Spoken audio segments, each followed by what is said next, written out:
The following is a presentation of the St. Louis Chess Club.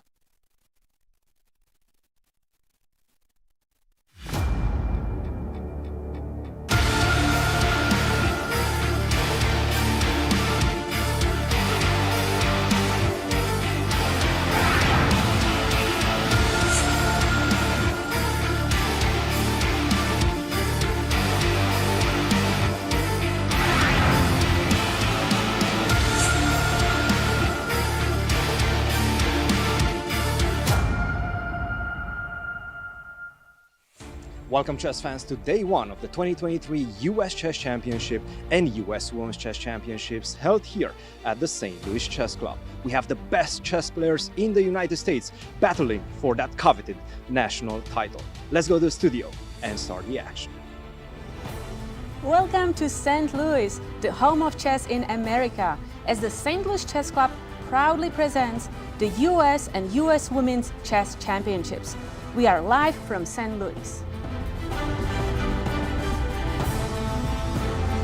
Hello everyone, and thank you for joining us. I'm Women Grandmaster Katerina Nemcova, and I'm here with Grandmaster Yasser Seirawan. Kate, it's so wonderful to be with you in these new studios. Absolutely fantastic. Yeah, it's very beautiful here. Wow, just great. Hello everyone, and welcome to our show. We are here for the National Championships. The 2023 National Championships are about to begin, and these roster of players are absolutely fantastic. The creme de la creme of the chess world here in the United States, in St. Louis, is ready to begin. Without further ado, Kate, do the honors. Let's take a look at the roster of players. Let's start with the ladies. Absolutely. Let's take a look, because we have an incredible field of players.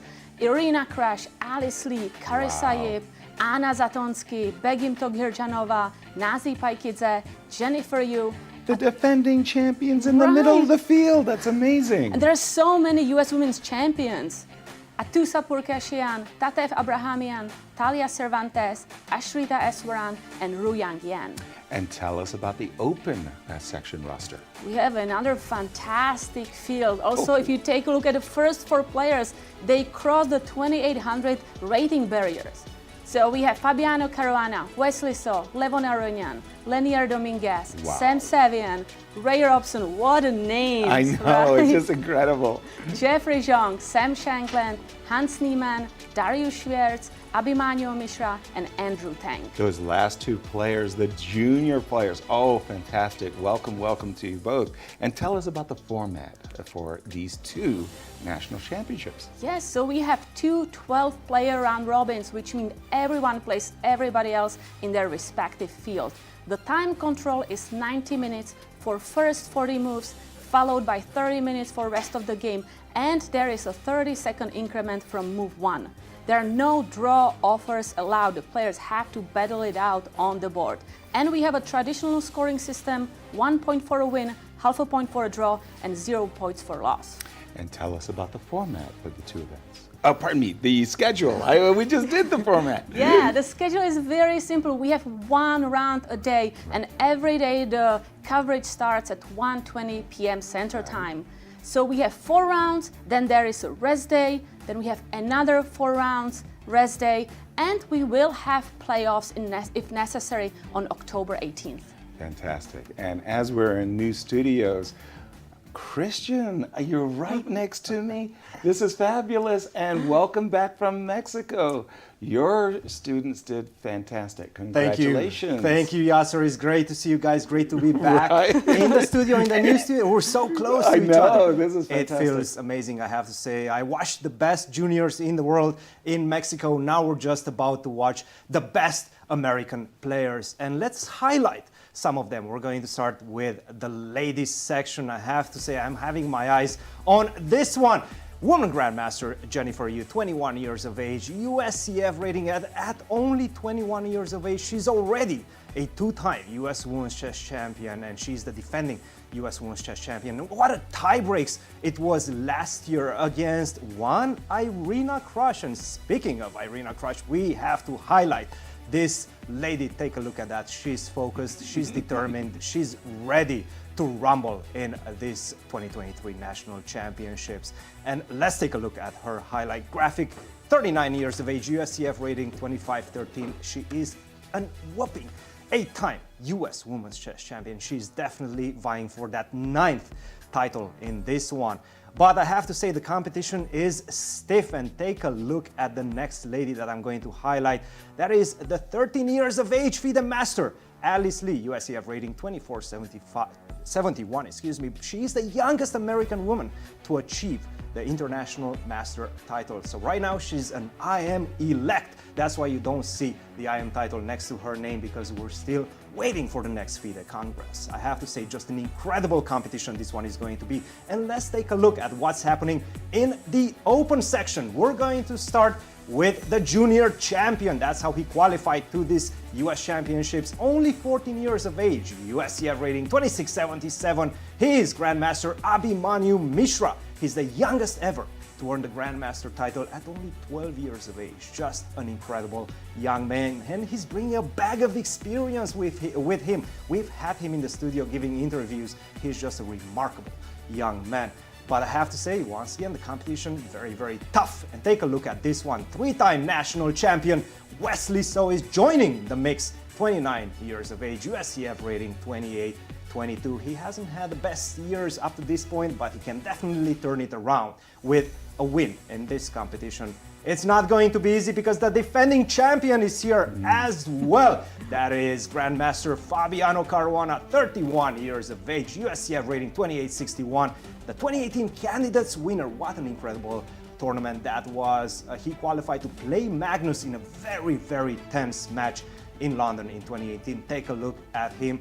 He seems relaxed. He seems ready to defend that championship, guys. We're going to have some amazing games on our plate, and I cannot wait to call all the action from this beautiful studio. Just an amazing studio. Thank you, Cristian. Absolutely. And do the honors, Kate. Tell our viewers what they can expect for round 1 pairings. Yes, we have some amazing pairings for round 1. So let's take a look. So Paikidze will be playing against Esweran, Zatonskih will be playing Pourkashiyan, Jan will be playing Cervantes, and here we go. Yeah, absolutely. Krush against Yib, the 2 US women champions. A key marquee matchup for round 1. Absolutely. And speaking about US champions, we have you, Jennifer Yu, playing Tatev Abrahamian. Big match. And then Alice Lee playing Begim Tokhirjonova. Another wonderful marquee matchup. And tell us about the open pairings. Yeah, in the open pairings, first board. Let's take a look. Oh my goodness. We're starting with that one, aren't we? We are wasting no time. Aronian Caruana, very big matchup for today and for the tournament.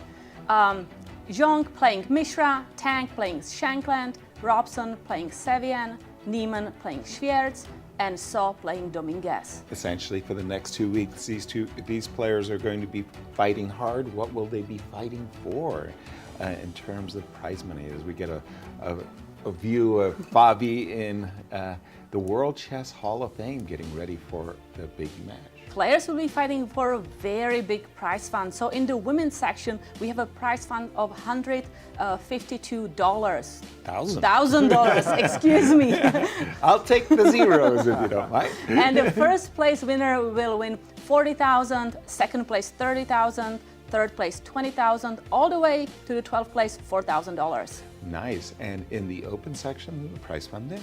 In the open section, we have a prize fund of $250,000, where the winner will take $60,000, second place $45,000, and third place $35,000. And again, all the way to 12th place, $6,000. As you see in both sections, there is a Bobby Fischer prize fund, a bonus. If you go, anybody in the field goes 11-0, they get $64,000 as a tribute to Bobby Fischer, who once won a national championship with a perfect score. That hasn't happened in a long And I don't think it's going to happen again, but it's a nice bonus. Jennifer Yu was very close in one of these tournaments that she won. I think 2018. She had something along the lines of 9 out of 9. Right. She was definitely right there. She's up there, and there's We see Fabi players getting at the ready board. for their round. This is a Irina, big one, by Krush, the way. Take a look at Carissa, this.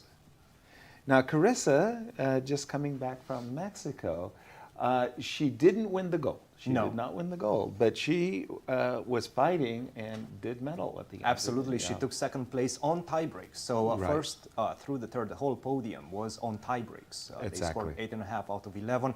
She started off blazing hot. I think she had like 6.5 out of 7 points. Nice. So keep an eye on her start because she's very, very fiery at the beginning of the tournament, definitely.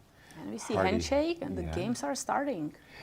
Another key matchup is Wesley So, the white pieces against Leinier Dominguez. And, oh, well, we have Dr. Jeannie Singfield with the bell. I think she's a little slow on this one. Take it away, Jeannie. I think it's time. And by the way, we should probably stick with the Levon Fabiano. I have to say that's the marquee matchup, right? Right. At least to see how these players are going to start it off. I'm very curious because they're also very good friends. They know their repertoires very well. They know their weak spots as well. So I'm curious what Levon is going to bring. But it's very interesting. Some players are waiting for the bell, but Carissa and and Irina Irina just is started. like, let's go. I think Let's they go. started. There we go. D4. Okay. D2, D4. And that was going to be a big question because Levon has been pressing his E2, E4 game. And D2, D4, I've always traditionally associated that. And look at this, the London. We have London. The London system's just become the go-to opening suddenly. Like so It many gained people. such an incredible popularity in the past, like 3 years. For Right. no good reason. For no good reason. I played as Spoken like well. a chess coach. No good reasons. Because they've just started slowly and Fabi is thinking over a second move, let's transition to the Irina Krush versus Carissa Yip game because we do have a King's Indian defense on the board. And I really wanted to press you on this particular topic, Cristian, because whenever you put these positions into the chess engine just favors white enormously. Like it says all the big space belongs to white in the center. The chess engines really don't like the King's Indian. And that's why you don't see a lot of the top players playing the King's Indian anymore. In the past, we've seen Hikaru Nakamura, I think Rojabov was a Exactly. big one. Dingley ran even at the beginning of his Exactly. career. He was playing a lot of King's Indian defense, but nowadays the engines are so powerful. At the same time, you do really have to remember everything. Because even if the engine is saying plus 1.5, plus 1.7, even decisive advantage, you still have to contend with black's attack on the king side. And that's the difficult part. That's the difficult aspect all these players have to masterfully deal with. And Carissa feels confident about it. So let's and see knight what's going to happen. BD7 is not the most popular. I mean, Right. E5 E5 is by the most far, traditional move of by course. far. And let's take a look at, yes, E5, 39,000 games, knight A6, knight BD7, only 2,000 games. Now, the question after knight BD7 is that, okay, you have E5 in the bank, but you also have the idea of C5, so maybe that's how she's going to approach this position. Let's wait and see how white is going to develop her pieces. Castle here. You can also start with ideas of bishop G5 or bishop to E3. Take it slow and not commit to one or the other side of the board. Maybe at some point you're even going to castle long as white. Let's wait and see how these players are going to approach this one. Katja, did you ever fancy the King's Indian defense? Did you play I it in used your to career? play. Actually, I used to Yeah? even play knight BD7 just to switch sometimes Really? from E5. But then I started to play Nimzo Indian, something where I am not worse right out of the opening. But I have to say that now with the development of chess engines, I mean, you can pick like a sign line, analyze it really deeply, and you can make some issues for your opponent who may not know the exact sideline that deep. If you don't mind me pressing you on the point, why did you like the knight BD7 move order, the one that Carissa favored, as opposed to the traditional E5? Are you playing for E5 and you want to take? Right, so if you put the knight on C6 with E5, you are really pressing on Right. the D4 pawn. Right. But So, if you, yeah. So go back, take the move knight D7 back. If you go E5, castles, Yes. knight Knight C6, C6. you're saying you're pressing on the D4 square. Go ahead. Exactly, yes. Go And ahead. you are And now forcing you your probably opponent. have to go D5. Right. Right. But if you are playing knight BD7, Right. you are Which not is- pressing on the D4 pawn and your opponent should not play the same way, should not push d5. So now I don't have to play Exactly, d5. but sometimes, white are so much used to the main lines that, again, they don't know how to best respond to this line. Yeah, bishop e3, and you put pressure on sometimes the e file, and you just have a different way of playing. Nice and call. again, Nice less popular. Call, yes, very nice. Is that what bishop happened? To e3. Bishop to e3 is on the board, absolutely. She's waiting, she's keeping the tension as is, not playing the move d5. Also, the knight on d7, if you do play the move d5, is much better placed. Because I can go knight c5, that's a tempo, I can solidify that, cement it on c5 with the move a5. I have ideas in the position, right? So bishop e3, and Kate, is that a position that you've played in your practice? Queen e7, by Queen the way, e7? immediately came on the board. Is I queen thought c6 and rook e8 and C6, pushing on the yes, e4. Yes. Yes. But I remember playing, I think, a game at like a World Girls Championship, and we played like 20 main moves, and then I was just like, okay, I played few more moves, and I was still worse, and I was like, you know the line, everything is working well, you know the plan, Ideas, but it's still, I lost the game. So And this is what we're talking about, the engines, right? How they approach and how they evaluate this position. This is already almost +1. It's That's plus what I mean. 0.9. It gives white not a big- decisive, but a pretty significant advantage. So with the move, by the way, queen to c2 seems to be the idea. You do have a threat as black. You're threatening take on d4 and then take on e4. You have to defend that somehow. One of the ways to do it is to just place this cannon on the e file. Right now, if you take, I can maybe even take with the bishop on d4, but of course you cannot touch this one because after take, first of all, you have to contend with the fact that you need to defend that somehow, right? You go queen to c6, then I can go bishop to f3. You take another pawn. Well, unfortunately, after the move a4, your queen is stuck on c4. You cannot find a way, a route to get it back home, and unfortunately, you're going to be lost as black. So this one, not a good idea. Queen to e7. Irina is still trying to recall her ideas, but I have to say, you mentioned Carissa is coming from Mexico. Yes. She played 11 classical games in that one. That's she a heavy analyzed a lot schedule. of chess. She looked at a lot of chess. Maybe she hasn't utilized all her ideas from that tournament, so that could play into her favor. Let's wait and see. Wonderful. Let's go around the board, in fact, and just go and see how our defending, guess what? we have another King's Indian defense. We forgot that Tatev also has the King's Indian in her repertoire. And then after the move d7, d6, again, knight f3 is the mainline traditional move. I'd like to play bishop e2, bishop g5, what was called the Averbach system. And then this move, I knew what the name was, but now I've temporarily Is forgotten. it the Makaganov? Makaganov system, yeah. Something like that. And the idea behind this is you want to play bishop e3, queen d2, and actually castles long, and often play the move g2, g4. The move h2, h3 seems to have temporarily frozen Tatev.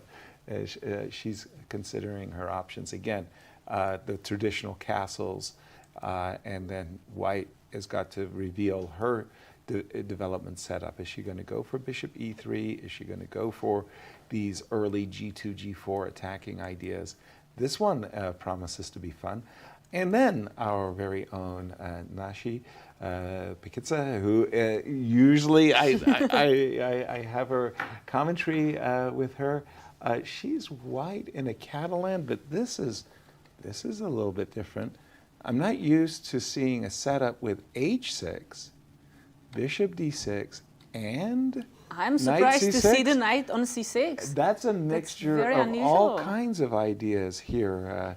Christian, help me out on this one.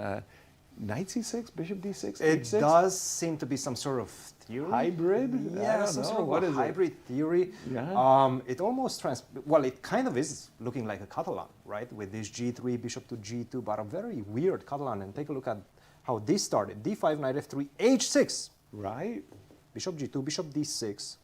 Okay, so now we understand the coupling of these two moves, h6 and bishop to d6. You played h6, you're controlling the g5 square, so I do not have the move bishop to g5. Knight c3, knight to c6. This has been played.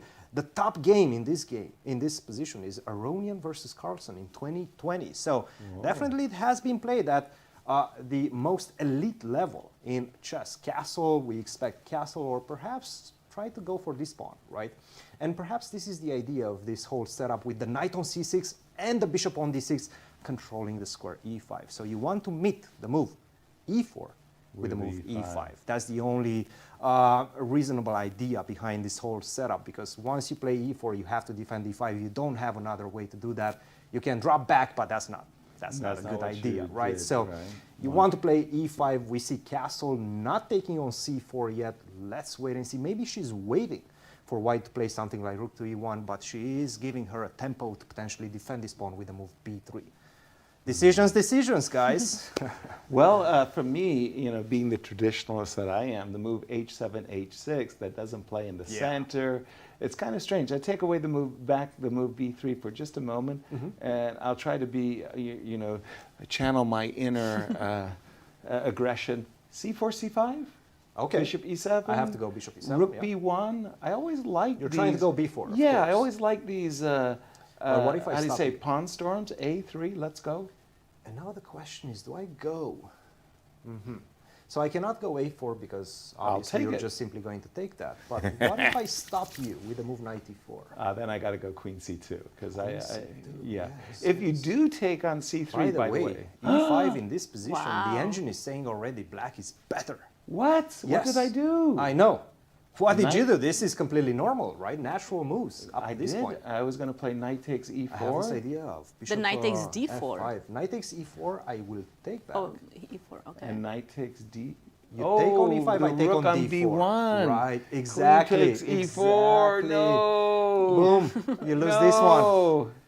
I Not was so going to take fast. on b7. I forgot about the rook on b1. And I guarantee you that Ashrita knows exactly all these ideas, Sure. all these Because e5 it's so sacrifices. Because it's so compelling. You want to go expand on the queen side with c5 and b4. But b3, okay, let's continue our walk around the stage. We're going to go to the game of Anna Zatonskih for a moment. And, well, it's one of the, is this a, no, it is a Nimzo Indian with queen c2. Yep, all very standard stuff. b7, b6 here is standard theory. And I've been seeing these very interesting ideas recently where after, let's say, a bishop g5, the idea was to pull the queen all the way back to c1. Ideas sometimes of sacrificing the bishop if we see a pawn on h6. We'll keep an eye on that one. I believe I even played this opening with Anna at the US Championships. Did like you? 2017 or something. Were you on the white side or black side? I was at the black side. And you played into this Yes, position? we had exactly, I think, this position. Okay. Even bishop g5 there. And we do have bishop g5, b6, bishop g5 on the board. And again, this is all very standard theory. We'll go to the game of Ru Yang and Talia. To see something less standard. What is happening? Well, we've got the, well... Bishop d7. I was about to say 4 knight Sicilian, but there wasn't knight c6, it was bishop d7 first. That's a peculiar move. Bishop e2, and I think it transposes right back into a traditional line with knight c6. And my understanding is if I were to castle here, I could potentially play g6, transpose back to a dragon, where you've lost the opportunity to play the Yugoslav attack To long with castle. bishop c4, bishop e3, and just as you said, it's a long castle. Bishop d7, tell me about that move, Cristian, in this Talia Cervantes game. Bishop d7. Has been played quite a few times. Has yes. it Yes, really? yes, quite a And few times. What's yes. the name of that one? Kuprejcik variation. The Kuprejcik. Yes. Kuprejcik. Kuprejcik, however you want. I messed you up. You said it right the first time. I think so. I think so. You did. I think so. Yes, yes. Kuprejcik variation. Yes. Bishop to e2. By the way, this is obviously showing that she doesn't really know, she's not aware of this move, bishop d7. She wants to get out of theory as fast as possible. Right. Bishop to e2, bishop to g5. Obviously, we know that those type of ideas are the most aggressive, uncomfortable for black to deal with. But if she does know the theory, then she's probably going to be fine, right? Bishop to e2, trying to get her out of theory. And now we have knight to c6. She still is within her theory because she hasn't spent a single minute on off her clock. So knight to c6, that's the position we have right now. We expect something like bishop to e3, maybe castle, maybe even get the knight out of harm's way with the move knight to b3. Do not allow this trade. A lot of ideas. We're still in the inception of this game right now. There's something I like about knight b3, because after knight b3, if you were to play a move, for example, like e6, then the move g4, a kind of a Carissa attack. Where now at least you know that this bishop on g2 is going to do some and work. The bishop on d7 might be in the way of a g5, knight d7. So, we'll keep, and now... You don't have ideas of h5 either with the bishop on e2, right? We sometimes see that, right? Whenever you play, white plays g4, black responds with the move h5. We don't have that at this point. Definitely an interesting position. Exactly. And now we're coming to another really big marquee matchup. Alice Lee, fresh from playing board one for the ladies in Poland. She led the U.S. team. Big shout out to Alice. Won the individual the US gold. Women's Team Championships. Yeah, and she won the individual gold medal in Poland. So and before that, she won the 2023 U.S. Girls Junior Championships. Precisely. So Alice has been on a roll, but she's up against a very powerful opponent, Begim, who in 2022 led the women's team in the Olympics. Right. So we have two firstborns playing each other. And Begim, by the way, if I recall it accurately, she went undefeated on board one, and she had a very good result for our Olympic team. So this key matchup, how do you see it? Who's the favorite here, Kate? I don't know. I mean, Alice Lee, she's on a roll this year. This is going to be really interesting game. I look forward to it. Catalan with queen c2, and then we just saw a surprise move for me, c7, c6. Cristian, this is almost looking like a Murano. If I think Begim's idea is... It's to go b5. b5, yes. but the move c7, c6 isn't necessarily the It's not standard. one of the main lines, of course, not even remotely close. I think bishop d7, if I'm not mistaken, followed by bishop to c6 is one of the main lines. Normally I'm seeing a6, a4, and now bishop d7. Yes. Bishop d7. Those moves included, and then the idea is to neutralize the bishop with bishop to c6. Yes. Neutralize the bishop on g2, pardon me. But the move c7, c6, queen takes c4, I'm assuming b5. Well, I can tell you, I can give you maybe some insight. I'm not Please. sure if that's the actual case or not. We did look at this idea in the Catalan, but last year for Begim. And I will tell you, I'm not working with Begim for this tournament. So maybe she's trying to recall what she looked at last year. That might be a sign that she got surprised out of the opening.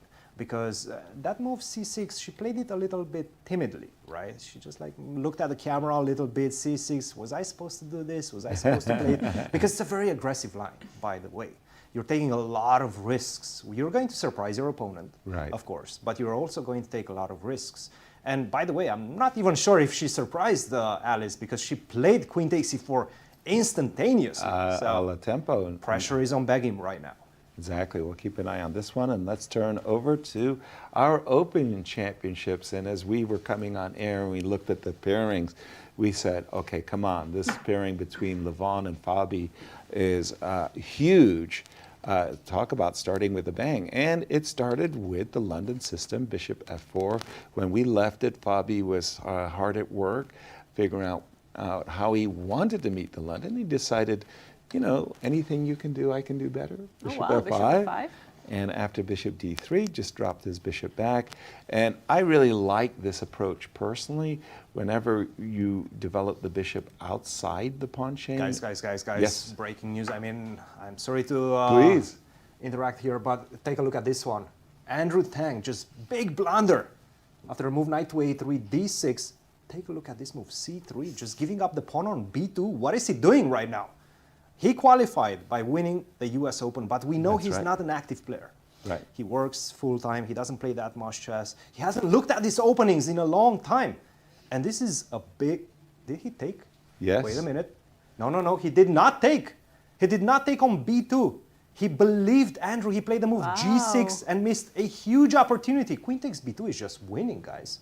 What? It's just completely winning. Knight B5. Knight B5 and knight Defend. E4. I have the F2 under attack as well. You get checkmated. Oh, Rook B1, Queen F2 mate. Exactly. Exactly. That's a checkmated one move. Oh. Oh, so my I have to goodness. play after Queen B2, Knight B5. No, Knight now E- you have to go Queen C1 to exchange the Oh, queens and that's be a pawn no, down. No. His intention was Knight B5, obviously. And Knight after E4, Knight and, E4, I mean, this is Bishop really bad. E2. Yeah, but you're losing another pawn. And that stops all. No, the this fun. is easy to calculate, right? Yeah. Easy to calculate. I don't know. Sam believed him. I'm Play the so move G6. surprised. And Andrew is laughing, smiling Right. within himself right now. He knows that he just dodged a bullet. Well, but wait a minute. Let me just explain that, we believe our opponents, as we see our graphic there of Andrew Tang, 23 years young, qualified by winning, as you just mentioned, the US Open in August of this year. And he makes the tournament for the first time, 25-78. But he's got a big target on his back because he's one of the lowest rated players in the field. Now tell us about the move G7, G6. G7, G6 is just a normal move, right? But right then now why we can did he just, put his queen on B6? Because you can play knight F3, you can play knight C4, you have ideas, right? Isn't he inviting knight C4 as a He tempo? is, yes. Knight C4, and now I would assume queen to C7. Yes, queen to C7 is the move. This is quite typical because the knight on C4 is in fact not that greatly placed. You will have to contend with ideas of B5, I was hitting gonna it play like that. A4, actually, Right, yeah. and bishop to E6. Still, the knight on C4 is not perfectly placed. We've Gotcha. seen this in quite a few iterations of this particular line. But guys, I mean, I'm Queen still takes shocked by the C3. I'm in complete shock. You're right. Look, he played the move C3. You know that this is not in your database. Or perhaps Shankland was like, oh yeah, this is in my database. I played G6 and just played it instantaneously. But at least you have the opportunity to pick up a pawn. Stop, To think about it. assess it, calculate a couple of moves. See the Right. move knight to E4 because I can guarantee you Sam Shankland is dreaming about this type of easy tactics every single night. So after knight to E4, black is just easily winning. So Christian, just a question, what's the difference if we have G6 and knight F3 there as well? Included. Yeah. You mean here after G6, G6, knight F3. knight What to if I F3? take again? What if you take? Yes, very good question. But now I have the move knight to C4, and the problem is once you take this pawn on C3, Your I can queen's cover ensnared. with this knight.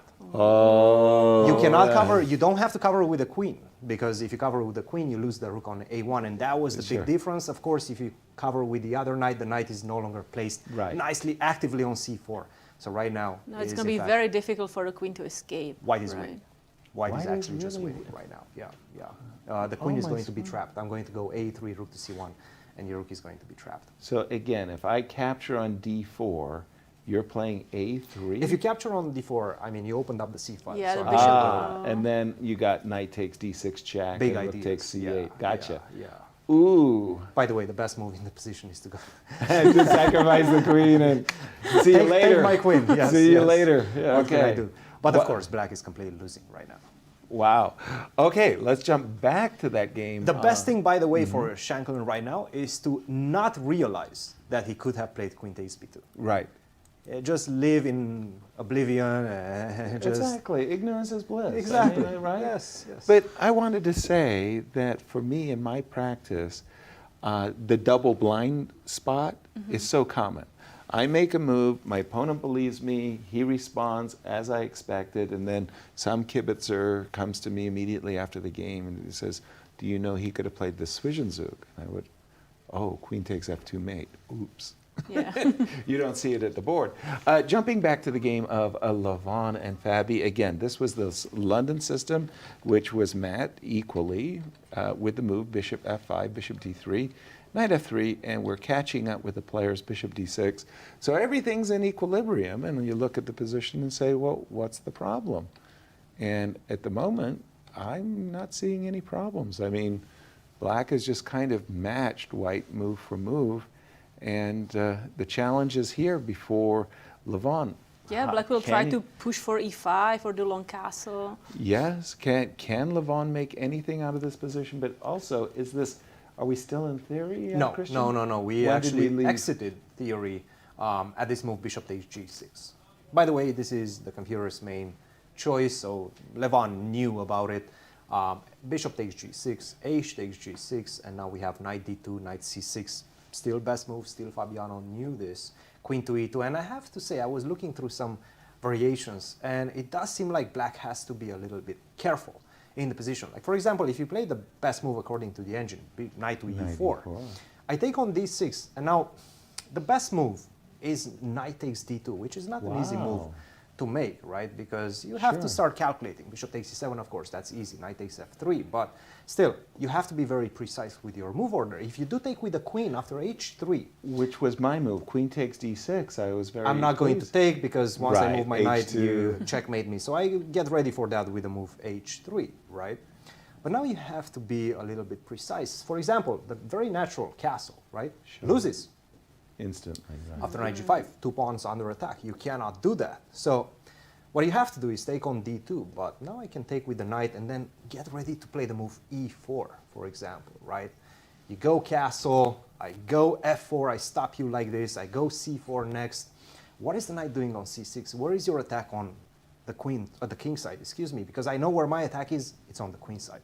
I'm going to go c4, I'm going to open up the lines towards your king, and then you're going to be in trouble. So that's the problem, but it does seem like Fabi played the best move, queen to e7. Natural, but still, best move. He thought for a while in this one. And we do have another move, rook ac1, I think, was played. Almost a la tempo. Best move, according to the engine. I have to say, there's some pressure. c4 is going to come. Pressure is on Fabi. I mean, Levon didn't want to get a decisive advantage out of the opening by playing the London. He just wanted to get a game. That's true. And that's exactly what he got. Gotcha, come on. You gotta say Black's doing good here. I mean, he did I thought Black is doing really well in equalizing, but now when Levon played rook c1, c4 trying to get some space on the c file, I'm starting to feel very comfortable for white. Wow. My mind, the brain is exploding here, because I thought Fabi had played it really well and had it kind of equalized comfortably. I'm stunned that he still has to play precisely to equalize. Let's continue our journey around the open section. Let's jump into the game of Jeffery, Xiong, and Mishra. Mishra, again, as you pointed out at the opening of the show, Cristian, 12 years young, got the Grandmaster title. That's ridiculous. I mean, Do you know when he got his international master title? No, It was don't. 9. Be serious. Bobby Fischer became a Grandmaster at 15 and blew away the record by 3 years. Like come on, 3 years. And we all understood nobody would ever become a Grandmaster before the age of 15. Bobby's record would stand the test of time. 12 years old, and Bobby, I don't even know if is in the top 50 anymore. I mean, even Judith Polgar destroyed his record as well. Yeah. So there's so many players. And Mishra, how's he doing in his game here? It looks like a very symmetrical position, right? Right. Well, indeed, the symmetrical Slav, yes. And the knight, Jeffery. Kind of cemented his knight on this nice square c5. Looks very pretty. Very pretty, h3. Quick question for you, Katja.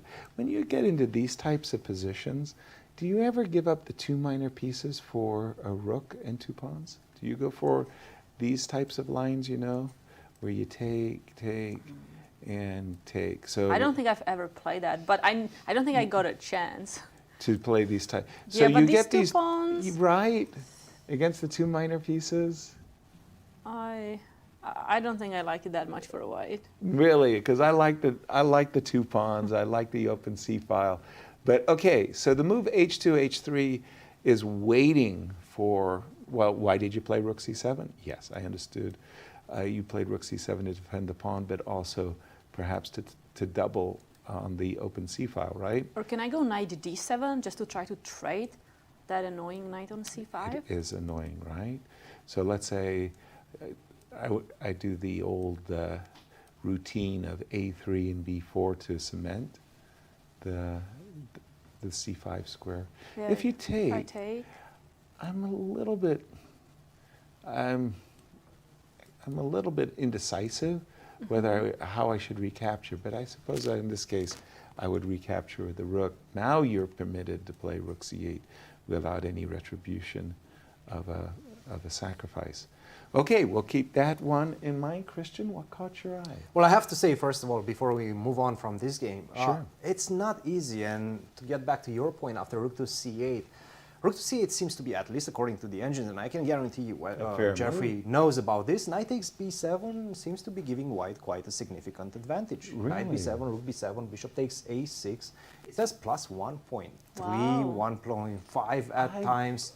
I liked it, but I never thought it was that high. Exactly. It doesn't feel that high. Right. And 'Cause these- Kashka said that she likes black. I mean, these Right? pawns seems pretty slow. Right, at the Right? moment, for sure. Without the engine, I would probably say the same. I would be like, okay, I have the two pieces. I have this knight coming to e4. It looks good for black, but it's not. And Jeffery definitely knows the objective assessment. He has that confidence behind him. So h3, knight to e4 is a move. Knight to d7, in fact, another suspicious move. After queen to b3, and this is one of the ideas in the position. You attack the pawn b7, you force this passive move, rook to b8, and now you take full control of the b6 square. After knight takes d7, queen takes Occupy d7, the square. queen to b6, occupy the square, rook c3, rook to c1, slowly improving my position, and I have to say this is not comfortable. Yeah, the for- dark squares are for so black. weak in the Right. black's position. Yeah. Yes, What- not comfortable at So all. what to do after h3? It seems like knight to e4 is the best move, and the idea behind it is that after queen to b3, I can play cagey like this with the move queen to e7. I didn't have this defense on the 7th rank before of the b7 square, so you have to keep this 7th rank open. That's why the knight on e4 is better than knight on d7. Also, the idea with the knight on e4 is to maybe get it to c4 via d6. A lot of ideas, a lot of not very intuitive ideas, by the way, no. right? So that's why Abhimanyu right now, he's spending his time trying to figure this maze of a position out. Let's just have a look at the young Jeffery Xiong, who, when you look at this age 22, I have to say, Jeffery is a veteran. I have seen him playing in the U.S. Championships for a number of years already, 27.75. Katja, come on. You don't get Incredible. that kind This of a is- rating without being He's good. extraordinary. He's good. And he really is very, very good. We'll keep an eye on this one. Continuing, we come to the bad boy of Hans Niemann and of chess. Dariusz. Welcome, Hans Niemann, and Welcome back from Mexico also. right? Yeah. Yeah. Was it, what did we call it? The disrespect US championships on every level? I think that was because of Christopher Yu, but that was great. that was a great interview. for I sure. loved it. Tell us about his position with Dariusz, Christian. Well, Dariusz, I can tell you that he wrote a book on the Ruy Lopez. Wow. So he knows what he's doing with black. He's with the black pieces, by the way, and he did play the best move in the position. In this instance, rook to b8. And in fact, if you don't play the move rook to b8, you're kind of in trouble, right? So, for example, if you go castle, I can just simply go bishop to d5. This is a critical idea behind this pin on the h4 d8 diagonal.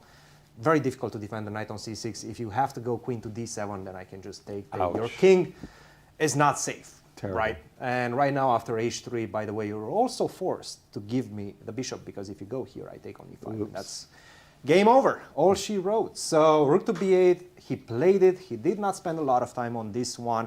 I have to say, Dariusz knows what he's doing. The position remains equal, and I'm a bit worried about Hans's time management, because he's been thinking a lot, and this is still a theoretical battle right now. So I have to give Dariusz the slight advantage in this one, up to this point.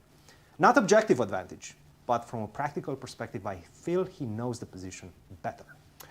When did Dariusz's book get published on this? A few years back.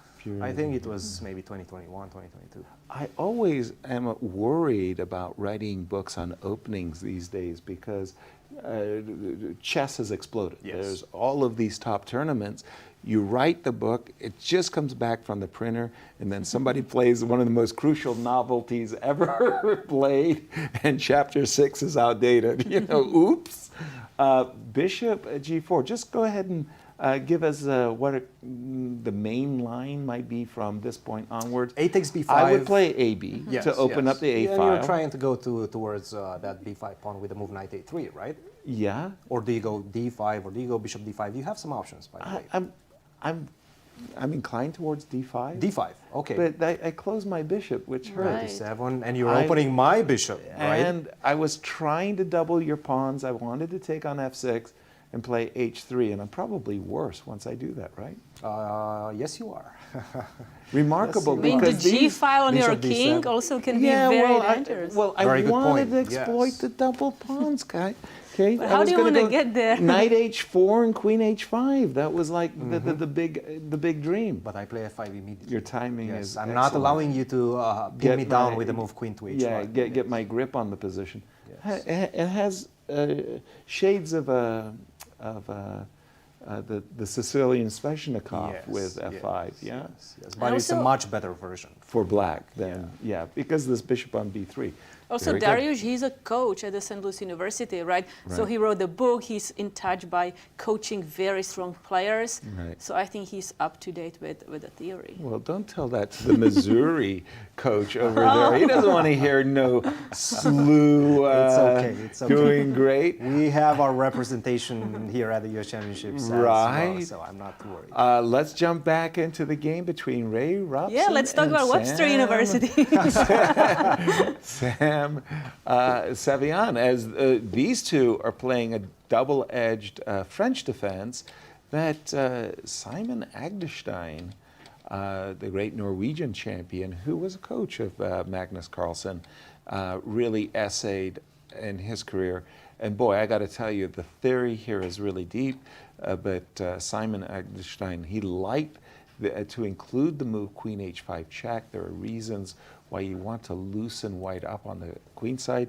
I mean, look at Sam. He gained 5 minutes already. Exactly. What is the state of this theoretical, and it's such a double-edged position, It is. Christian? Yes, and by the way, the theory starts somewhere around here. You have options. Rook to b3 used to be considered the main line, but rook to b7 is making a resurgence in the rankings right now. So a lot of things to consider if you're preparing this variation from the black perspective. Rook to b3, queen to e7, rook takes b7, check first. Right. Why not? It's You can important. also go queen to d8, by the way, but this is a matter of principle. Why not weaken the structure a little bit on the king side as well? g3, queen to d8, and now we have the move castle, and he thought about this move for a very long time.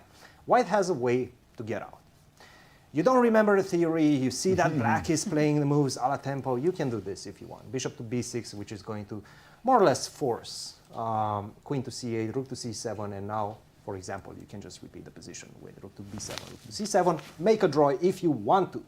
But he says, no, I'm going to go castle, I'm going to fight until the end. Castle, queen to c8 played a la tempo, by the way.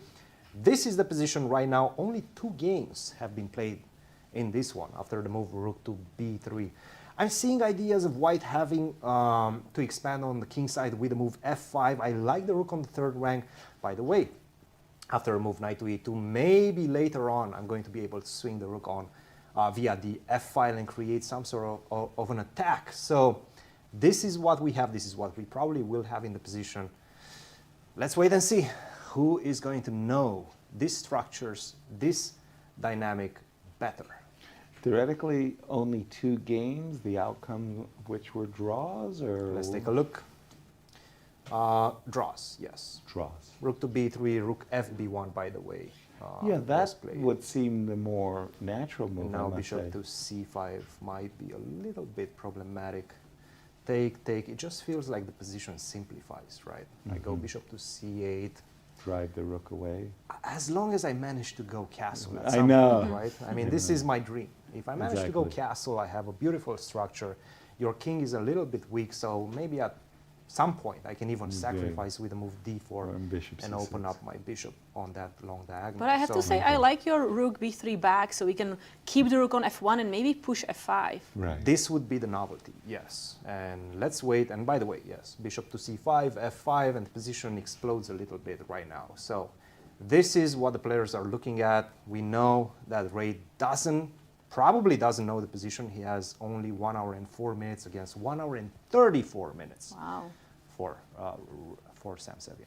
But in that move order you just pointed out, then I do like the rook on f1 if I am getting in the move f5. Yes. And a very familiar pose there by Ray as he leans into the board. I peeked ahead. Okay. I peeked ahead and I saw this game between Wesley So, Leinier, Dominguez again. Huge matchup between these two great players, Olympic teammates. And it's remarkable. It's like whatever falls out of fashion comes back into fashion. And there was a period back in 1990 when Garry Kasparov was playing the Scotch opening as white. And suddenly, like, everybody started playing the Scotch. And this position that they have on the board became a very, very big theoretical battle at the top, as white has the 2 minor pieces. Right. But this time it's black with the exchange and 2 pawns. And after great tumult, I want to say, at the very, very top, guess what? Even. The position was considered even. Yes. And then people went in their own direction. Has this had a resurgence recently? Because I haven't seen this variation in 35 years. I haven't seen it in a very long time. Exactly. It's sometimes played at the rapid and blitz format level because you can trick your opponent, right? Exactly. But with a lot of time on the clock, most of the players with the black pieces and the white pieces know how to handle this position because it's such an old line. Right. They've analyzed it before. They've analyzed it with the old engines, with their buddies in those dark rooms back in the day. And of course with the new We call engines. them laboratories, The by laboratories, the way. of course, of course, of course. Back in the lab. Look, they know what they're doing, right? That's right. And the engine, guess what they're saying? Zero. Yes. But you know, it's Zero. not that simple. I actually analyzed this position a lot for like 3 hours, 4 hours. Really? And then I played it at the World Girls Championships in, I think, 2008 or 7. Right. And I played with black and I won. Very important game. Ooh. So it's not like, I really preferred it for black. I don't remember now the exact reason why the rooks move around. I mean, you have a lot of pawns, the knight and the bishop, the pieces are kind of restricted. So I don't know. Computer says 0-0, but the players need to know what they are doing. But of course, Wesley saw Leinier, Dominguez, I mean, they definitely know what they are doing. I think so too, yes. Okay, so if I'm white, I'm in Wesley's shoes. I've just seen the move c7, c6.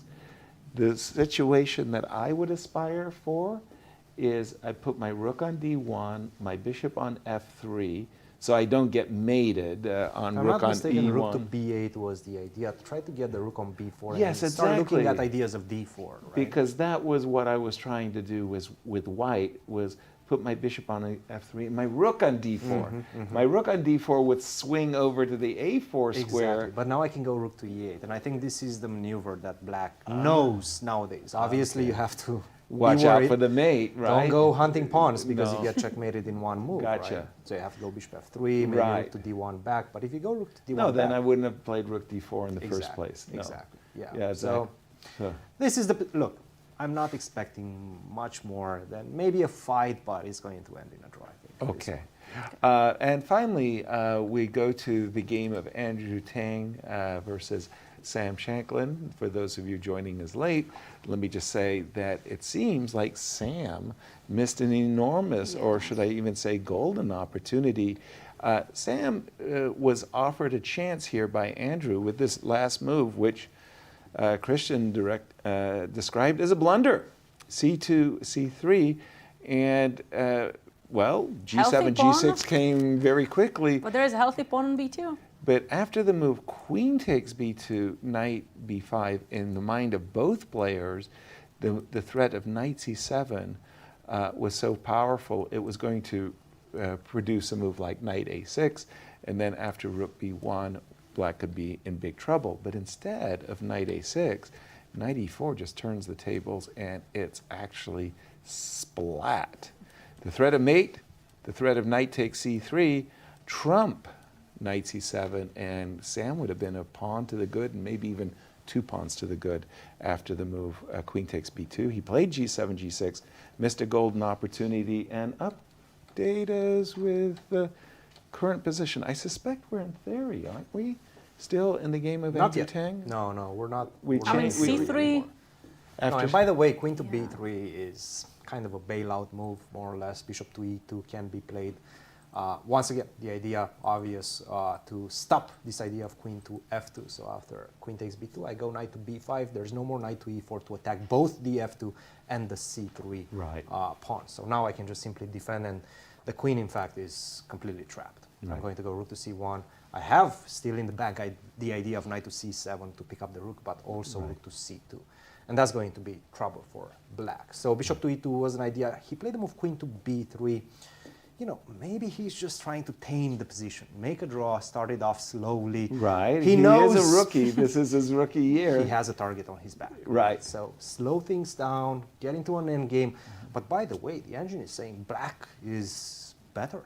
I wouldn't have guessed that one either. Yes, and not significantly, but quite a comfortable edge. The idea is to play for e5. I need to find a way to open up my g7 square bishop, right? Okay. Bishop to f5 is an idea, followed by rook to e8 later after I defend the square c7, or perhaps knight to a6, followed by rook to e8, and then knight d7, e5. These are the ideas in the position.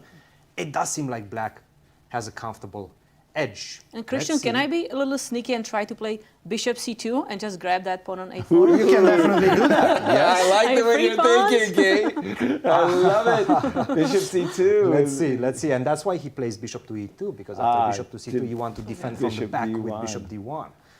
Not easy, not easy. Not an easy position. I have to give it to Sam, but we know Sam, the type of player that he is, right? In general, he's a very classical player. He wants to win with white pieces, wants to make a draw, tame the beast with the black pieces. So I have to say maybe an uncomfortable position for Andrew, but I think Sam is not going to try too hard. Let's wait and see. Let's take a look at Sam's CV as he comes in as a 2018 U.S. chess champion. And I remember this so well, that championship. He was tied with Fabiano with 3 rounds to go.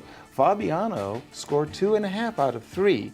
And Fabi said, well, where's my check for first place? No, you get a check for second place, because Sam finished that tournament with 3 wins in a row. He scored +6 in that. That was an incredible result. It was really, to put it in really perspective, great. last year, Fabi won with, I believe, +4. Right.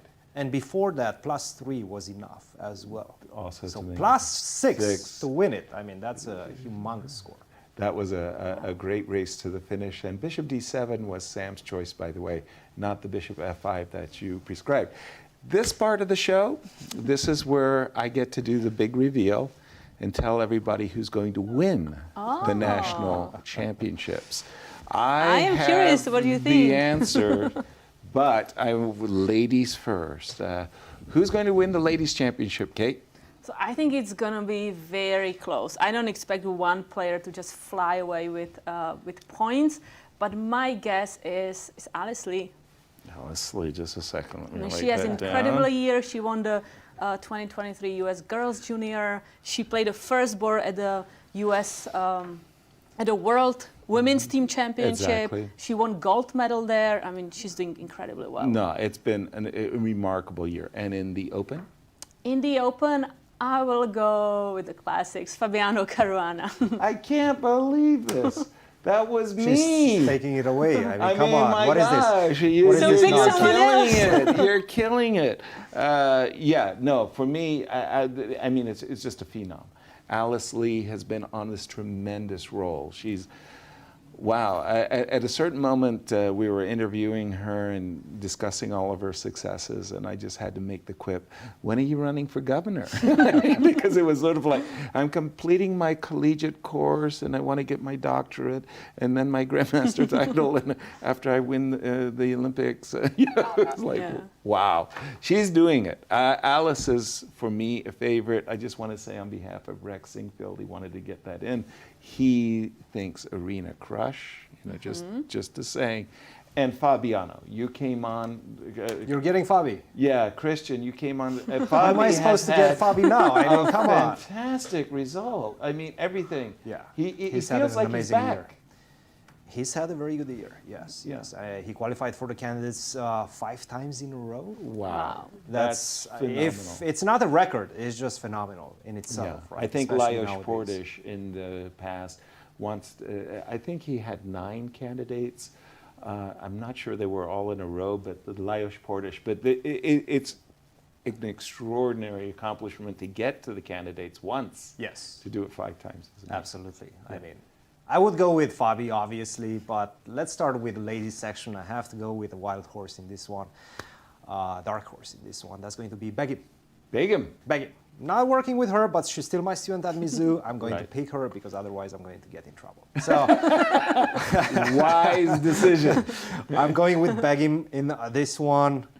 I don't want to take Fabi just because you all took Fabi, so I'm going to go with he's a your different one. podcast. He's my mate, buddy. you know? He's my mate. You can't do it. Look, I'm going to go with Hans.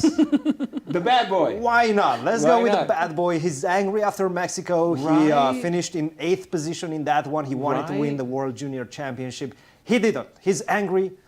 I'm going to go with Hans. He's got a lot I'm to going to prove. regret this. For sure. I'll go with him. Why not? He's got a lot to prove. Well, we're going to get with Var. Okay, Varusian, Akopian, Grandmaster, who's helping us in our production. He's going to go with Telia. Yeah, he's the head coach of of St. Louis SLU, University. So he's got to back his student. Okay, Yeah. clearly. I mean, Telia went like this. And in the open section, who is he going to go with? Levon. He always chooses Levon. They're close, and what can you say? That's a very good choice. And by the way, speaking of Levon, let me just jump over to that game with Fabi, because that was the London system. And when we left it, we saw the move Rook C1, which, well, it telegraphs the obvious. Levon wants to play the move C2, C4 in order to open up the C file for his rook and get a bigger piece of the center. Well, Fabi says that's very impressive. Let me capture the center with the move E5. And I think black is very relieved to be able to push for e5, but the king is still in the center. True that. That's right? a So double the attack black right king- there.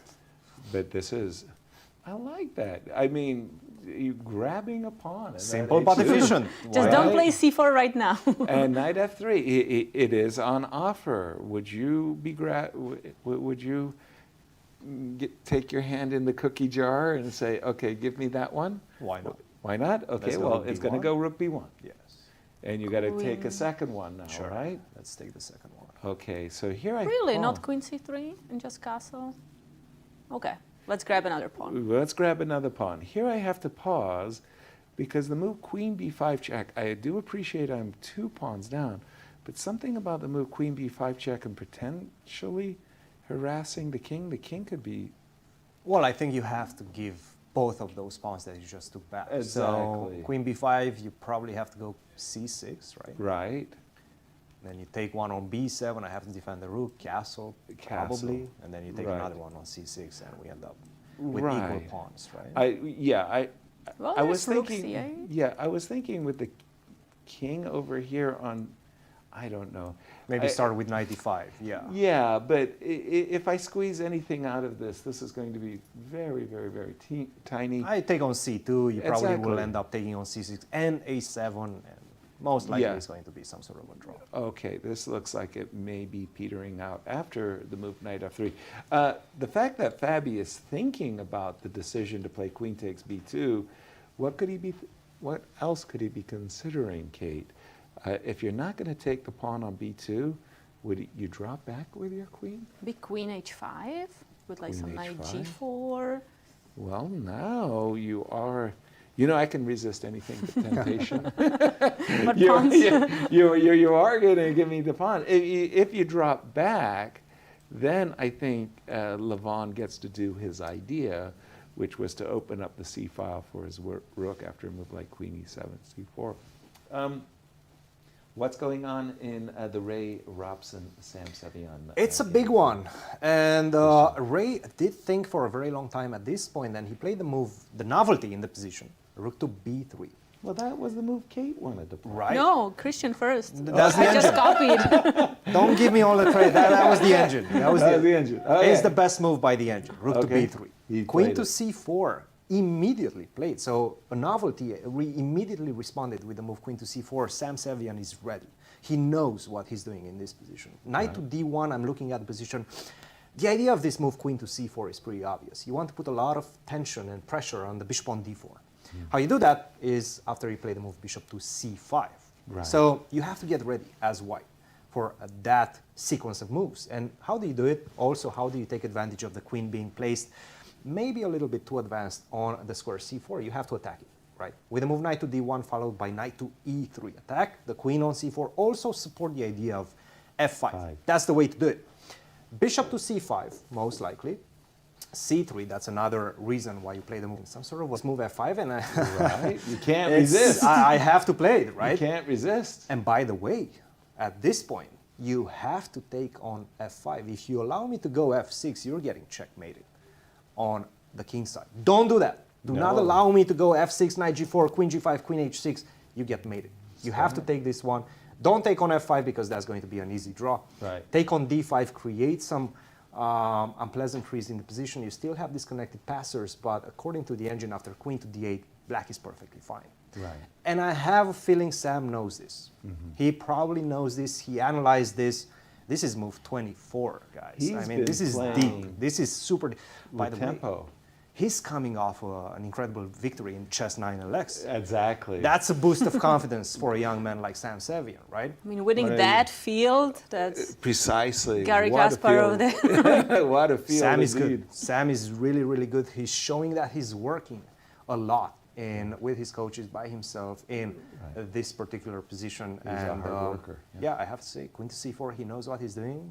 Sam is doing fine, yeah. Wonderful.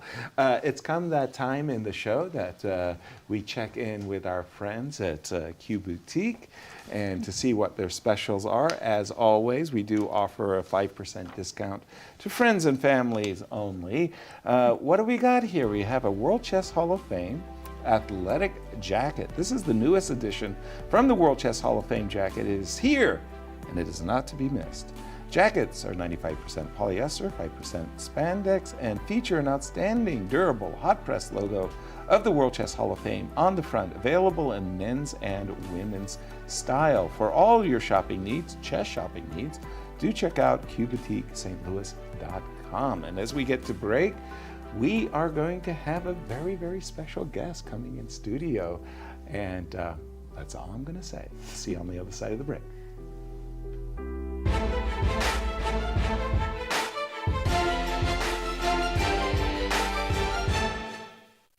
Sam, thank you so much for joining me here today. Can you tell me a little bit about your chess upbringing? Well, I learned how to play when I was 3 years old. My father taught me the moves. And at first we were just playing games with each other. I think I played my first tournament when I was 5 years old. And he was my coach until I was 7. I had a kind of a quick rise to becoming an expert around 2000, where I met my first coach besides my father, Aronian Marikossian. I was with him for about 4 or 5 years, and I got from FM level to about close to Grandmaster. So, those were my younger years. Yes, and you became famous in a way online as you beat Greg Shahade, I think, Of course, in a yes. game. That's how a lot of people might know you. So I wanted people to get another sense of how you learned and how you got into chess. Can you tell me a little bit about which book may have had an impact on you as you were growing up? I've always loved a few things. One of them was Kasparov's chess predecessors. A lot of people say that. When I was younger, I always read the old classics and learning about new patterns and new ideas. And also my father's first coach was a famous composer, Kasparian, and he had all of his studies, basically 2 different books. And I mean, I like to solve them all day. Really helped my chess. That's impressive. So were you setting them up and trying to solve them on the board, maybe making the moves on the board, or was it blindfold? When I was younger, I was definitely setting them up at first, but as I got older and I hit like master level, I was trying to solve them blindfolded. Do you feel the blindfold is good kind of training to continue improving as a chess player? I mean, a lot of people have different answers to this, but I like thinking away from the board, and a lot of blindfold training when I was younger definitely helps that. So when I'm walking around during game, I'm thinking about what to do. But you know, it's not that important. You can just sit at the board and just keep thinking and keep focusing at the board as well. It's true. And how many hours would you say that you're spending on chess as a kid, and once you wanted to become professional, how many more hours did you put into it? So when I was a kid, obviously I went to school, and I came after school around 2-3 o'clock and worked with my dad for 2-3 hours. After that, doing tactics and maybe a couple of openings. But as I grew older and became more of a professional player, right now I'm saying I definitely spend on average 5 hours a day, either in the morning or in the evening or at night sometimes. There's no real schedule.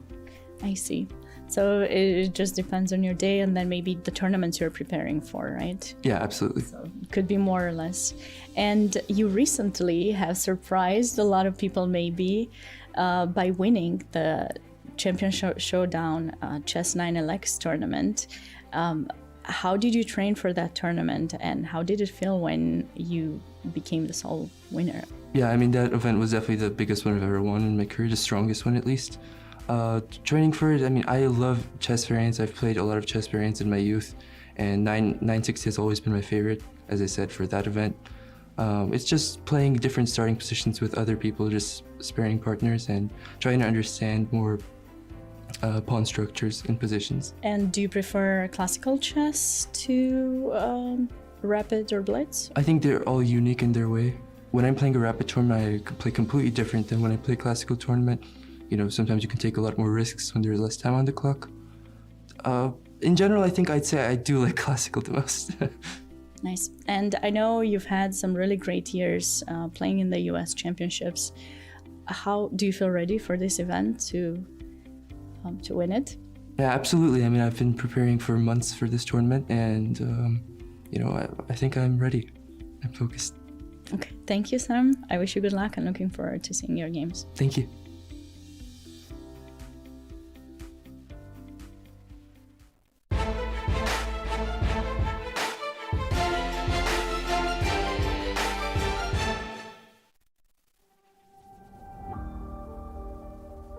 Yeah, it's amazing what the club has done for chess in general, because, I mean, it's already been 15 years and they've done countless national championships, tournaments for juniors, helping around schools, and they've just grown the game so much across the United States. I think if I look at my own career and I look at American chess in general, we're in a much better place than we were 15 years ago, and so the contributions have been immense, and of course it's all thanks to Dr. Gina Singfield and Rex Singfield. I would say that St. Louis Chess Club is like a rock in the ocean of chess, and we know that it's there. It is there, it will be there. I think it sends a hope that the game of chess will always stay afloat. By the mere fact of its existence, I think it sends positive waves across the globe.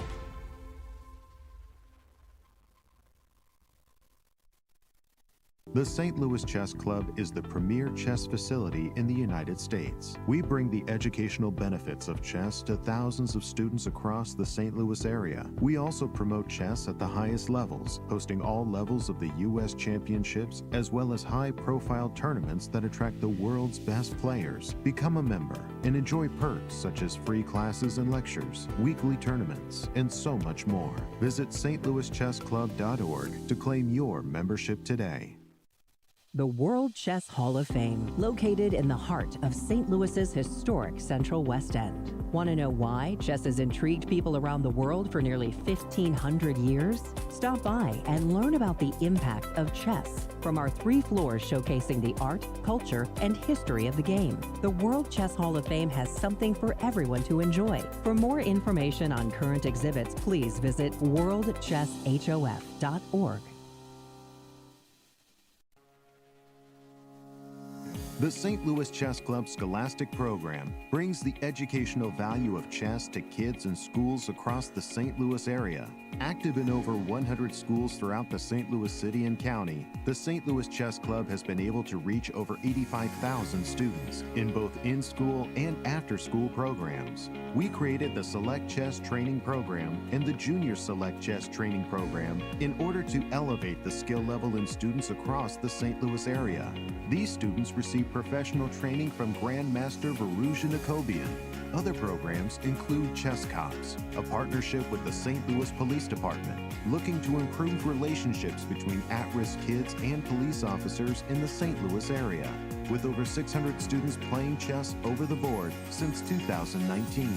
The St. Louis Chess Club has also created a Chess Merit Badge for the Scouts BSA, quickly becoming one of the most popular badges, with more than 250,000 Scouts earning the badge since 2011. Students of chess can also pick up a copy of Read and Write Chess. Thanks to club co-founder Dr. Jeannie Karen Sinkfield, anyone can learn how to understand chess notation in no time. We view chess as a valuable educational tool.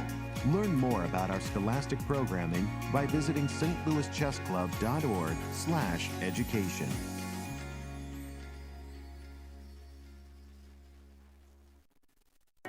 St. Louis, the chess capital of the United States, boasts the world-class St. Louis Chess Club and the World Chess Hall of Fame. It also plays host to an award-winning shop dedicated to chess merchandise, all-occasion gifts, and plenty more. At Q Boutique, you can shop both in-store and online for chess merchandise, autograph collectibles, chess campus souvenirs, and much, much more.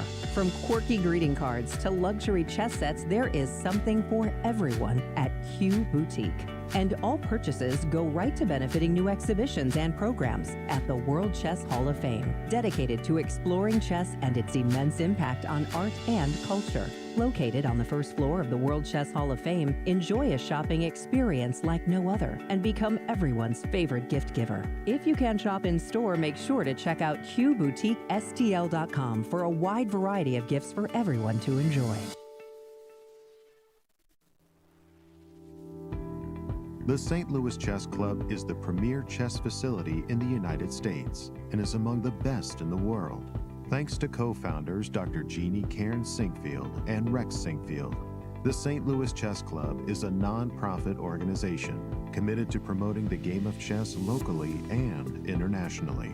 We bring the educational benefits of chess to thousands of students across the St. Louis area, promoting cognitive development, critical thinking, concentration, and analytical skills. The St. Louis Chess Club welcomes chess lovers of any age and skill level to come and enjoy the game of chess. We also promote chess at the highest levels, hosting all levels of the U.S. Championships and the American Cup, as well as high-profile tournaments that attract the world's best players, including the prestigious Sinkfield Cup, Cairns Cup, and many more.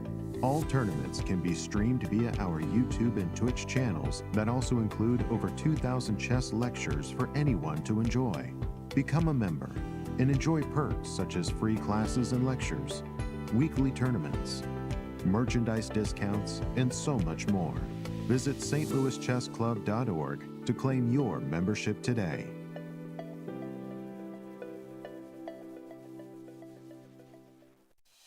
The World Chess Hall of Fame, located in the heart of St. Louis's historic Central West End. Want to know why chess has intrigued people around the world for nearly 1,500 years? Stop by and learn about the impact of chess from our 3 floors showcasing the art, culture, and history of the game. Landmarked by the world's largest chess piece sitting outside our front door, the World Chess Hall of Fame has something for everyone to enjoy, including various exhibitions, monthly concerts, and much more. Whether you are a beginner or a professional, there is something for everyone to learn here at the World Chess Hall of Fame. Enjoy free admission to our rotating exhibitions in our galleries and sign up for chess events, family-friendly programming, and art classes. And don't forget to stop by our award-winning gift shop, Q Boutique, and shop a wide selection of chess-related merchandise. For more information on current exhibits, please visit worldchesshof.org. The St. Louis Chess Club Scholastic Program brings the educational value of chess to kids in schools across the St. Louis area. Active in over 100 schools throughout the St. Louis City and County, the St. Louis Chess Club has been able to reach over 85,000 students in both in-school and after-school programs. We view chess as a valuable educational tool. Learn more about our scholastic programming by visiting stlouischessclub.org/education. St. Louis.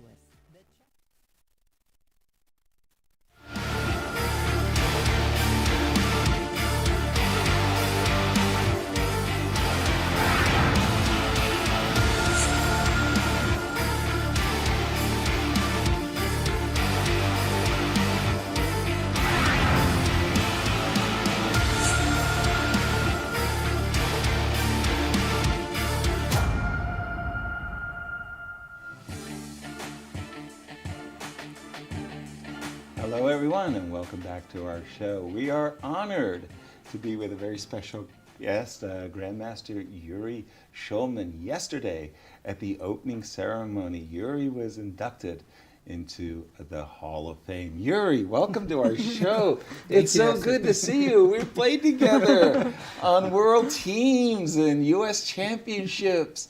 How are you? Great, Yasser. No, those were wonderful memories, and I still remember your game against Shahryar Mamediyarov, and you had like such a wonderful example how you should come back from retirement. You know, Yasser just simply had super tournament there. Like, we're here to talk about you. Stop. No, Yasser, I'm preparing myself for the future time when I'll get back to chess again. The chess commentator. Well, first of all, welcome to the show, Seriously, and I'm going to step off for a couple of hours. I'm going to be back at the end of the round. It's all you and Kate and Cristian. Yuri, congratulations. What a great achievement. So my first question is, how does it feel to be inducted into the U.S. Chess Hall of Fame? No, my biggest feeling is really to enjoy time spending here. Like again, seeing how wonderful it is to be around great chess players. About like to see how the chess club in St. Louis is not only chess club anymore. It's already not even chess like square. It just looks like chess street right now. So yes, like, there's so many Chess Avenue, if you will, right? So it's really amazing. So like I really had this was the most pleasant feeling, just to see how chess here is really part of the life in St. Louis. And I heard that like the people even officially trying to count how many grandmasters. Right. Yeah, and just it's like around 30 plus, I think. Yeah. So, so just and maybe you're the new edition, right? Right. Exactly. I am, in fact.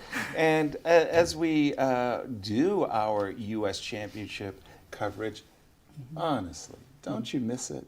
Absolutely, yeah. Like it's probably one of the reasons I stopped playing chess. It was just I couldn't qualify for 2014 U.S. Championship, and though I had some great tournaments before that, but it was already such a challenging thing to qualify, and the motivation was gone.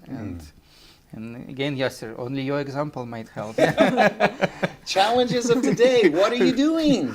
What are you doing? You have a new chess program, Chess Without Borders. Tell us about it. Right. Yeah, like I mean, it's not a new program. Yeah, like we started in 2000. Maybe 5, I think, yeah, and yeah, we have around probably 400 students in the Chicago area.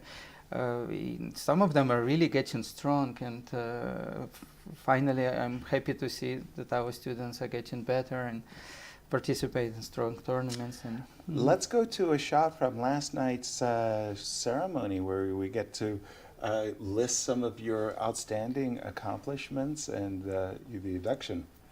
And by the way, I thought your speech was really good. Oh, thank you. Yeah, I think we have some B-roll of it. Actually, it's just your photo. And you're getting closer and closer.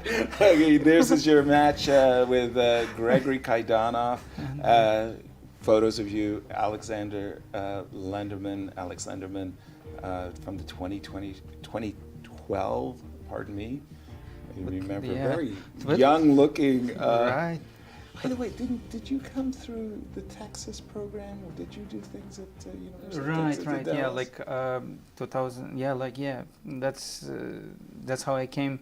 At that time, I met Katie Stone and Nuruddin Zayan, and like say at one of the, I think it's a National Open or US Open in Las Vegas, and they invited me, and then Tim Redman, of course, and that was how I think chess in UT Dallas started to grow, and then UMBC and lots of schools after that. They really like started getting stronger and stronger teams as well. I really liked it that we set the challenge to other schools, let's get some grandmasters. Yeah, and now maybe I wouldn't. We were thinking today, like maybe I wouldn't even make to one of any of those teams, but at that time, qualified. And you were talking about your accomplishments. You were like U.S. champion, but you also were very important. You were part of the women's national team. You were our coach for 2 big events. We almost medaled at the Olympiad, and we did really well at the World Women's Team Championship. You said you missed playing. Do you miss coaching on this level? Absolutely, yeah. Like it was fun time. I know, Katerina, I was helping probably a little bit more in Norway to you than in China, but I think, still those were wonderful memories when we were, I was helping to the ladies team and also to the men's team at some point. But do you have any memories from coaching the women's team or the men's team, or even some funny memories from the US Championships you wish to share? From the US Championship? No, I mean, yesterday I mentioned how me, Katerina, and Wesley went to. That's a really you had to see it. Yeah, right. Like I cannot repeat myself. The Arctic Ocean, could be challenging. Well, the idea there was you were mentioning that Wesley jumped in the water and he violated the rules of physics as he jumped out of the water faster than he jumped into it. Me and Katerina are trying to get in very slowly, and Wesley said, something is not right there. Let's jump. And I can say like his chess approach is much more professional. Yes. Jumped in the water. Cristian jumped in with a very, very special guest. Well, first of all, congratulations, big congratulations. That's a big step in your career, your coaching career, your career as a grandmaster, as a chess player, and a player that has been involved in the chess world for so many years, right? So congratulations, Yuri. Tell us a bit about this tournament. You've won it once. What do you need as attributes as a chess player to win? Somehow I used to love to play this event. Even not necessarily it was just in St. Louis, but also when the tournaments were run in San Diego, in Oklahoma. Yeah. So, but somehow, I enjoyed it so much. Like when you come, it was celebration to play such chess tournaments. Right. Yeah. And what does it take to win? Is to probably there is some luck to it, of course, but you definitely want to enjoy the event, and that's what I definitely was feeling at U.S. Championships. I always was enjoying feeling. Having a great schedule also, and meeting my friends. It was really nice. Yeah, going for a walk and not playing 2 rounds a day and eating some unhealthy food. So here it was totally different experience. You enjoy it. Yeah, you have your schedule and you analyze games after. So just it was great. Yeah. Yuri, thank you so much for joining us. Of course, yes, sir. Thank you. It's a great pleasure to see you. Yes, thanks Don't again. be a stranger. Much success on your chess program, Chess Without Borders. Thank you, thank All you. your coaching. And you also asking what else I was up to. I'm teaching also. I don't know if like how to play chess. Our 2-year-old, he's like still maybe his way of moving pieces is a little different that we get used to, but still hopefully he'll enjoy it also. Our son Mark, so he'll also join one of our chess programs. Yeah. Yuri, once again, congratulations. Thank you. Really Thank great you so much, achievement. Thank you for being here with us. Thank you very so much. Jeffery, yeah. Absolutely, once again. And everybody, to remind you of our pairings. Let's just take a refresher as we're in round 1, and these are the pairings, Kate.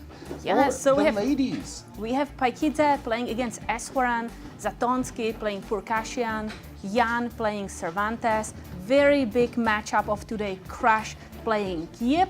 Right. Former U.S. Women's Champion, Yu playing Abhimanyu, and Lee playing Tokhirjonova. And in the open, the pairings for round 1? Yeah, we start with a big matchup again, no wasting time here. Aronian playing against Caruana, Xiong playing against Mishra, Tang playing against Shankland, Robson against Sevian, Niemann playing Swiercz, and So playing Dominguez. Exactly. And Christian, pick it up for us if you don't mind. Tell us about this big theoretical clash, because we do see d5 on the board. Yes, d5 was played, knight to e7 and not bishop takes f6. Right.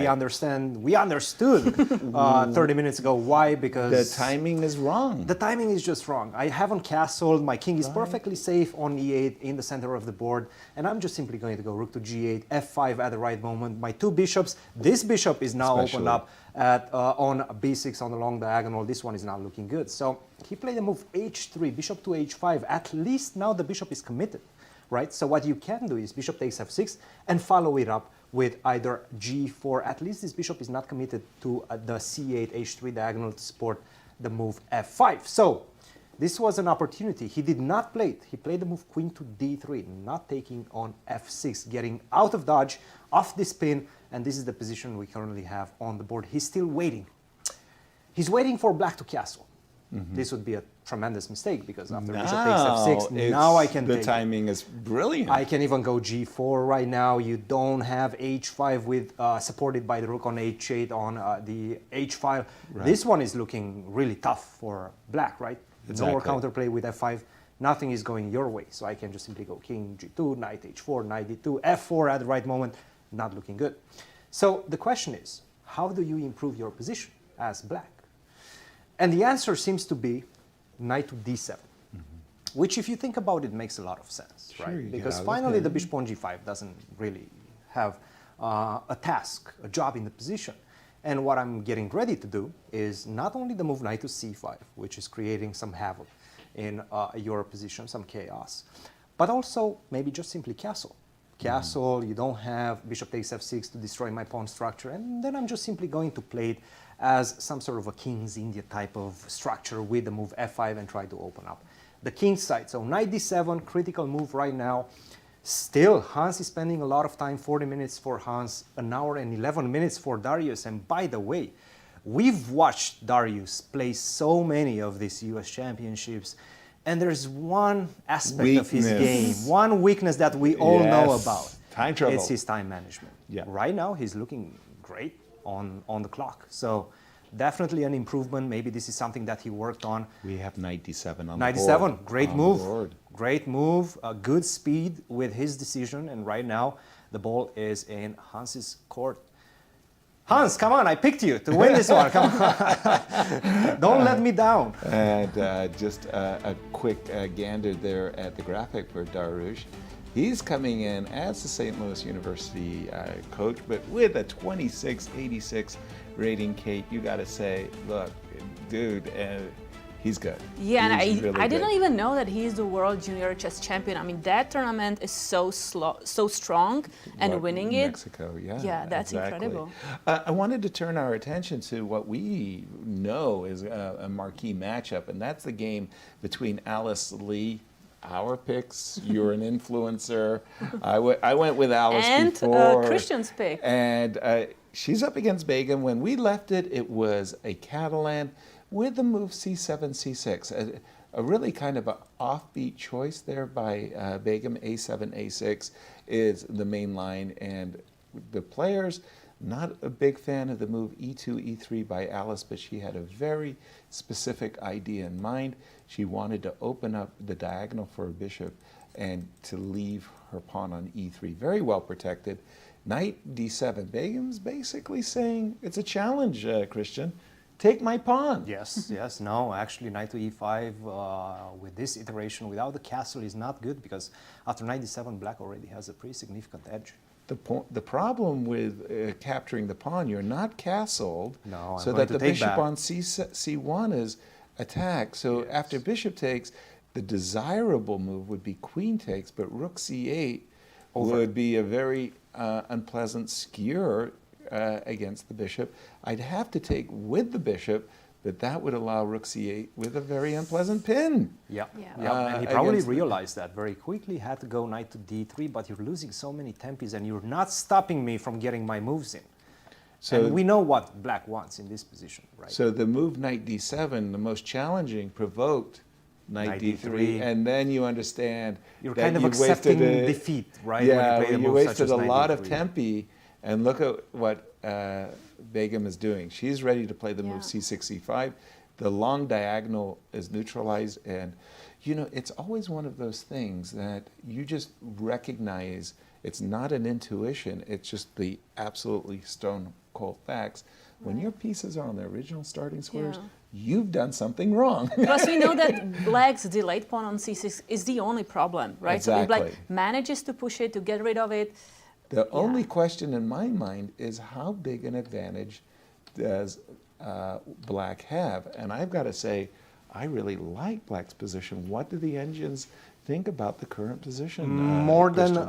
a pawn advantage. More than a pawn 1 advantage. point advantage, yes. Uh-oh. Minus 1.1 with the best moves for white.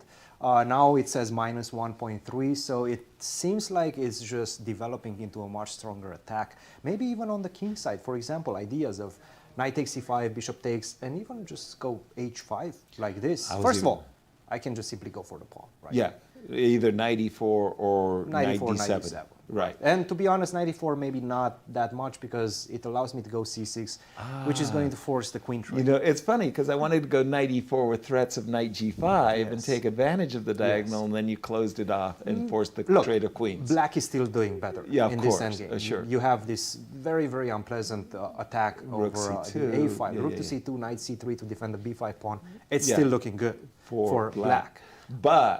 But you have better. maybe h5 is even better. Yes. So take, maybe even knight to d7 first. yeah. Knight d7, I'm going to pick that pawn up, maybe even with the rook in this instance, and some ideas of rook to h5. I'm still looking at your weakened king side, right? I mean, Right.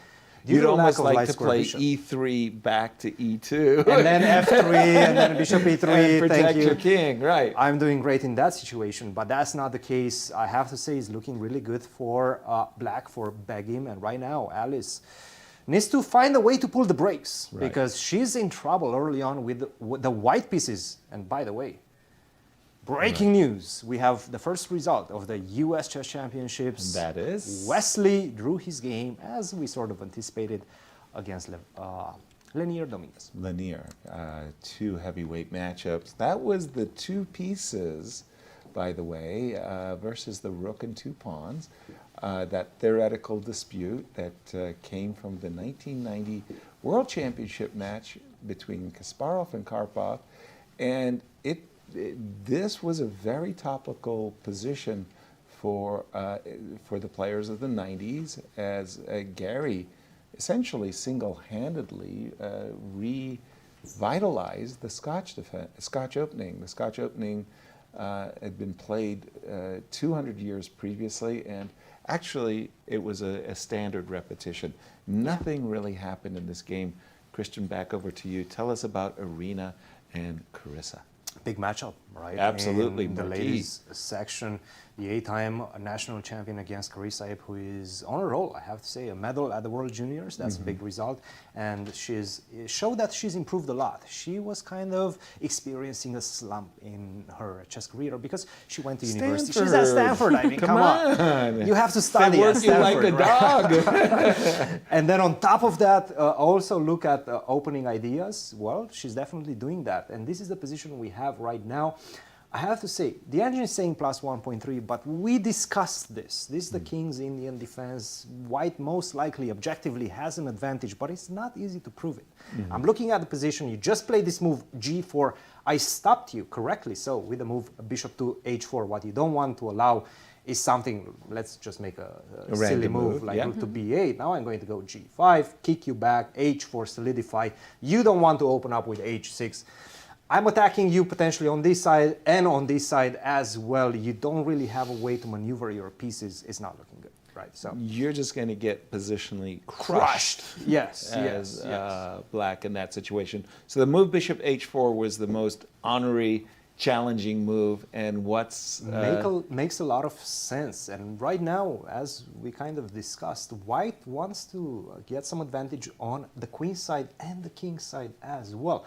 With the move a4, you still have some problems with your pieces, right? This knight on g8, okay, are you going to go to f6? But then you might get hit with the move g5. You still have some difficulties opening me up, opening White's position on the king side. So I have to say, I'm looking at the position, I see how stable my defense is, and maybe my offense as well on the king side as White. And I have to give it to Irina. She has a good advantage, but still a very complex position. Cristian, I just have a question. So if I don't go a4, let's say White continues the same g5, then Black goes h6 and is happy, or? Yes, very happy. Very happy, yeah. She right now has the advantage because I don't have h4 to support it, right?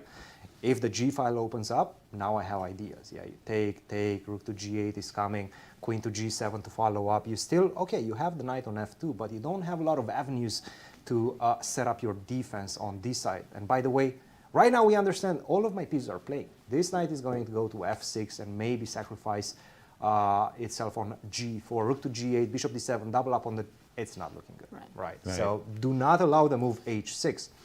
That's the key. Keep the position and the tension as is whenever you go h5 as black. No. So for example, like this, h5. Now I go g5. Thank you very much. I closed your bishop. No more h6. You have to sacrifice a piece to get something. This is not good. So this is what she needs to understand. Irina, I'm sure she understands this. I have to say, I'm looking at the position. It's looking good for Irina crushing this one. All right, thank you, Cristian. And even though there wasn't much content into the game, we want to interview the players, Wesley and Leinier, and get their thoughts. They're getting mic'd up. In our previous studios, this is so, I mean, we're like these beautiful studios here. I can get so close to you. I get so close to you. I'm feeling it. Hey, look, I can touch you. I got my boundary, you know, you can't. No, this is really, really nice. We're really enjoying the space. We hope you're enjoying our show. Please, everybody, tell your friends, family, where you're hanging out. We want these national championships to be the best ever. And we're just so happy to be here on set in the show.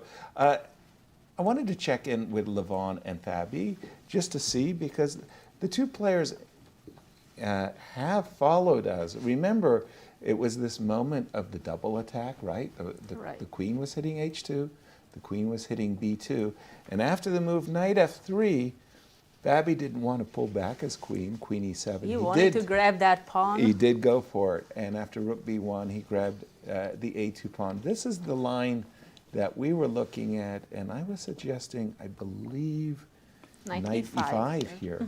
He played instead rook a1 and knight d4. This is a tempo. Levon is counting on the fact that he's going to win this pawn, he's going to win this pawn back, and trying to leave Fabi with the isolated queen pawn on d5, smidge of an advantage for White. I did win one of those endings against Michael Tal. Queen and knight versus queen and knight. He had the isolated queen pawn, and I won a pawn, and I could grind him down. But these are very, very hard positions to win. Where's the excitement, Cristian? Well, not in this one. Definitely not in this one. I kind of picked up on that one. No, this one is going to be a draw, obviously. Let's take a look at this endgame. It does seem like black has improved its position right now. I see this knight on d5. The bishop is kind of astray on g5, right? I have h6. Knight e3 is coming in the position. And what were we discussing at the beginning of the show? What was black's idea? To play e5 exactly. at one of Open the moments. Up the bishop at some point, after I defend somehow this pawn on d6, I will be able to do just that. So I'm looking at the position. I see that black has an easier plan. Rook a5, double up on a8, put pressure on a4, if I want. If I want. That a4 pawn feels like an Achilles heel. And by the way, for example, once we get there, let's say I play some silly moves. Right. Rook to a5, bishop to e2. Now this is a double attack. Exactly. I'm attacking the a4 pawn, but I'm also attacking the b5 knight, right? For example, if you defend, well, you lose a piece right now. Exactly. The rook on a1 is not protected. So this one is not looking good. And by the way, once you play the move b3, you're also weakening the c3 square. It's difficult. I'm looking at the position. It's difficult. Rook a5, rook a8. Sam knows his plan. Got a little bit of I mean, look at best computer move, knight b1. Oof. That's not a good sign, is it? That's not an easy one, not a good sign. No. No. I was thinking more along the lines of rook a3 with the idea of prepping your rook to a8. Rook a3 is +4 for black. Oh, I blundered a piece? Yes. No, not a piece. After f6. Bishop has to go back. Knight e3. How do you defend against? Oh, I can't play bishop c2. d3, of course. Knight g2 rocks my world. Yep. That's an easy one to miss, by the way. Easy, because, you're just thinking you're going to play bishop to d3. And what's the move, guys? I mean, what's the move? I'm looking, bishop to e2. Bishop to d3. Or bishop d3, double attack, right? Can I play king f2 now? After, king f2, knight f5, maybe? Yes, knight f5. Well, I played bishop g3. Let's keep going. Really? Oh, this is not looking good. Yes. Really? Because once you play bishop f4, then I hit you with e5. Hit me with e5. Then I walked into the tempo. Yes. Oh, that's nasty. I'm telling you, this position is difficult right now. Oh, very difficult. And bishop to e2, very natural move. Bishop to d3, not also working. Natural move. Because then I have knight f4, right? Right. So it just looks like white is missing 2 tempos and be fine, right? Bishop d3 castle, very happy. Right. Yeah. But you're don't not have getting the timing to get them in. Very difficult position, I have to say, Sam. Despite the fact that he missed a golden opportunity at move 5 in the US Championship to get a winning position. Yeah. He's still doing very well. He still has a golden opportunity to score with the black pieces. And those victories with the black pieces, they are so difficult to come by. Oh, especially in this competition. Just once again, I just wanted to finish the Alice Lee versus Begim, because Begim played the move that caught my eye at first blush. She played the move knight e4, because I'm thinking that if I'm in black shoes, I'm starting to look at knight g5, knight h3 check, and mate. Yeah. Came the move c6, just as you prescribed, and Begim went into that ending with, well, the more active pieces, the rook on a8, the knight is jumping to c3. This endgame looks so comfortable for black. I mean, white pieces are not really developed. Both rooks, and the bishop doesn't know where to go. Right. So it's definitely looking very comfortable for Begim. I quickly wanted to go through the Women's Championship because we did have this huge matchup between Irina and Carissa. I like that she didn't play the move a4, but I did like the move king h2, because in my view, it is about the g file and this fight over control over the g file. If I could play rook g1 and in the near future sneak in the move g5, I think Irina's doing really well. And now, as we just take a pause from our analysis, we do have in studio Wesley. So, hello, Wesley. Wesley, are you there with us? Can you hear me? Yes. We can definitely hear you, yes. How do you like me now? That's perfect. Tell us a bit about the game, Wesley. It felt... I can't touch you now.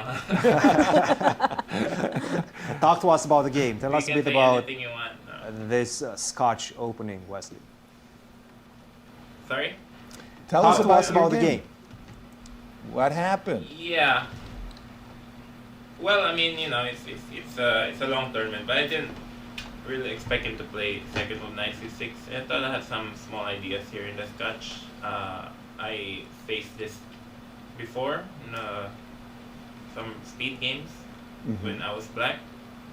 I thought it's quite interesting to play an endgame. But then found this move, rook f8. Like, my pawn played knight a3 instead of knight c3.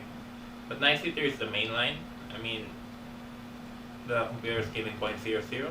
But I thought it seems interesting. But when he played rook f8, threatening rook e2, and he's just entitled to play king f8 and king e7, king d6, I realized it's quite difficult to make much progress. And we're just having a little trouble with your audios. You sound a little bit faint for us, Wesley. But you wanted to say that Leinier found a very good idea with king f8 to e7, and he's in time to keep your minor pieces at bay. You then made the repetition. yeah, it's probably just equal at that point. I'll try to speak a bit louder now. You're good. You're good. Yeah. Wesley, you're obviously you come in as one of the favorites in the tournament. Tell us about this U.S. Championship, this campaign for you. What does it mean to you personally playing in these national championships? Well, it's very exciting because you always see the next generation coming up. You always see young up-and-coming players like Mishra, who's very, very good. And also last year we had Christopher Yu, who's really good as well. So it's nice. I think this is my 9th time playing in the U.S. Championship. So it's very exciting to see new and young players who are probably going to be professionals one day. And as for me, I believe the U.S. Championship is the toughest tournament of the year. It's also incredibly long. I think last year was even longer, 13 games. But it's always a challenge. It's going to be a long 2 weeks. But you know, as I said, chess is not supposed to be easy. So it's going to be fun and challenging at the same time. I remember Alejandro once said that the U.S. Championship was the hardest tournament he ever played in because everyone's very competitive and booked up. Right. But it's interesting. Also now we have new players who switch federations like Leinier, Levon, and myself. So also Dariusz. So we always have new faces coming up and young players. Wesley, we apologize to you. We have our own challenges with the with the video and the audio. So we're going to let you go, but please promise to come back, and we'll take care of the small technical details. But thank you for joining us for today. Start to shout next time. No worries, no worries. We'll get it all set up. Thank you. Thank you, guys. Absolutely. And I was seeing a game, I think it was the Tatev Jennifer Yu game. Did I see an extra pawn there? Oh yes, you did. Wow. Yes, what you did. So this was the H3. The other King's Indian. King's Indian. Now the Tell us what Carissa happened in this one, versus Cristian. Irina. So let's take a look at this one. And we were discussing these ideas of e5 after the move knight d7, but she played e5 first and then went to c5 via a6. So an interesting idea by Tatev to touch the bishop on d3 as well, solidify the knight on c6, on c5, excuse me, with a move a5. If you don't go a5, I'm going to go b4 and you're in trouble, right? You don't want to allow that. Makes a lot of sense. And this, take a look at this. Knight to f4. This is a pawn sacrifice. Right. Rook to e8. I understand what I want to do next. First of all, I'm threatening to take on c3 and then take on e4. We're equalizing the pawns, and I have to say, due to the lack of the dark square bishop around my king, it feels like my king is weaker, but I don't see how you attack it. Because, for example, if you do this, castle, take, I see this queen landing on f6, and that's going to defend my king quite well. So I'm not too concerned about it. Rook to e1, maybe even back to c5. This is the type of position that definitely they're looking at. She played the move queen to d2, and perhaps this is what she wants, to take back with the queen, and then have this position, maybe after take, bishop to e3, drop back. The queen on c3 is protecting against queen to f6. You cannot set up that defensive mechanism, but what you can do is maybe queen to f8 followed by queen to g7. You have to challenge me on this long diagonal, because if I go long castle, bishop to h6, h4, h5, you get mated. Yeah, you get mated. You don't want to allow me to do that. And this is maybe what she's calculating. Castle and queen to g7, and now with the rook on d1, take a look at this, bishop to d4. I have to say, let's start the engine as well to give us some insights. It's looking good for white. Jennifer's happy. I like this move, queen to d2. The position is still very complex. By the way, the engine is saying bishop takes c3. So bishop takes c3, queen c3, knight takes e4, take. So everything that we were just discussing, and this is the key move right now. Not queen f8. Not queen to f8, but queen to e7. With the same idea, you want to go queen to e5, right? My question is, what if I go castle? Now bishop to d7, and it says, okay, I'm fine like this. But I have to say, from a practical perspective, you're looking at this position, you see the control on the long diagonal for white. Not looking good, guys. But black may have some b5, no? Maybe some counterattack. But you have to understand this without the help of the engine. Yeah, the bishop d7 is a very difficult move to see. It's not the only one, but for my understanding, the assessment with the black pieces is the tough part in this one. To get the assessment right is the tough part. You see that you're taking the pawn back. You have the option of just keeping the bishop on g7 and playing for initiative and compensation with the pawn still on e4, let's say b5. And I think you take this instead of taking on c3. You take this route out with the move b5 and try to create ideas like such. So, it's very interesting. The typical King's Indian type of position, right? I mean, it's going to be very complex. Both sides are going to have a lot of chances down the road. If you don't mind, that very final position after bishop d7 with the queen coming to e7, long castles. Yes. This position, rook h1 to e1. I want to play f3, right? You want to play b5, I assumed. I will, but first I have to stop you from playing. Yeah, that was the point, because if you did play b5, I had this cute shot bishop h6. Yes, very nice. I'm threatening the mate, and you don't have time to play rook c4. Nice. If you take, and takes f6. My favorite living condition on the pawn up. Don't do that. Don't do that. But rook h e8. So rook e1, rook h e8, and this is, well. This is okay for double-edged. Black, right. Wonderful. Thank you, Cristian. And if you go bishop to h6, now I can go queen to e5. This is the idea. Right. Queen to e5, you take, but this rook is going to get into play after take, rook takes No, e4. here you're just perfectly fine. Perfectly, maybe even better. Yeah, exactly. No, so, yes. No issues. Yeah. But I have to say, no, from a practical perspective, I think Jennifer is posing the questions, posing the problems for Tatev. Yes. Okay. Yeah. What if we move from one U.S. women's champion to another and see how Nazi Paikidze and Ashrita Eswaran are doing? Okay, let me. I think it's an interesting position. I'm on the wrong tournament here, and see, there you are. Okay. See, I'm feeling like. Were there a lot of Catalans today? Because there's just Catalans and Queen's Slav defenses. Because it sure feels that way. Sorry, this was the h6, bishop d6 variation, remember? We were surprised by the knight on c6 as well. Exactly. Okay, so Nasi scored the two bishops. So she's got that going for her in her pocket here. But Black's pieces are very well. Yeah, and the bishop on e4 is kind of neutralizing the bishop on g2. It most certainly is. Yeah, no, I don't see any particular problems other than the two bishops. But if I'm provoked to play the move e2, e3, I don't feel that bad as Black. I mean, I might simply go knight d5. Pardon me, let me just put that move on the board and say, you know what? Let me just take away this bishop. Take away the one thing that you have in your pocket. It feels... It's a very interesting position how the light pieces are kind of occupying the center. Yes. It's a visual, isn't it? Yeah. You know, like the bishop on e4 and the two knights on f5 and d5 looking very good there. And you guys are definitely right. Black is doing very well in this position. Exactly, yeah. I'm going to just go to our defending. Yeah, this was the one that Tatev has got a key decision.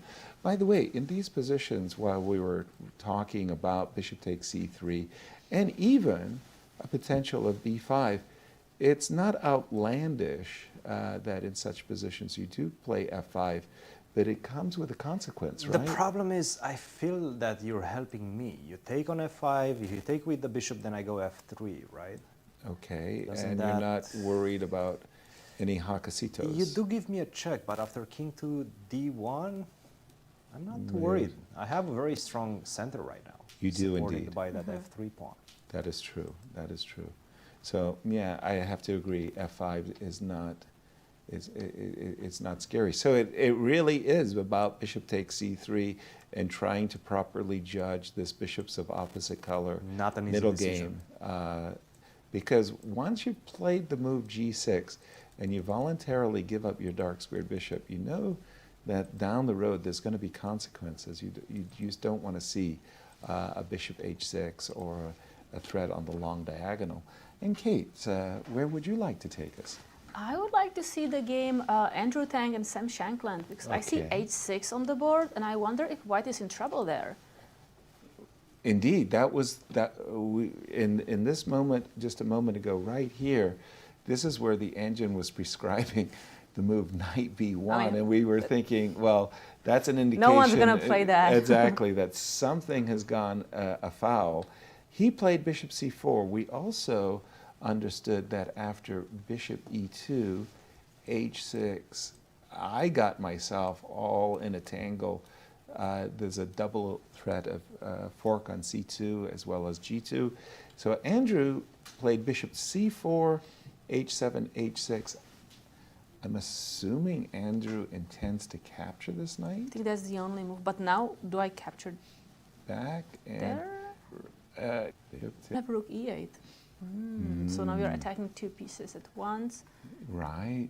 Although you do have rook e8 because I put my king here, right? If I had maybe put my king on f1 or d1.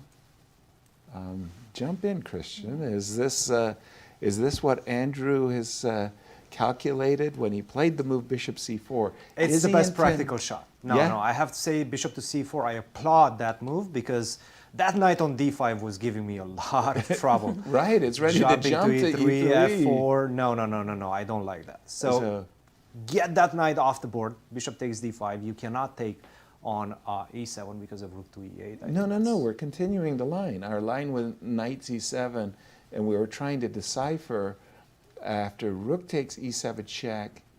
Oh, rook a5, excuse me. Correct. Apologies. Oh, I Rook didn't see that A5. either. You Correct. just defend both pieces at once. Exactly, rook a5, the rook gets out.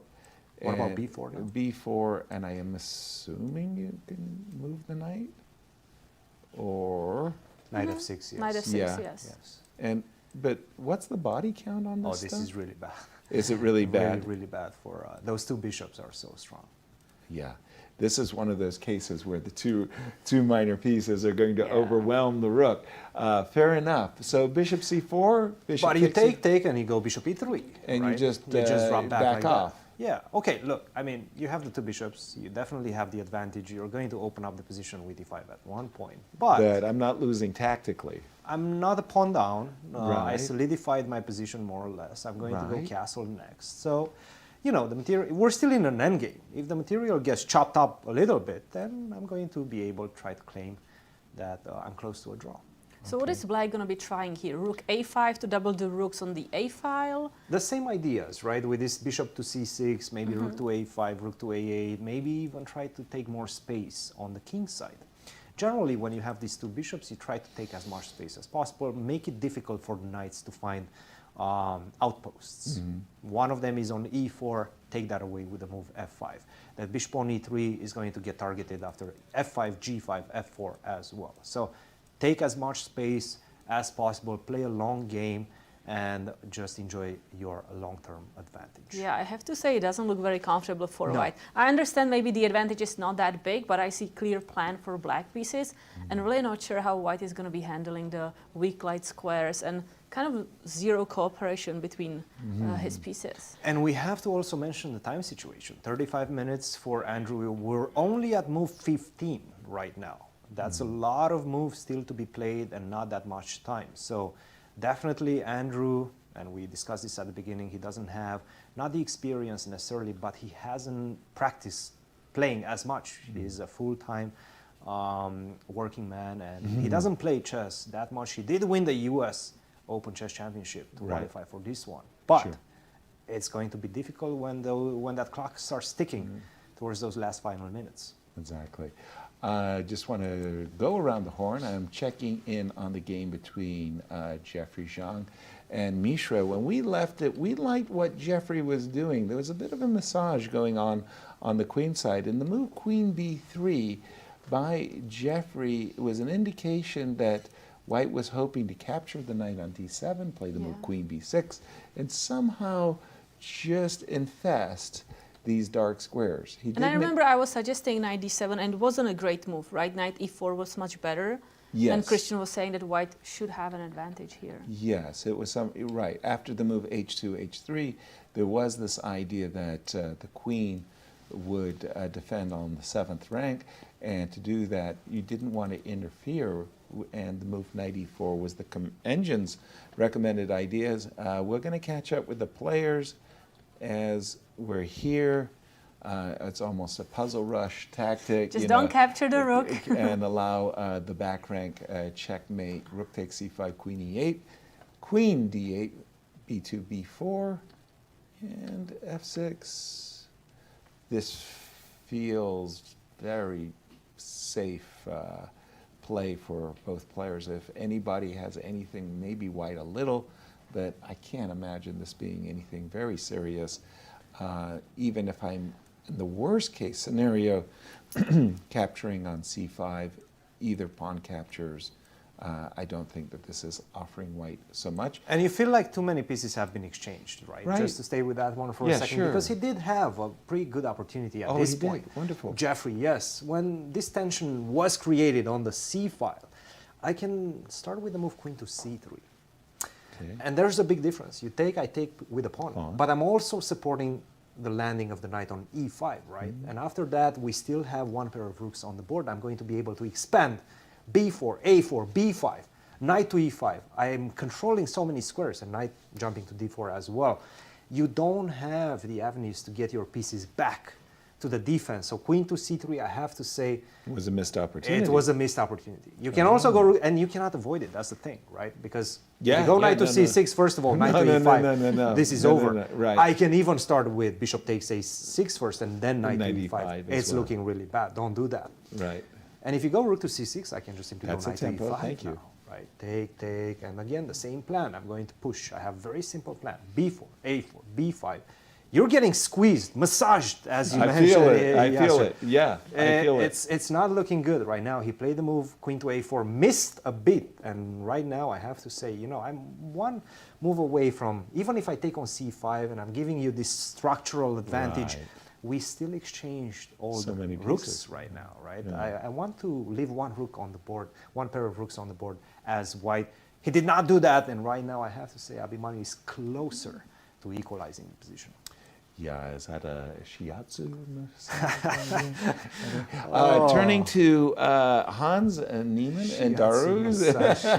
How do you know those words? Yasser? It's deep deep massage. Tissue, yes. Deep tissue massage. We did see that move knight d7, Dariusz, and the idea behind knight d7, as you correctly pointed out, was simply getting out of the pin. You're making way for f6, but more importantly and more annoyingly, the move knight c5 is going to hit a lot of targets in white's position. So Hans backed off with the move bishop c2, h6, bishop takes, queen takes, and by the way, 31 minutes at this moment for Hans, and for Dariusz, this is a luxury as he has an hour on his clock. And I really like the dark square bishop, right? That diagonal is very open. There is no like a opponent guided- on that dark side. Yeah, the guided missile, right? I mean, it's in a silo over there on A7, but I agree with you. Even though visually it looks like white has some nice space on the king side, I'm not feeling this for white. I'm getting some flashbacks from his last game from the World Juniors. It was a very similar Was Hans situation. Niemann. Hans versus Arseny Nesterov.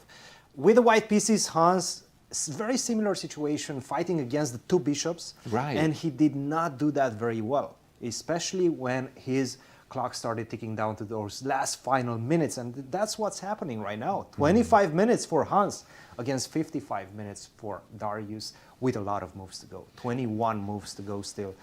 I have to I'm say, seeing the move F5. Let's go, right? Let's go, right? Yes. Just open yes. up that bishop, open up the rook. I agree. And just go ahead and give us some of the first choices here for white. Well, because- things are getting very complicated concrete, right now. Concrete, right? You probably have to take on B5. Okay. I can take back on B5 with a rook. By the way, taking on B5 is not an easy move, right? You Right. Allow rook takes B5. That enforces some attack on D5. Enforces some attack on B4. Not that easy to make that move. But take with pawn, then forever that The A pawn is A5 going to be is- strong. Yeah. This is just to any end game protect the that's pass horrible pawn, for right? black. Yes. But also the problem though, after the move F5, if you take on B5, don't I want to take on E4? I can also do that. Yes, and right, this is and when now you're in gonna this have- nasty pin too. Exactly. Knight F6 maybe, Right? right? Even something like this, and I start worrying that the D5 pawn. Take with the rook. Yeah, you have it's to the- go back. And then we get this position. I mean, I take on B5. You don't have bishop to D3 to kick this rook away anymore. You have a weakness on D5, a weakness on B4. Right? Not looking good.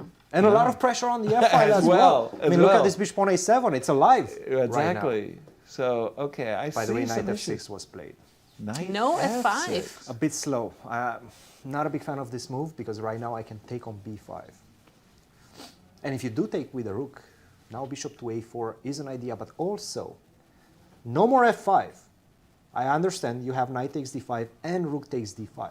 So I don't have time to go bishop to A4 because of rook takes D5. That's a nice little trick for black. But what I can do is go queen to C3. Follow it up with bishop to D3. But Christian, surprisingly, computer didn't mind rook takes d5.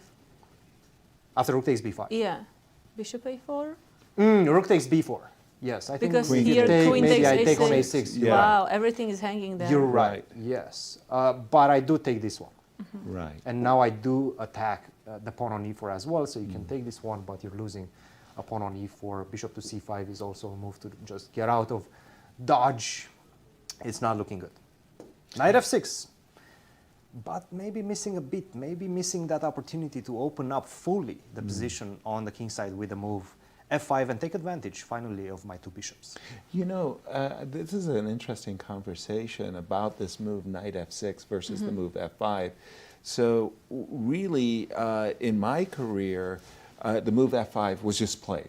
And we would take these very, very concrete decisions and we would just go for forcing variations. Today, the computers are actually teaching us to try to be as flexible as possible and to not make those forcing committing moves like Right. F5. The computer's influence, Knight F6. Yeah, to be more patient and just move with the pieces around. I mean, he had the idea maybe to transfer the knight to a better square. Right. But I'm a person, I would prefer to play Let's F5. go. Let's go. We are going to take a commercial break. Thank you so much for sharing your day with us. And as we go to break, Sabina caught up with Irina for an interview. Hope you enjoy.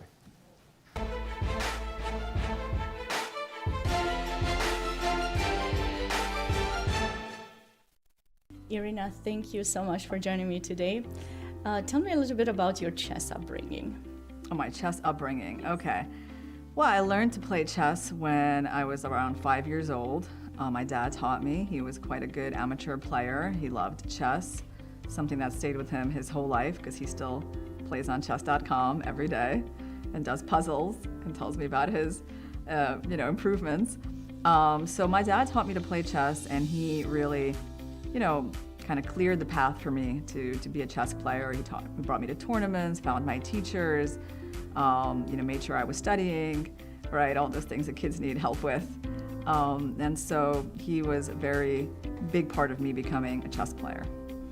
And was there something specific that you guys were working on? Any specific book particularly that stood out to you as a kid? Yeah, well, actually my dad was my first teacher until I was about 9 years old. So basically I got to around just 1800 with his help.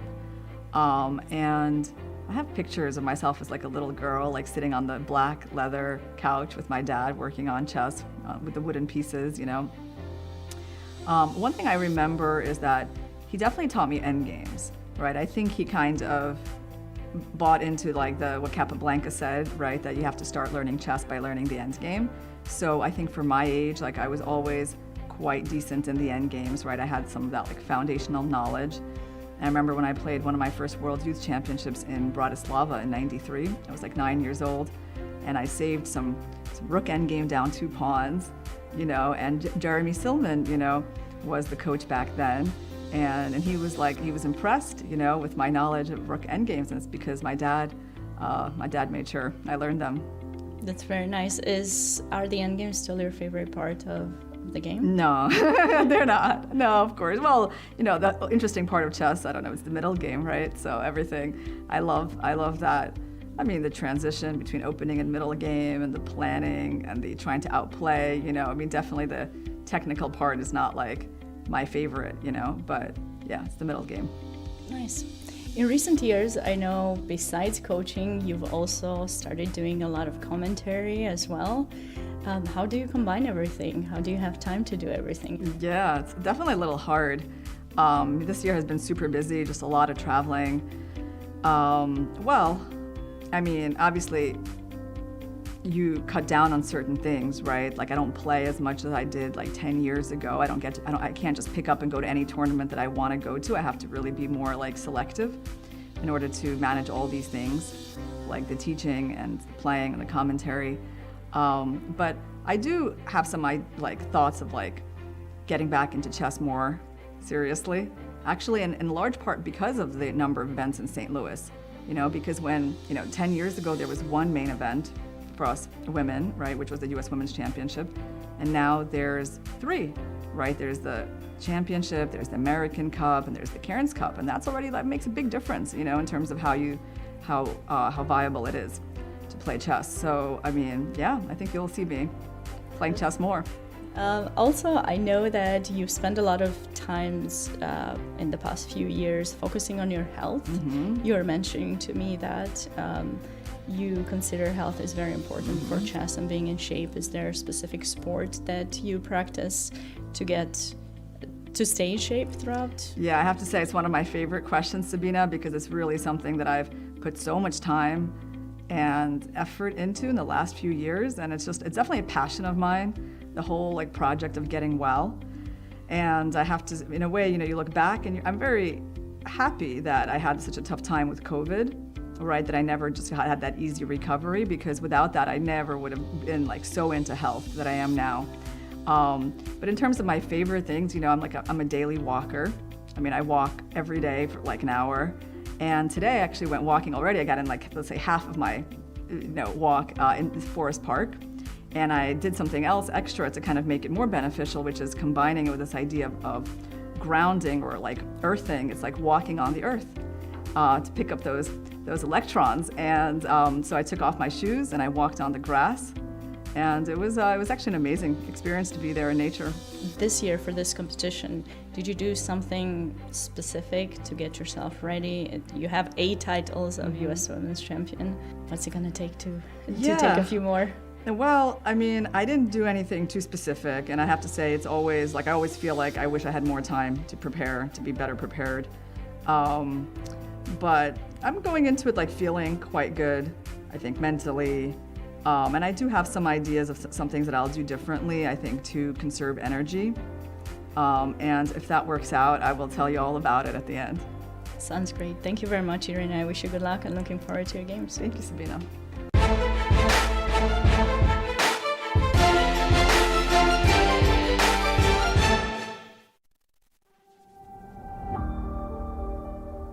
Yeah, it's amazing what the club has done for chess in general because, I mean, it's already been 15 years and they've done countless national championships, tournaments for juniors, helping around schools, and they've just grown the game so much across the United States. I think if I look at my own career and I look at American chess in general, we're in a much better place than we were 15 years ago, and so the contributions have been immense, and of course it's all thanks to Dr. Gina Singfield and Rex Singfield. I would say that St. Louis Chess Club is like a rock in the ocean of chess, and we know that it's there. It is there, it will be there. I think it sends a hope that the game of chess will always stay afloat. By the mere fact of its existence, I think it sends positive waves across the globe.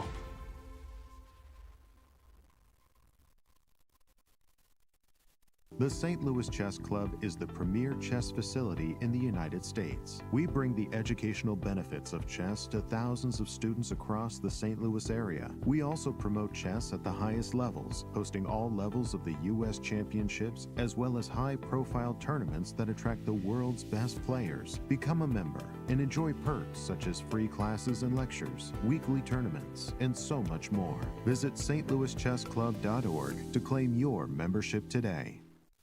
The World Chess Hall of Fame, located in the heart of St. Louis's historic Central West End. Want to know why chess has intrigued people around the world for nearly 1,500 years? Stop by and learn about the impact of chess from our 3 floors showcasing the art, culture, and history of the game. The World Chess Hall of Fame has something for everyone to enjoy. For more information on current exhibits, please visit worldchesshof.org.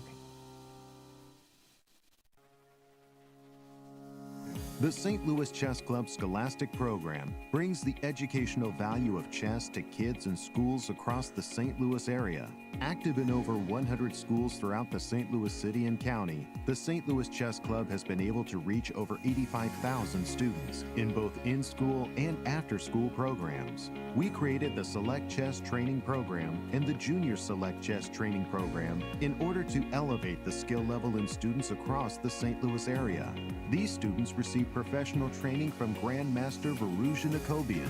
Other programs include Chess Cops, a partnership with the St. Louis Police Department, looking to improve relationships between at-risk kids and police officers in the St. Louis area, with over 600 students playing chess over the board since 2019. The St. Louis Chess Club has also created a Chess Merit Badge for the Scouts BSA, quickly becoming one of the most popular badges, with more than 250,000 Scouts earning the badge since 2011. Students of chess can also pick up a copy of Read and Write Chess. Thanks to club co-founder Dr. Jeannie Karen Sinkfield, anyone can learn how to understand chess notation in no time. We view chess as a valuable educational tool. Learn more about our scholastic programming by visiting stlouischessclub.org/education.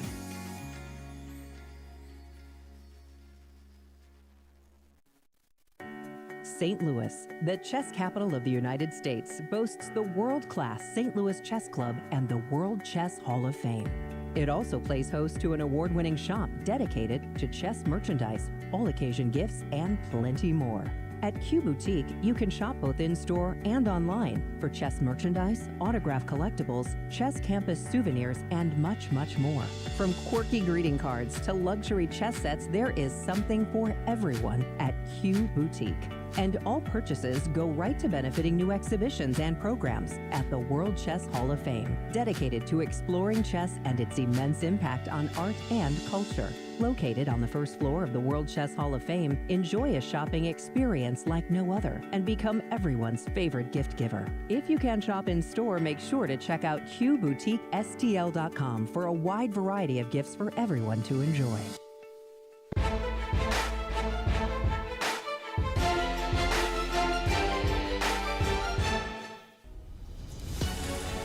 Welcome everyone, and let's take a look at the results. We have one. Or to be more precise, one result. Yes, we do. An early draw between Wesley So and Leinier Dominguez. Nothing really happened there. That was a Scotch opening, and the players really kind of getting adjusted to this new challenge of 2023 National Championships. We wanted to go around the horn. We're going to start with the ladies. Irina Krush and Carissa, that was this crazy, very, very dynamic, all the pieces on the board. King's Indian, where I like Irina's position. She's got in this move G4 on the king side. She's got in some space on the queen side. She's not making it easy for Carissa to find active play. And I can, if I'm white, I know exactly what I'm doing. I'm playing for the move rook b1. I'm going to take on G4, on F5 and play knight G4. I like Irina's position. Let's go to our defending champion, Jeffery, and Tatev. Jennifer and Tatev went down right that whole variation that we were looking at. Our primary move in this position is black was queen e7. Fair enough that Tatev preferred the move c7, c6, chipping away at white center, hoping that the bishop will one day land on the e6 square. And strangely enough, she didn't recapture, but let's say recaptures. Probably going to recapture. And maybe she's also happy that the B file is going to be open whenever Jennifer decides to cast alongside. Exactly. But I like that bishop e6, winning a tempo, if you will, against the pawn on c4. Continuing our going around, I'm having trouble with Ashritha's name, and this was the one where we thought that Ashritha was going to be playing the move knight d5, and we thought that more or less equality was in store. How do you like Anna Zatonskih's position? I found myself enjoying this position as white. I like these queen c2 Nimzo Indians. Even though I've got the double pawns in the center, I'm taking Yeah, the more knight on squares. c5 looks very active. Well, but I'm going to neutralize it, right? First of all, I want to stop knight takes e4. Play the move rook e1. I'm looking for action with either b4, bishop f2, and then I want to plant the rook on the 7th rank. If I can get in b4 and rook to d7, I like Anna's position. I think black is very unhappy about the bishop on h4 because it's blocking me from putting one of the rooks on that open file. Exactly. You're not going to be able to challenge on the d file. So Anna, we kind of like. Ruyang versus Talia. In the old days, Anatoly Karpov was beating people like a drum from these positions as white with knight on e5. But what he did was he usually got in the moves a4, a5, got a little bit of pressure over there before eventually, slowly playing c3 and driving the knight on e5 away. Ruyang allowed the move b5, and I think that made a big difference as Talia was able to get this position. I think she's going to play queen takes b4 here, and if you had a pawn on a5, this whole plan for black b4 wouldn't be playable. This position, I think it's okay for black. Kate, jump in. What's your expectation here? I think this is a position that black is kind of happy about because the queen side is open, the pawn on b2 is targeted, the bishop diagonals. I think black is getting what you usually want as a Sicilian player. I think the only question is whether or not this knight on e5 might be potentially vulnerable. If I could play two moves at once, illegally, I might add, play the moves b3 and f4, there is the outside chance of this knight on e5 potentially getting trapped in the middle of the board because it wouldn't have a square. So that's the thing that Talia has to be careful about. But on the other hand, check this out. If I play b3 and the rook drops, you know what I'm saying? Right. I think we just have to be careful. Something could potentially go wrong, and suddenly the script could be flipped on the other side. But Cristian, jump in with your own around the horn. Speaking of illegal moves. Illegal moves. Yeah, oh, my turn? C takes b5, A takes b5. Illegally, I would like to swap one of these knights for a dark square bishop so that I can put it on e3 and get rid of that bishop on a7. Right. So that I can push my a pawn. Sure. That's not happening. So how do you get rid of this blockading piece on a7, the bishop on a7. Well, queen to c6 seems to be a good one. This is potentially what the position could look like in a couple of moves, and this is starting to look very, very dangerous for both sides. Okay, f5, we're going to go. F5, e Ride takes the f5. By the tiger. way, bishop to e8 is a move in the position as well. You can also just simply take. Who's first? Am I getting to your king first? I have ideas of knight g3, knight f4, queen f7, queen g6. I have a lot of pieces focused on your king side, but at the same time, I mean, you're one move away from hitting this bishop on a7. You're one move away from putting a lot of pressure on c7, not queen takes Rook c7, c1, obviously, queen 7. but rook to c1, right? So this is starting to become extremely, extremely concrete, the position. C takes b5 is on the board. Big decision for Dariusz. Take with a rook or take with the pawn. Obviously, to my eyes at least, it feels more natural to take with a rook. But At the you're same provoking bishop d3, bishop d3 is an right? idea, yes, And bishop to d3. I'm eyeballing a6. And perhaps you don't want to play it immediately, because take a look at this move. And maybe this is something that that he's looking at. Knight to e2, be careful. Okay. Defend against that, rook to e1, right? No, queen c6. I'm with you. Oh, you're going for it. I'm with you. Look, I have to do something. Right. I have to open things up. I have to checkmate you, otherwise I'm just an exchange down. Right. So what do you do now? Now I start to panic, because that's actually a very good. dangerous attack. Yes. I You mean, I'm take. suddenly having doubts about my ability to defend. Just to give you an idea, queen to b7, queen to b7, right? right? You're trying to attack Sure. the bishop. Boom! Uh-oh. You want to take this one? Sure. Sure. Bishop takes g2. You get checked. I'm a rook up. I know. Yeah, it doesn't really matter. Rook to e1. You try to hold on to your rook. I mean, just- Queen to d7. yeah. Queen to h3. Queen to h1 or queen to g4. You're done. Done Kate, and dusted right we now. are in It's over. trouble. No, I would not go for that, Yasser. We are in trouble, Kate. Both of you, right? Absolutely. Krush didn't want to play like Yasser, this. you are in trouble. I think you are in trouble. Together, we are in trouble. So it is dangerous to grab that exchange. But after he's rook looking takes at, b5. this is what he's looking at right Okay. now. Rook takes b5 and the potential sacrifices after bishop to d3. The engine is saying that I have to go queen to c6 first. What I'm trying to convey right now is that this position has a lot of decisions to be made for both players at each and every corner. And the positions ensuing after each decision, they are very different, very difficult to assess. changed. They don't have a lot of time to assess them. Right. And this is what it's all going to come down to. It's going to be a melee, it's going to be a back and forth battle right now between these two players. But I believe Speaking of time, by the way, sorry to interrupt Yeah, you, the Kate. time. Where's the for a moment the clocks disappeared and now they're back. 21 minutes for Hans, 2-1 Against- time advantage for Dariusz, but some big decisions. Sorry. No, that's Okay. exactly what I wanted to point out. Yeah, that the Dariusz clock- yeah. still has time advantage and time to think whether he wants to go for probably the exchange sacrifice or just recapture What would with you the play? pawn. What would you play? Rook takes b5. Rook takes feels b5, better, right? It's I'm afraid of what you said, Katja, which is if I play the move a6 takes b5, forever and ever, amen, I'm in trouble in any endings. That protected Right. pass pawn on a5, I find very bothersome. So I would be inclined to play rook takes b5 in this position. Very big decision.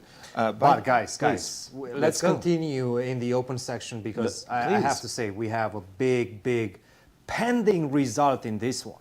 Ray Take Robson. a look at what happened. We left it off somewhere After around knight d1. this position, Yep. 1 hour and 34 minutes for Sam. Sam, Keep right. this in mind.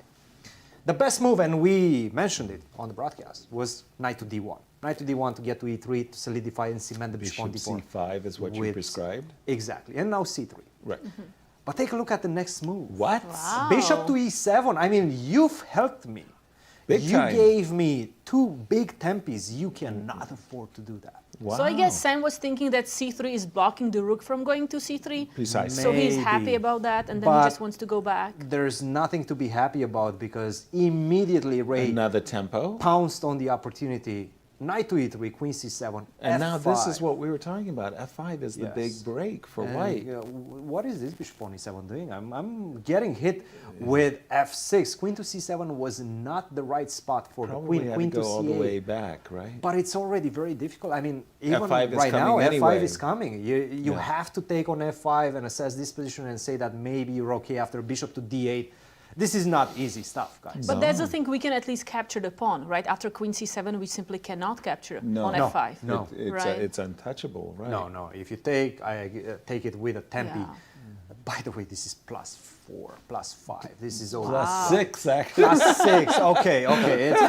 It's going up It's and up. going up yeah? and up. I mean, more. Raise the ceiling, baby, because this one is not looking good. Bishop to b5 was played, rook to f2, but I mean, what's your next move? Well, this is damned if you do and damned if you don't. If What's you your don't next take the pawn and allow knight takes d5, white's about to play f5, f6, and just, you can't castle. You want to castle? That's checkmate. That's it. ABCs of You checkmate. run with the bishop, knight f5, queen g5. You get right? mated. Yes. Yeah. h5 was just played. All right. Wow. I get it. He's trying to get something. But what if I just stop you like this? h4. Okay, what's your next move? Next move. Oh man, this is looking painful Right. for Sam Sevian right now. And how are we doing on time? By the way, Sam caught up with Ray, 31 minutes against 28 minutes. It was a big 20-minute advantage a moment ago. Ray enjoys this position right now to the fullest. And let's just go to a game that we actually have been enjoying there. A very different take on the game between Andrew and Sam. When we left it, we were looking at this position, bishop takes d5 right here, and we more or less expected black, that is to say Sam, recapture the bishop, and we were looking at variations thereafter, including bishop takes e7 that simply didn't work for white. H takes g5 and bishop back to c4. No, I mean, we simply cannot undouble the pawns. Because the knight moves back and the pawn on a4 is lost. Yeah, so Andrew stepped back with the bishop, and then maybe he wasn't so happy, unhappy, pardon me, exactly at this moment, because it doesn't seem like he's losing anything in d5, bishop d3, e5, and maybe a rethink is in order here. This still feels better for Sam, Kate? It feels great because black really wants to target the pawn chain and potentially open up the bishop, because white bishop on c6 can capture the knight anytime it wants, and then the pawn on d2 is really undefended. Exactly. Knight b3. Oh yeah, and also if we look at the time, you see Sam has 44 minutes and Andrew Tang only 10 minutes. Yeah, exactly. By the way, am I right in thinking that Andrew has a very deserved reputation online for being a bullet player? Yeah, I believe he's very strong. Exactly. He's winning a lot of tournaments, or used to be. I don't know how it is now. Yeah, but at one moment I think he was maybe in the world's top 5 as a really outstanding bullet player. One of the best bullet players on the planet. Yes. Exactly. Online, yes. And again, I'm just going to take a look. Jeffery, because of the trade of rooks, Jeffery achieved what he wanted, which was a superior pawn structure, and he's pressing against a backward pawn on b7. But guess what? I mean, there's not enough material. Material is so limited. If I had a rook, yeah, I would be pressing on b7, but this looks really tame. Levon versus Fabi. And Fabi is enjoying a pawn, extra pawn, right? Pawn advantage. Okay, but then the question is, can he keep it, right? Because the last move was g2, g4. So we're assuming that rook takes a5 is a big threat, and we have to play knight c4. The problem with knight c4, do I have ideas of e4 right now? Right, to undermine the knight. But then knight b2. Right, Knight tickles the b2, rook. And let's say I take on a5, we take on e4, then I go rook e5. And probably we're making a draw, right? I mean, again, because so much material is being traded off at this moment. It's white that has to make it. Yeah, exactly. But you're making it. Yes, exactly. I think that's a very, very fair assessment. Kate, where would you like to take us? I would like to just go around. So maybe Hans Niemann, Dariusz Swiercz. Nothing what has happened there? Nothing has happened. He With hasn't. a big- Oh, actually, never mind. Forget about it. Good catch. False misinformation. What's I going didn't on? see anything recaptured on b5, so I was like, okay, nobody made a move. But knight He played f4. knight f4. Give me a check on e2. Okay, I have to defend against that, Well, obviously. that means you might have to play queen c6. Queen c6, sure. Maybe that was the computer's move that he wanted in case of rook takes b5, right? Oh man, knight f4, throwing the gauntlet. Okay, what happens next? He played king h2. That's on the board. Good move. Good move, by the way, by Hans, and played quickly, which is extremely important because he was dropping down under his last 15 minutes. So king to h2, a big one. I think I understand what maybe Dariusz wanted, because maybe now he wants to recapture with the rook and then doesn't allow bishop d3. I understand Makes that. sense. I understand that. Makes but sense. what if I just simply go not rook f e1, but rook a to e1? Rook f e1 not Bishop possible takes because the bishop f2. takes f2. I have to guard this e2 square, so I can go rook to e1, and then next move is g3, right? Right. Well, is it? I mean, okay, f5. f5, let's right? go. Let's go for it, right? But now g3. Pause, because d5 is hanging. We're entering the zone of some sacrifices, Yes, right? But the problem yes. is, even if you take, and take, there's always this No, bishop no, in no, d3, sorry. right? I was thinking of taking on e4. Take on e4 And first. then, okay, knight well, then takes d5 e4 is a hanging. You have to problem, but take what if on I g3, take? right? You I cannot take on take f3, because of bishop takes g6. and rook takes f4, and this is, like you say, I'm entering the zone. Yes, You don't yes. believe me. You don't have enough. Well, I don't believe you because I have the engine, which is Well, telling me plus not to five. believe you. Not to believe me. Rook to e4 seems to be completely over. Okay. Knight to e4 also. I just simply have too many pieces and you don't. Yeah. Next to my king. The knight is landing back to g3, covering up the g file. By It's the not way, looking good. this is where, my experience of pattern recognition and seeing a black pawn on f3. And I see a black pawn on f3 and I think to myself, oh my God, there's compensation there, right? Because that pawn There's on f3. Possible checkmate on g2. Checkmates on g2. But the computer laughs at you and just says, no, the black pawn on f3 is not meaningful. We're up to date with king h2? Hating the position are the engines for black right now. Really? After this move, king to h2, yes. Big, So big the swing. inclusion of knight f4 and king h2 very favorable for white. Very favorable because specifically this idea of rook to e1, cover up the e2 square. And Look, then G3. visually I understand it. I perfectly understand what Dariusz is looking after, and that is to swing a knight to d4, Right. via tempo. Rook Right, takes rook d5, takes. you give me one tempo, you go g3 first, then I can go knight to e2, follow it up by knight to d4. And you're happy. Probably he likes that. Right. I'm happy, right? Even though the engine, by the way, still hates it after queen to c6.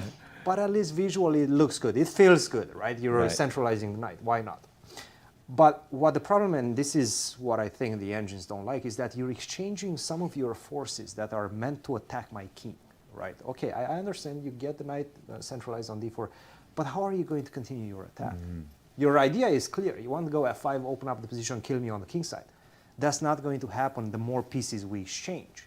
So that's why the engine doesn't like this. King to h2. Niemann must be happy right now. Hans in the driver's spot right now. Definitely a difficult opening for him. A lot of time on the clock for Dariusz, but he needs to solve very difficult problems right now. Exactly. Just bringing up the game between Alice Lee, everybody's favorite, I might say, except for Rex. Rex actually went with Irina. No, I went with Begim. So And you went with Begim. This is a big so- battle between us, guys. Exactly. And I just wanted to bring up that game, and I think Alice Lee has more or less righted her ship. We thought earlier in the game, somewhere around these parts actually, Begim was really enjoying an advantage, but Alice, I'm curious to see how she got away. yeah, she got away like this. The moment I see this move, bishop takes e5, I think that she's doing fine. Let's just continue the line for a little bit. We would expect a move like rook takes, rook takes, rook takes. And normally speaking, I don't like to be in front of the pawn with my rook. Normally, I want to be behind the pawn so that I can go check and behind. So for example, just to put another move or two on the board, you could play b4, and I would like to, I don't know, check, king, rook, and I want to be behind this pawn. And I think that Alice will look at this and say, I'm fine, I'm fine, and righted the ship. Is that the current state Yes, of she affairs? did. Yes, she did. And this was And the rooks missed behind opportunity. the pawns. Yeah. You get the idea. Rook to c5 was, I would say, the beginning of this missed opportunity, because after rook to b5, bishop b2, e5, knight b3, this was perhaps the real move that she missed, and right now you have some difficulties defending e5 by force. Rook to d5, f3, as we've seen in the game, exchange, and if you don't exchange on d2, then I go e4, kick the queen off the 5th rank, and then I pick up the bishop on the pawn on e5. So let's go back. Where was the missed opportunity? Right here, after the move knight to d4. Go behind the pawn. Interesting. Why not? This rook is going to be tied to the defense of this pawn. My plan is very simple as black. Let's say you go bishop b2, normal rook, right? I will go, and by the way, another reason why the rook is very well placed Defend on e6. b6. Yeah. I defend e6, I go f6. I follow it up with, let's say you play some normal moves, e5. Right. Then I put a pawn on b4, everything on dark squares, everything protected, doubly protected. The bishop on e7 is protecting the pawn on b4. Next move, I'm going to go rook to a6. I'm going to put a lot of pressure on a2, and if you have to defend with knight c1, that's not nice. Looking good. No, no, no. So these are the type of ideas that she had to envision in her mind. She did not. She hurried with this move, rook to c5, which, by the way, it feels good as well, right? You keep the rook on the open file, and you still defend everything, but unfortunately you get hit by this move knight to b3. A missed opportunity for Begim, and I have to say, pulling the brakes for Alice, I mean, that must feel good. Yeah. Gotcha. I mean, I gotta say, I'm bringing up the position that Cristian just showed. We just saw the move knight d4 here, and Begim played the move rook c5, which I would not have criticized at all. I would have, rooks on the open file. I mean, don't you find the move rook b6 a counter-intuitive move? That I definitely think that rook c5 looks very natural. Right. But, Yasser, one thing, I really like the idea of pushing the pawns to f6 and e5. Agreed. And if I play rook c5, then I can never do that, because that pawn on e6 is always hanging. And that's the strength behind rook b6, is just as you were, as Cristian was mentioning, you play f6, e5. And in the game, the big difference was that after rook c5, bishop d2, you don't have time for f6, e5. Right. And once there is this pawn chain, g7, f6, e5, I think the bishop on b2 is really bad. Yeah, exactly. A big miss there, as we think Alice is doing fine. I just wanted to check in on Ru Yanyan and Atalia, because a big difference occurred when we left the position after takes on b4. We were just doing an automatic capture on b4. Talia thought that she had an opportunity. She jumped with the knight to c4. Was this a good move or not? Because knight c6, threatening knight takes e7 check, is on the board, and mayhem. What's happened? Right? So b2 is hanging, but capturing on e7 is with check. Right. So do we care? So let's say Talia captures on b2. Well, I care. Okay, I move my king to h8. I love it. I want a pawn e8. Just a second. Let me stop and. But rook c3? Rook c3. Oh. I seriously, I just kind of was blind to the fact that you could leave your knight hanging, right? Yeah. Rook takes b2. Rook takes. Okay, in this case, my queen has to go. Pardon me. Your king went to h8. My queen has to go to d2. So, I'm not worried about losing an exchange. If you go knight c4, you know what I mean. Go ahead and take my rook. Your king on h8 will be exposed. Your rook is hanging. So if I go back knight c4. Let me take that. Okay, rook takes. So now I'm happy that the rook is out of out of danger. That is for sure. Bishop h6. And let's see, I really want you to take my rook here. I think that would be suicide, frankly. Absolutely. Yeah, I mean, because the moment I get on this diagonal, it's over. The crying can't even So start. maybe I capture first queen takes b2 before. Queen takes Excuse b4. me? Excuse me. Wait a minute. No, that was my mating. That was my checkmating piece. I'm sorry. I am doing everything wrong today. Just a moment. Hold on. Knight takes b. I'm super happy, but where is That's my good, kill? Yasser. Yeah. Where's my? What is going on? I mean, maybe white is fine, but I think it's very complicated and. It's far more complicated than I expected. Yeah. I just thought that I was going to be, okay, one more look. If I go queen f3, your rook is hanging. The things I've been doing up to now have allowed you to make escapes with tempo, right? So, you know, a moment ago you played rook c3, which was a gain of tempo. For the moment, your rook is hanging. All right, rook c2. Rook c2. Okay. Now, does that come with a threat? No, I'm just removing the. You're just By the getting way, out of the threat. Talia made a move and she captured the knight on c6. Yeah, So I she think, did not allow this. Yeah, I think much like myself, she just felt that knight on e7 was too strong. Here, I don't know if I should be playing a2, a3, or being more aggressive and putting my bishop on it. Let's see what happened in the game, because a very different move occurred. Bishop takes c6 on the board. Bishop takes c4. Ruyang responded very quickly, by the way, with this move. Cristian, jump right in on this. What's going on? Who's happy? I thought you'd never ask.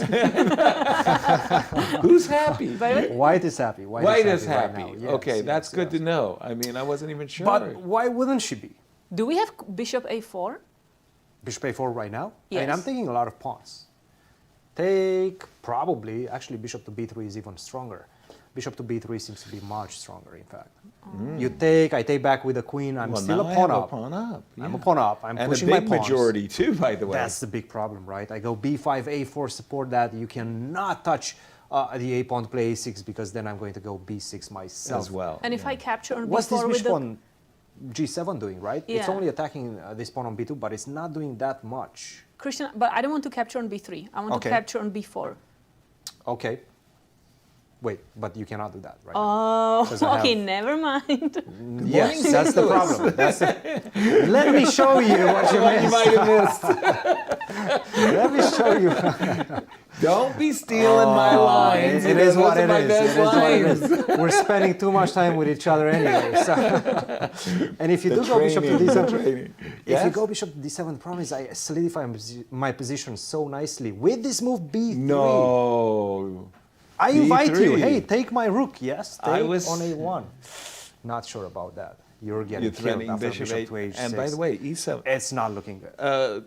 Go deeper. Rook e8. Rook e8 here. Bishop yes. h6 f6. I can just simply go a3. Now I'm going to And play again, a slow game. that majority is so big, huh? A slow game right now. Follow it up with bishop to h6. And I'm asking you, what are you going to do? I see the assessment of Yes. a half a pawn Not that advantage much. for white. Not that much. And it's funny because it's one of those things where you think somebody is doing much better than half a pawn. Yeah. Yeah. You know, If I had this position, I would think it's like +1.5 or something. for Very somebody, happy. right? But Yeah. okay, that's really crazy. Let's go with Irina, Krush, and Carissa again because that was a crazy double-edged King's Indian position. What's changed? I'll ask Cristian? you. I'll quiz you guys without looking at the engine. Don't look at it. Don't let that. Yes, No, I see I'm you looking. looking. Oh, sorry. I see you looking. No, Yasser. sorry, Don't- but I'm not looking at the engine. No I'm looking at the cheating, position. Yasser. No, No cheating. What's the assessment right now? Irina's achieved what she wanted, which was she's doubled her rooks on the G file, and I always thought that these positions were very favorable for white. Sorry, very favorable for white because I get to use the G4 square, and much like a Benoni, sometimes you have the square B5 that you could put both a knight on B5 or a bishop on B5. I like this position for Irina. I don't think... How much do you like it, though, is the question. How much do I like it? Yes. If you would pawn? be a pawn, okay. Maybe a little bit... more than a pawn. A little bit more than a pawn. All right. Because I don't see the counterplay, and I do like white. Katerina. I really like the position for white because exactly what Yasser was saying, but I don't really see how I want to continue. Like even if you put like knight on g4 or bishop on g4, okay, queen back to d7, like I happen, yeah, sometimes I happen to have this position. It looks like so pretty, and then I don't know what to do, and I don't see a clear plan, and then I make a few moves, and I'm not better at all. Exactly. So you don't see the clear I don't see the clear, but I think white's You hit the better. nail on the head. Yes, that's exactly the problem that Irina is facing right now. But if she finds the good plan in the position, the assessment is somewhere around +4. What? Wow. That's right. Be serious. +4? Not really sure why we moved to this game.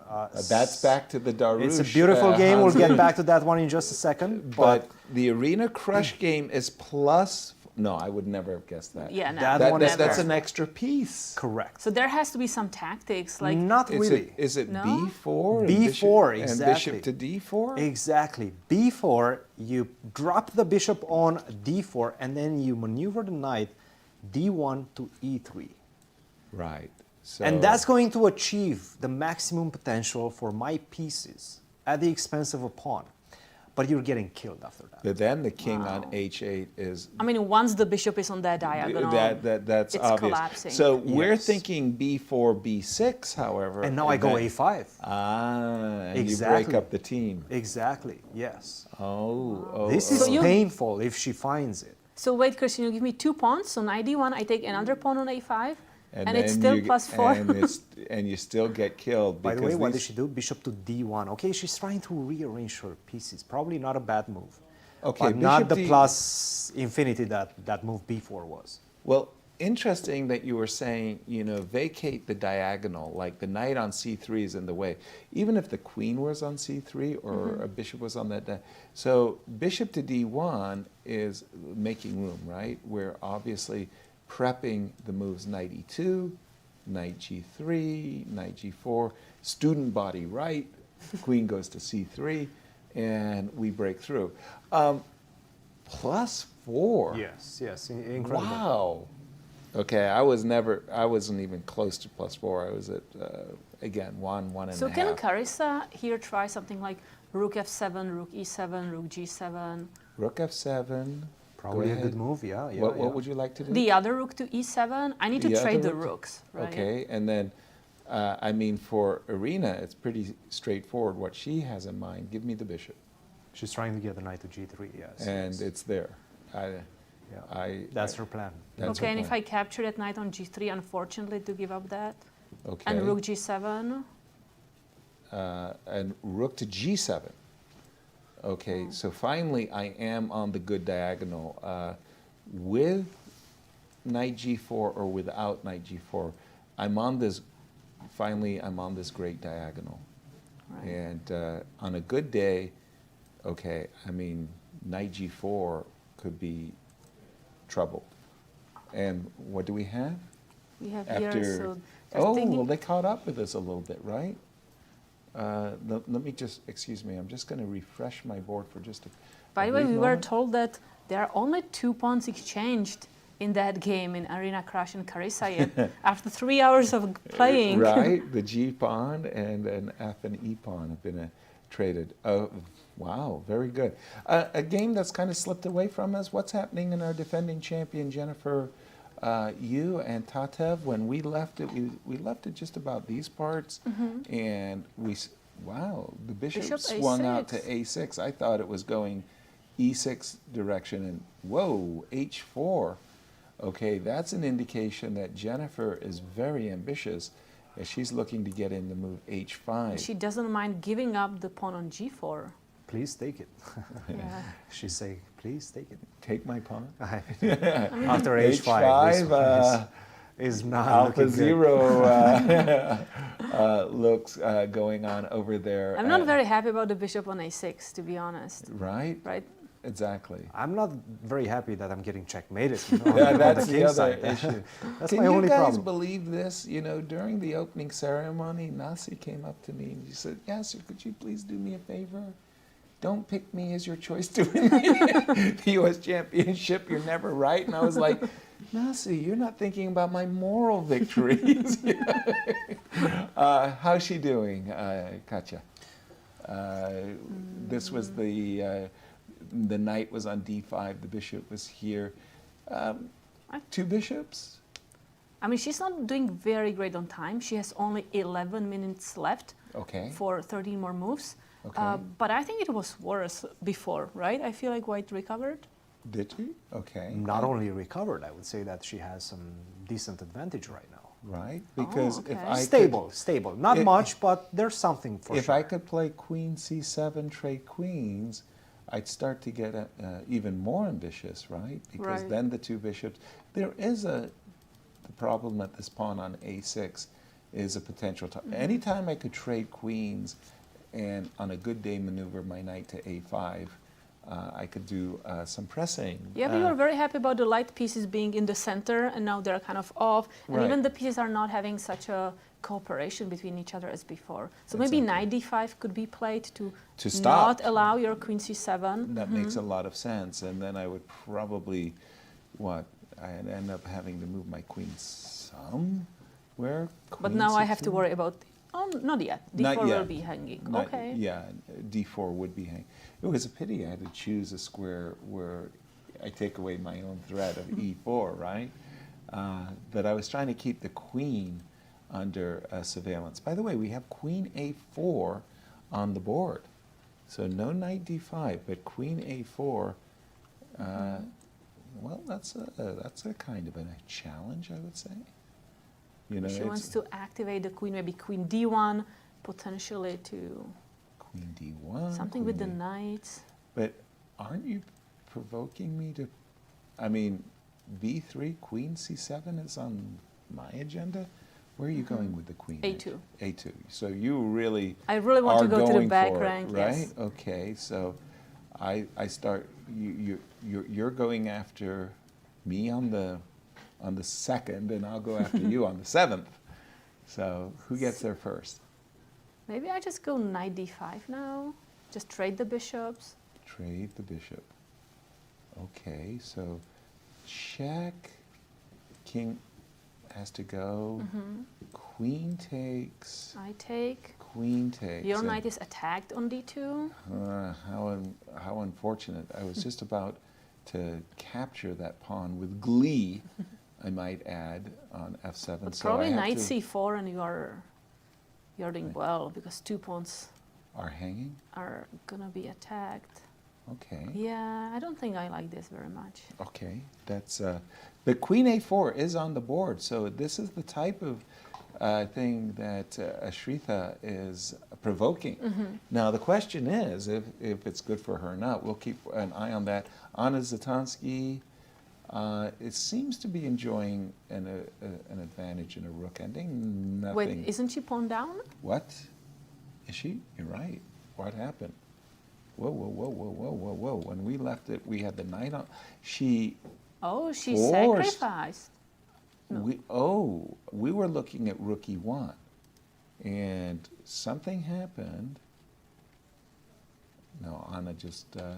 was that just a blunder? Well, she probably just missed f5, right? Yeah. Like I mean, at this moment, she maybe had it in her mind that the knight was trapped.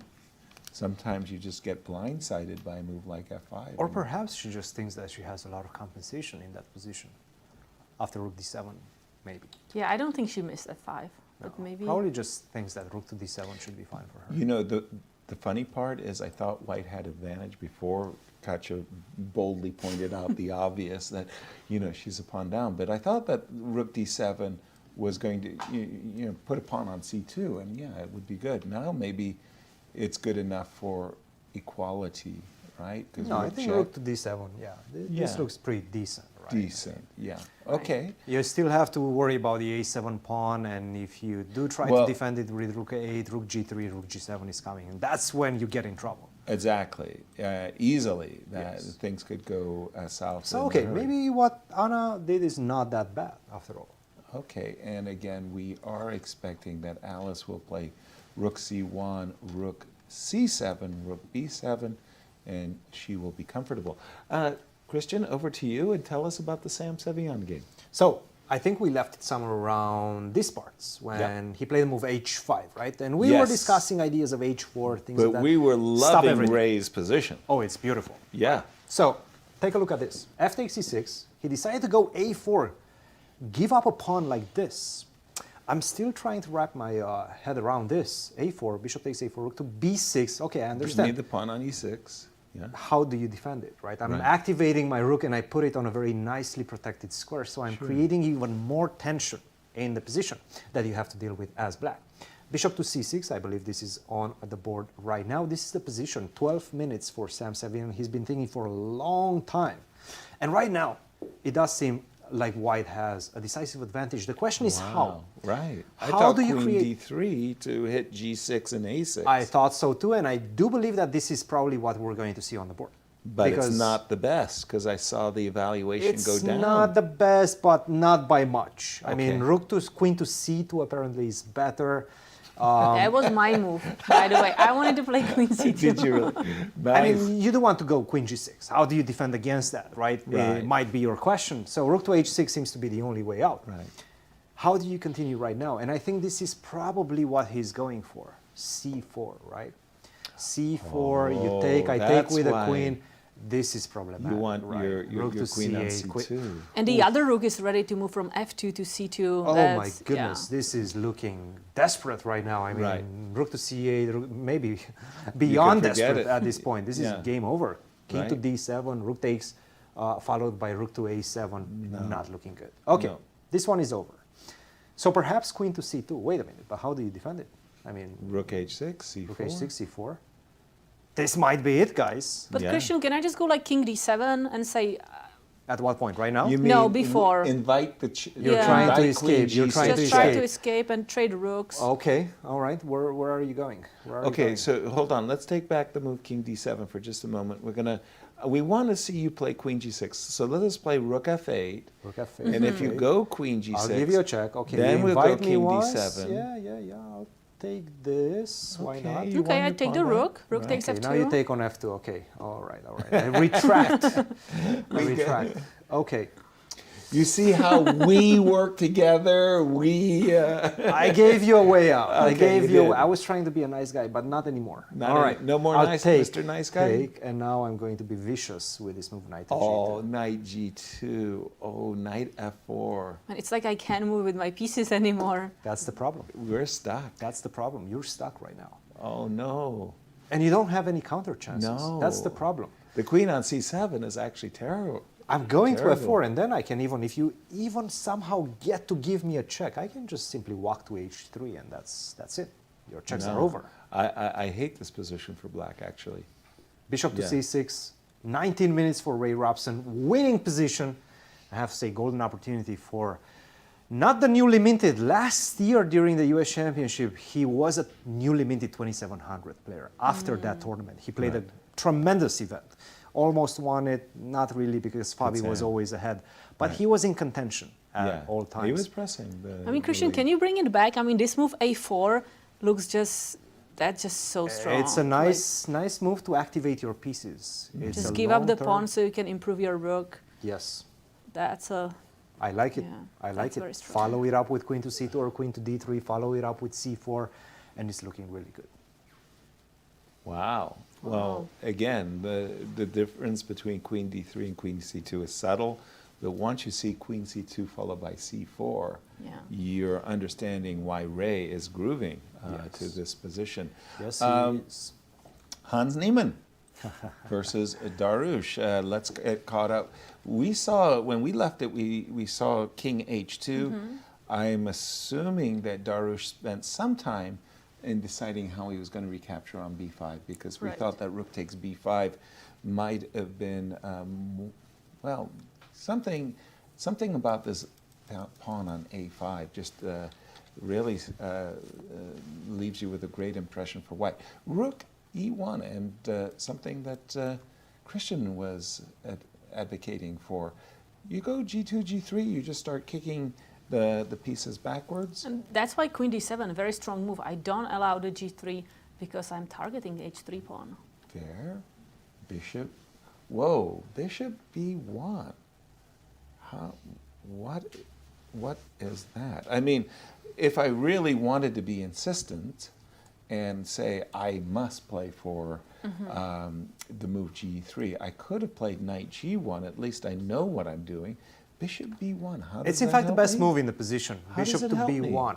So my guess is, looking at the position, is that at some point you want to have in the bag the move rook to c1. Not immediately, because obviously, let's say There's you a go fork. something like Yeah. f6, silly Whatever. move. But rook to c1. There's this move knight to e2. There is a fork. Even in this case, you have queen to c7. c7 or queen to c6, so you're still surviving, not losing everything. But this is Right. the idea, just simply improving the position slightly, right? And in fact, waiting for you to make a decision, waiting for you to try to open up the position on the king side with the move f5, which, by the way, is a tremendous mistake after the move g3. It's always the problem of this knight. Where is the knight going? If you want to go back to h5, No. that's not the right square, because I can go knight to h4 in the position. I can even take, and then you have to contend with the ideas of g4 as Right. well. Knight is not looking good, looking pretty on the rim. Yeah. So unfortunately, f5 is not a good move. So the question now becomes, what do you do? I got to go rook What do you c8 play? and c6. A rook fc8 seems to be the best move in the position, rook fd8 as well, but this is not the move that anybody in the world ever makes. Like, why would you put your rook on d8? Of course. Makes no sense, right? Go Well, to c8. Yeah, I wanted to go for c6. I wanted to Exactly. play c6. And now I go rook to c1. Now, once again, we understand why he played the move bishop to Bishop b1. b1. No more c6. So I'm just holding a grip on the position. That is Hans's idea with this move bishop to b1. So to continue, then the idea would be knight e2, queen c6. Correct. Yes. Yeah. And we were discussing this. You can also fend off this double attack with the move queen to c6, attacking the queen at the same time, right? And by the way, this is saying that right now white is once again having a tremendous advantage. It's all about this knight has to stay on f4, so you have ideas of sacrificing the knight on h3 or g2 after ideas of f5. So yeah, no. Look, from a practical perspective, the engine is saying 0.3, sometimes 0.000, depending on how much time you let it think. But from a practical perspective, black, to my eyes, is struggling to find the right moves, the right plans. So I have to give it to Hans right now. I feel he has a slight advantage. What do you guys think? Yeah, no, it feels like one of those positions where the tension is such, whoever blinks first. Exactly, yeah. Like a Western movie. Right? Exactly. Boom, boom, boom. Very good. Kate, All where right. would you like to take us? I think we're gonna have a break very Okay. soon. Right. Wonderful. Yeah, and we have a special message from the St. Louis Chess Club Board of Director. Please watch.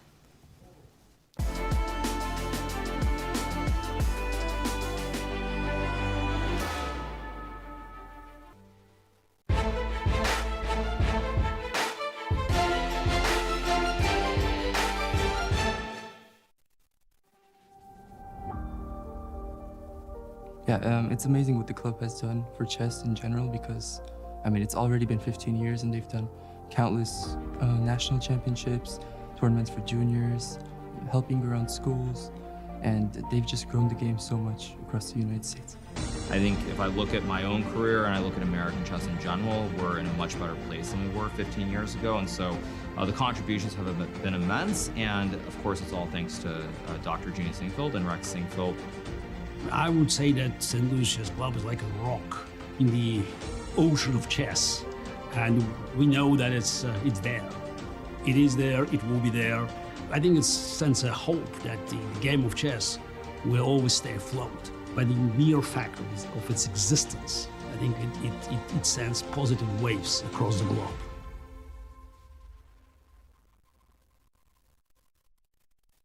The St. Louis Chess Club is the premier chess facility in the United States. We bring the educational benefits of chess to thousands of students across the St. Louis area. We also promote chess at the highest levels, hosting all levels of the U.S. championships, as well as high-profile tournaments that attract the world's best players. Become a member and enjoy perks such as free classes and lectures, weekly tournaments, and so much more. Visit stlouischessclub.org to claim your membership today.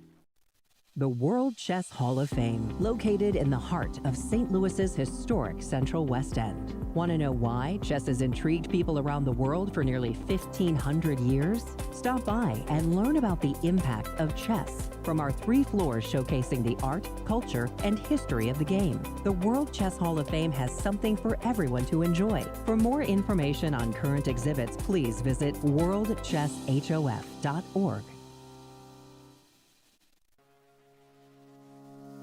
The St. Louis Chess Club Scholastic Program brings the educational value of chess to kids in schools across the St. Louis area. Active in over 100 schools throughout the St. Louis City and County, the St. Louis Chess Club has been able to reach over 85,000 students in both in-school and after-school programs. We created the Select Chess Training Program and the Junior Select Chess Training Program in order to elevate the skill level in students across the St. Louis area.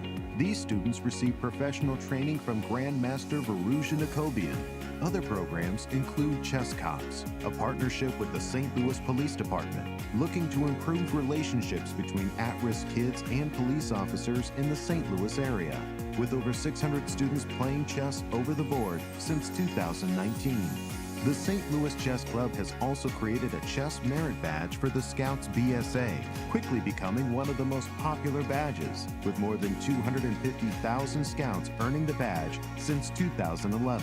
Students of chess can also pick up a copy of Read and Write Chess. Thanks to club co-founder Dr. Jeannie Cairns-Sinkfield, anyone can learn how to understand chess notation in no time. We view chess as a valuable educational tool. Learn more about our scholastic programming by visiting stlouischessclub.org/education.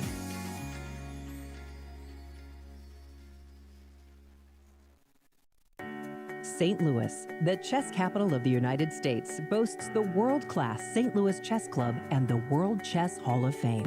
It also plays host to an award-winning shop dedicated to chess merchandise, all-occasion gifts, and plenty more. At Q Boutique, you can shop both in-store and online for chess merchandise, autographed collectibles, chess campus souvenirs, and much, much more.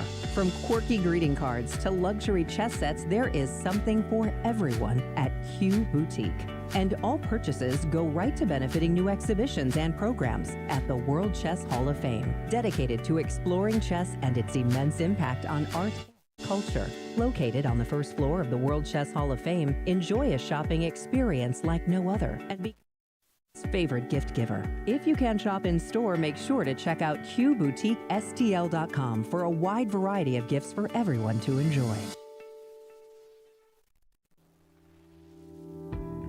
The St. Louis Chess Club is the premier chess facility in the United States and is among the best in the world.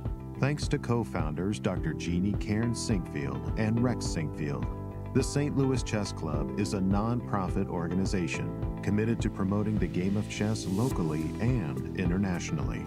We bring the educational benefits of chess to thousands of students across the St. Louis area, promoting cognitive development, critical thinking, concentration, and analytical skills. The St. Louis Chess Club welcomes chess lovers of any age and skill level to come and enjoy the game of chess. We also promote chess at the highest levels, hosting all levels of the U.S. Championships and the American Cup, as well as high-profile tournaments that attract the world's best players, including the prestigious Sinkfield Cup, Cairns Cup, and many more. All tournaments can be streamed via our YouTube and Twitch channels that also include over 2,000 chess lectures for anyone to enjoy. Become a member and enjoy perks such as free classes and lectures, weekly tournaments, merchandise discounts, and so much more. Visit stlouischessclub.org to claim your membership today.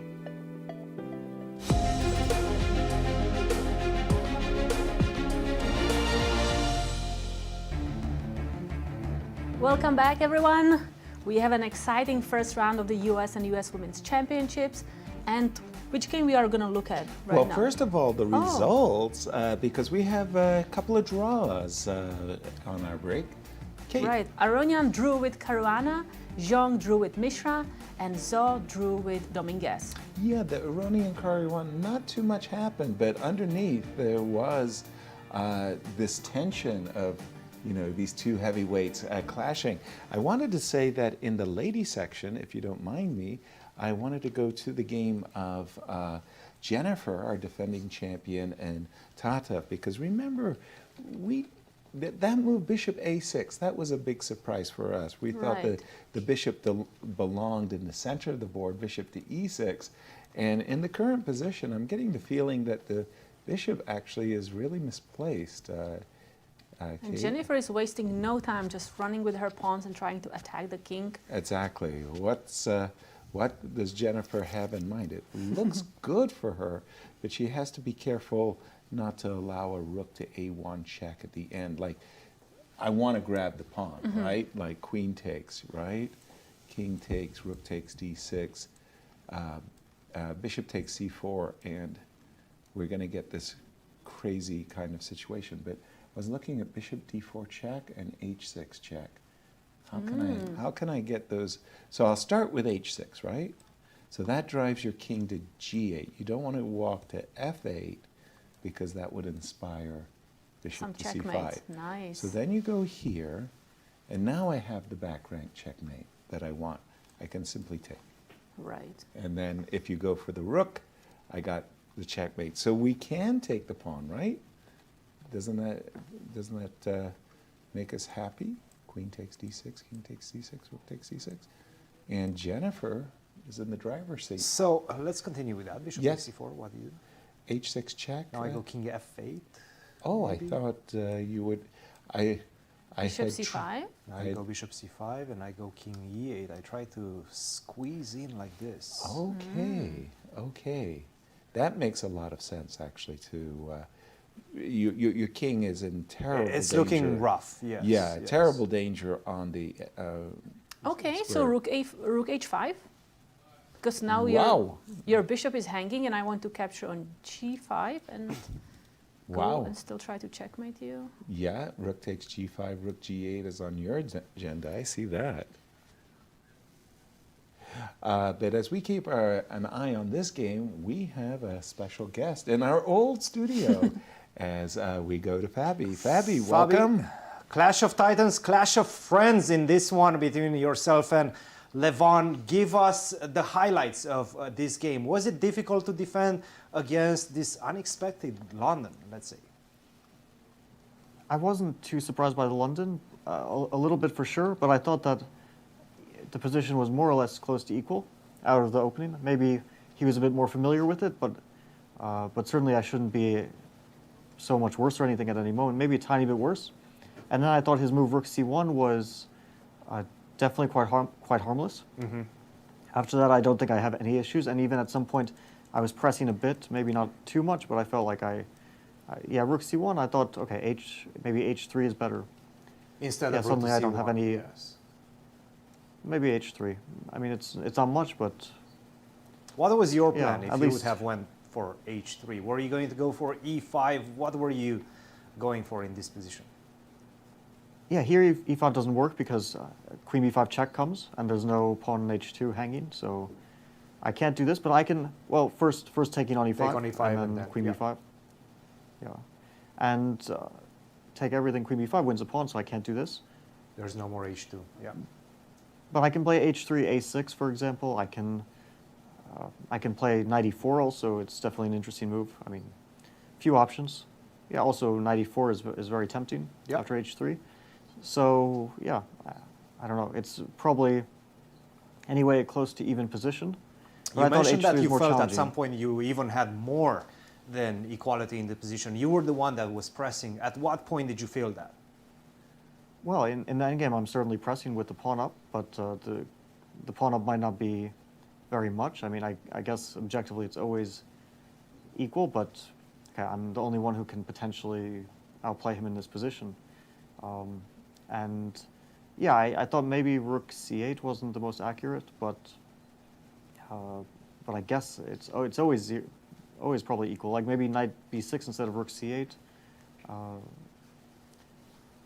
Yeah, this is rook d4, rook c8, e d5, rook c5. Yeah, the rook endgame is probably always a draw, and I think he would have gone for this. Rook c5, d6, rook b5, d7. Yep. But at least I get a4 in, and then he puts the rook on a3. And yeah, it's still a draw. Unfortunately, all rook endgames are drawn. But it was a bit of a better chance, perhaps. No, absolutely. I would say a positive result for you to start off your campaign to defend the title. How are you feeling about your chances? How are you feeling about this tournament? What did you do in preparation for this tournament as well? Well, it's been busy. It's before this tournament, and I've had almost non-stop chess for a while. So I tried to just take a little bit of a break, at least get a little break from chess, you know, because after the World Cup, there was also a bunch of online events. And the World Cup itself was, of course, very, very long. Although it's been quite a while since then, but still, that was definitely a very difficult event for everyone who played. And then I had some online events. So yeah, it's been a busy period, and I just wanted to rest a little bit. And hopefully I got some rest. I mean, it's hard to say from the first game, of course, especially since it was maybe not the most eventful game, but hopefully I'll have energy for this tournament because it's going to be very long and also very difficult. Fabi, a quick question for you. We highlighted at the start of the show that you are now a 5-time candidate. First of all, again, congratulations. How do you feel about that accomplishment? And tell us what you're feeling. Yeah, no, it's very good to be back in the candidates, but I don't view it as an accomplishment. I think the accomplishment comes when you win the candidates. So getting there, of course, is difficult, but it's really only the first step in, let's say, a very difficult 3-step process. And the second step is perhaps the most difficult one. I think if we calculate, like, in terms of equity, probably the candidates is the least likely for someone to win, to get to the next step, even compared to the match. Even though it's like the final step, there you only have to compete with one other person, and in the candidates you have to compete with 7 other people. So just by virtue of that, you're going to have the most difficult time. And I've only managed to win the candidates 1 time by the skin of my teeth as well. So it's really tough. Still, I am very happy that I get the opportunity again, and I'm going to try to prepare really hard and do my best and do better than last time. Thank you, Fabi. And Cristian, I understand that things are really heating up in the Hans. Oh yeah, they are, because Hans is down to his last 37 seconds. Wow. He just made his last move with 7 seconds on his clock, so we definitely have to see what's happening in that playing hall right now in this moment, because this one is tense. I have to say, Dariusz, 7 minutes, that's a huge time advantage with 13 moves to go. There's a lot of tension right now. He took on f5, maybe not the best move, but still the position remains very complex. How do you guys feel about this one? Well, could you go back and just show us how they got here? Because we were thinking that the f5 move was mistimed, right? Yes, we thought f5, and by the way, he followed it up with knight to h4. But mistimed, yes, but it wasn't that mistimed. I think we were looking at it at this point after bishop to b1, which is really mistimed after the move g3. Right. That's the big problem, right? Gotcha. Because the rook is still on the e file. That Gotcha. is very, very significant in the position. Without the rook on the e file, after rook to c1, f5, this is not that bad. Because, for example, after g3, I can just simply go knight to e2. That's the key difference in the position. Knight to e2, get the knight to e4, and I'm perfectly fine. Take the exchange, yeah. Exactly. Right. Take the exchange as well. So take on f5, this is what we have right now. And we're expecting knight takes d5, right? There's no other move in the position. Right. You go bishop to a2 to pin me down, I can go bishop to f7, right? So these are the type of situations we're going to encounter right now. How do we assess this position after a take, queen to b3, let's say?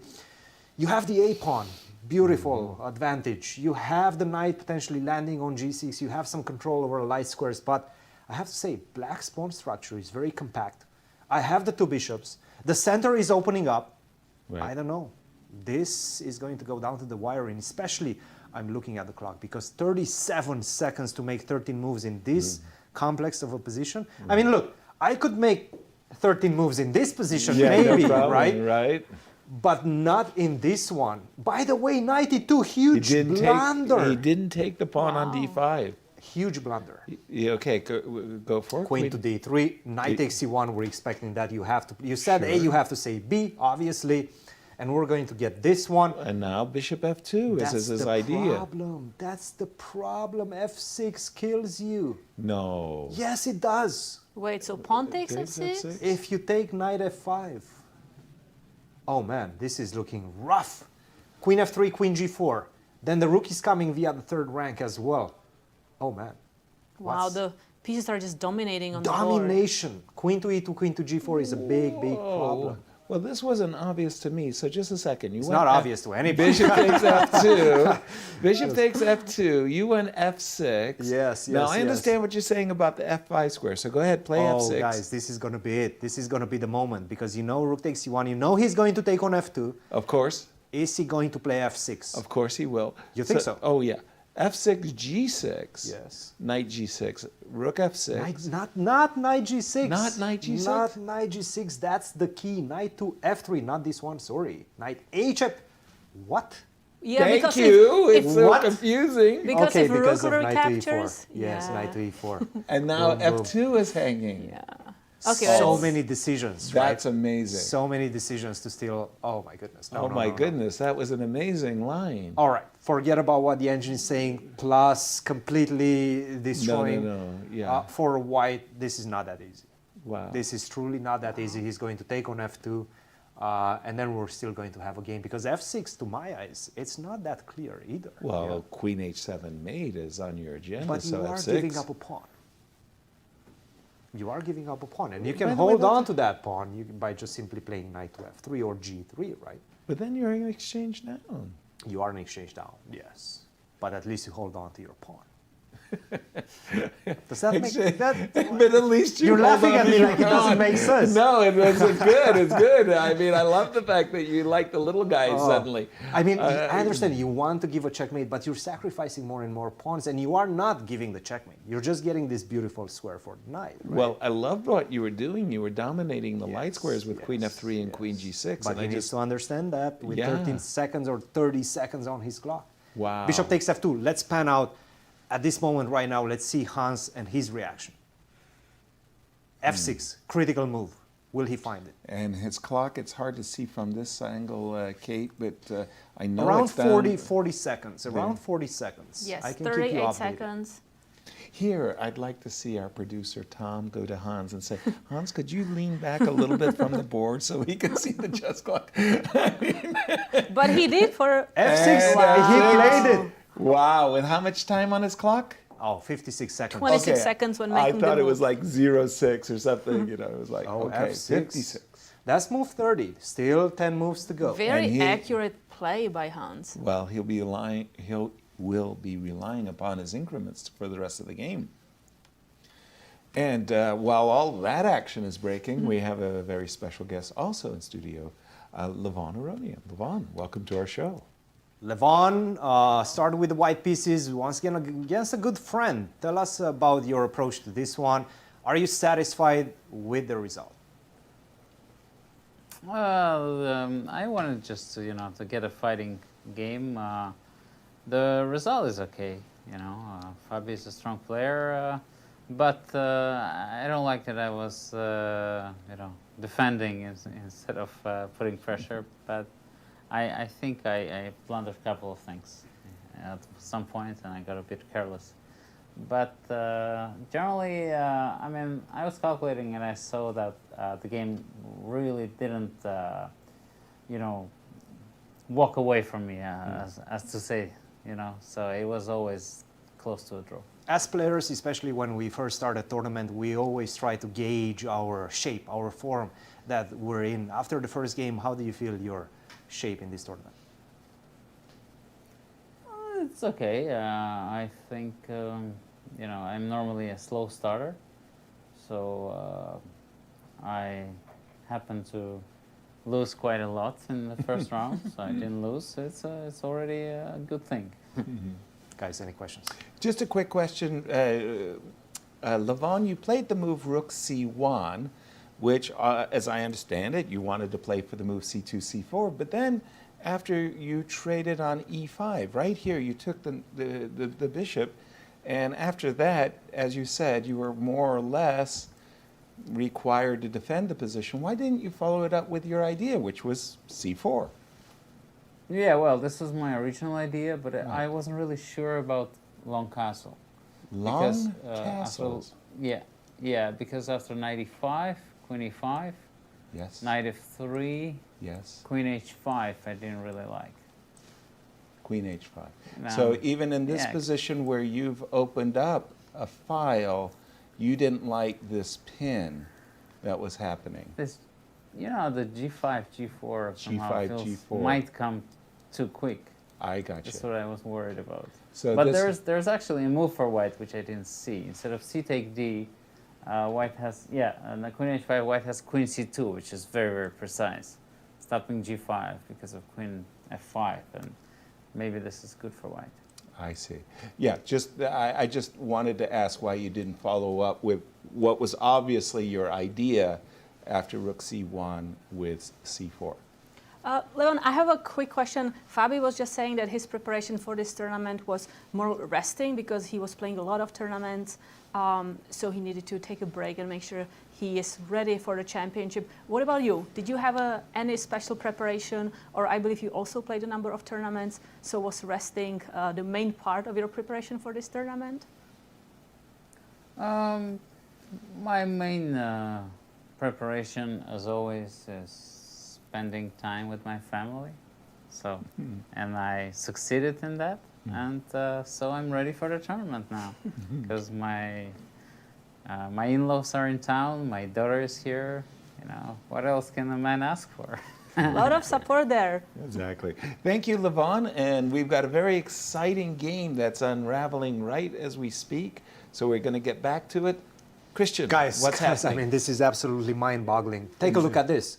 f6, g5, knight to f3. Okay, knight to f5, assuming it was the better alternative. We're not going to question that, but take a look at this. Bishop to a7, another critical moment. Guys, we really need to see Hans' camera, because knight takes g5 right now. What? Knight takes g5, which, by the way, I don't think he's going to play it. There's no, if he plays it, I mean, the guy is a genius. If he takes on g5, following it up with rook to f1, so you're just simply giving up. Oh, I thought queen g3. I thought queen g3, No. but then rook f6 and queen g7. You defend So with you rook play to rook f3. f1. And now you go queen to g3 or rook to f5 and follow it up with a devastating attack on the g file. You're rook down. Big moment. Big moment. Knight takes g5. And again, the time... 20 seconds left. Knight takes g5 is the winning move. I don't think he's going to do it. You can't do that with 20 seconds on your clock. I mean, if How he are does you it, going he's to a genius. You calculate? played knight I think e4. Hans can do it. He played. Oh, no, He's reaching he's for going it. for it. He's reaching for it. Are you kidding me? No! With 5 seconds, I thought he was shies reaching away from it. It looked like he was reaching did. towards the g5 He square, did. but He he did. was reaching to the f5 square. Okay, He did. queen f5. And now he's worse. He's worse, just like that. Just One like move that. One turnaround. Bishop e3. And he wanted to take, I mean, we need to see a replay of that. Maybe we can That get a replay moment of where- that at some point. And it was 5 seconds. 5 seconds. 5 yes. seconds, Oh my yeah, gosh. that's the problem. That That's the is problem. crazy. You start questioning your decisions when you have 5 seconds on the clock. But take a look at this. I mean, my God, what a move. Knight takes g5, and the simple rook to f1. And by the way, it's the only move. Rook f1. Rook And to the f1. idea, what we wanted, which was queen g3, as well as rook, Rook f5. f5, you basically try to get something on the g file. And you don't have enough squares as black to defend this g5. You can go queen to f7, now I go queen to g3 or rook to f5. Queen defense, no more defense, you do lose this one. And then I just have a domination on the king side given by this pawn. That's crazy. You are on rook f6. down. Rook down. Rook down. Nice. Are you kidding me? And through the magic of television, we're about to show that moment where I thought he was reaching for the g5 square. He did? No. No, that's when he the played. replay. That was the replay. We want to Just see prior. 5 seconds behind when Yeah, he reached just for prior. that g5 pawn. Right there, he was When kind I of was tickling. believing Oh, him. yeah, you Yeah. see? There it is. You see that look at He that. almost took it. It looks to us like he was going to play knight takes He G5. almost touched it. He was a half a Was second about away. to grab that black pawn. And that would have been it. That would Hey, have give been the a man winning another move. minute to think about his decision. He's going to take on G5. Yeah, And but But it was he a didn't timed. have- It was influenced by time trouble. 5 seconds. He played And move by the way, queen we to have F5 with bishop 5 E3 seconds. on the move. Best move in the position. Rook C3. Rook C3, Which makes bishop sense to because F4. the bishop needs to defend the g5 pawn. Clear. Right. Clear. Yes. And now also he your has- exchange up, so you can kind of start. By the way, that bishop F4 check. Oh, this that's- is still not easy. That's the type of moves we were talking about in the Sam Sevian Ray Robson game, Queen H4 check. Sorry. The Christian. idea Please. is, and this is still not easy. If you take, by the way, take, and this is still better for white. Don't ask me why. But with G3 on the board, he played bishop F4, genius. G3 on the board. Now I can go C5. And then suddenly there's some action going on the second rank that you're going to have difficulties dealing with. having provoked G2, G3, the king is exposed. Exactly. So take, take, take. And now if you take, unfortunately, bishop to E6, F7, it's not enough. No, You're an you're exchange losing. down. You're losing. You're not queening any of the pawns. This is not looking good. G3, that's what we have on the board. This is the key, guys. If he finds C5 right now. But that's a natural move, actually. I don't is. find that as a difficult move to play because, after all, I'm an exchange up and I want to open up the files. And the move C5, by the way, getting rid of that D5 And also, pawn. you want to trade pieces, right? Yeah, we do have some more moves. Oh, and by the way, so the idea being that F7 right now check? F7 was, oh my goodness. No way. And What? with the pawn on G3, you cannot go F7 because I take with the queen, I give you the rook, and then I give you a check. Nice. That's beautiful. Oh, Oh, that's beautiful. Are you? I mean, he saw all of these things, all of these details in like a matter of seconds. I mean, this is why they're here at the U.S. Championship. I'm telling you. Knight But takes I D2, also feel C5. that, you know, forcing G3 is also good just so the rook can never go to G3 to do some nasty stuff on the G file. True. But it's this idea of just getting the king a little bit more exposed, the move G3 for the second rank. But I agree, you take away the G5, rook G3 option as well. C5, and did he big play move. C5? Hasn't played it yet. By the way, isn't Dariusz 20 seconds. is sinking on the clock? 20 seconds. Both of them playing on seconds right now. Let's But take a look. Crazily enough, it's a minute now. C5. Wow. And that pawn, by the way, did a nice little slide. Slide and glide to the This is C5. chestnut curling.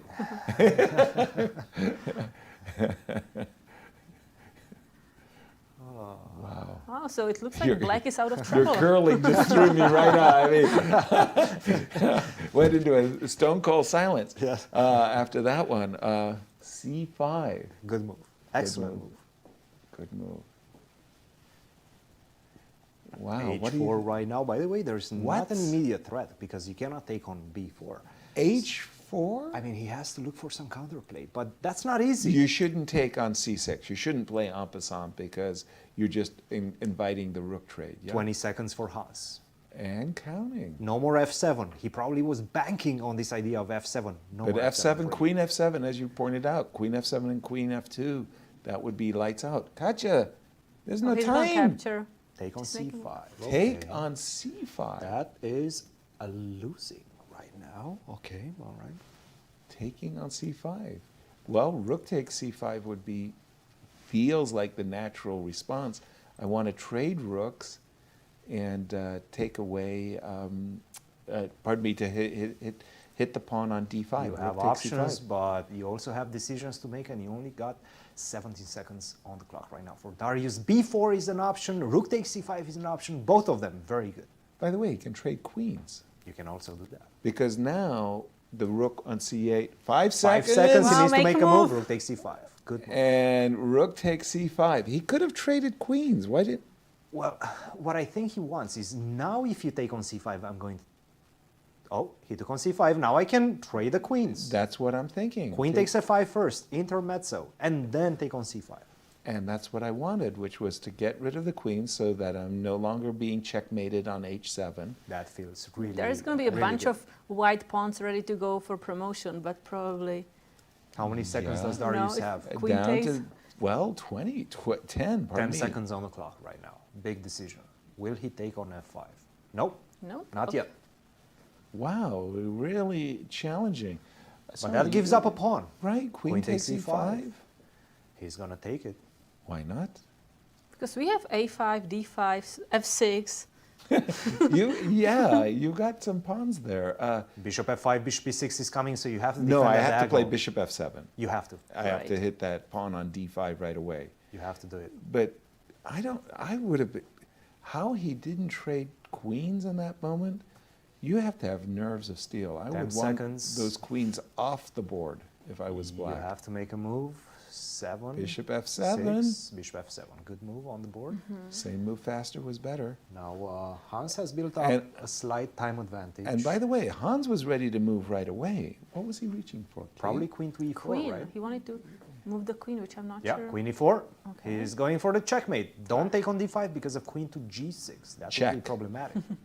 Well, what do I have to do? I'm threatening queen h7 mate. That was one.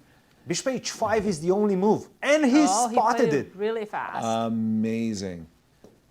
I mean, why the queens aren't off is a mystery to me, but bishop h5, only move you said. Only Christian. move, yeah. Also, But now he's got, no, queen can go e6 G4 check maybe. doesn't work. maybe Sorry. g4. I mean, g4 is the big question right now. How do you continue after g4? Rook f6.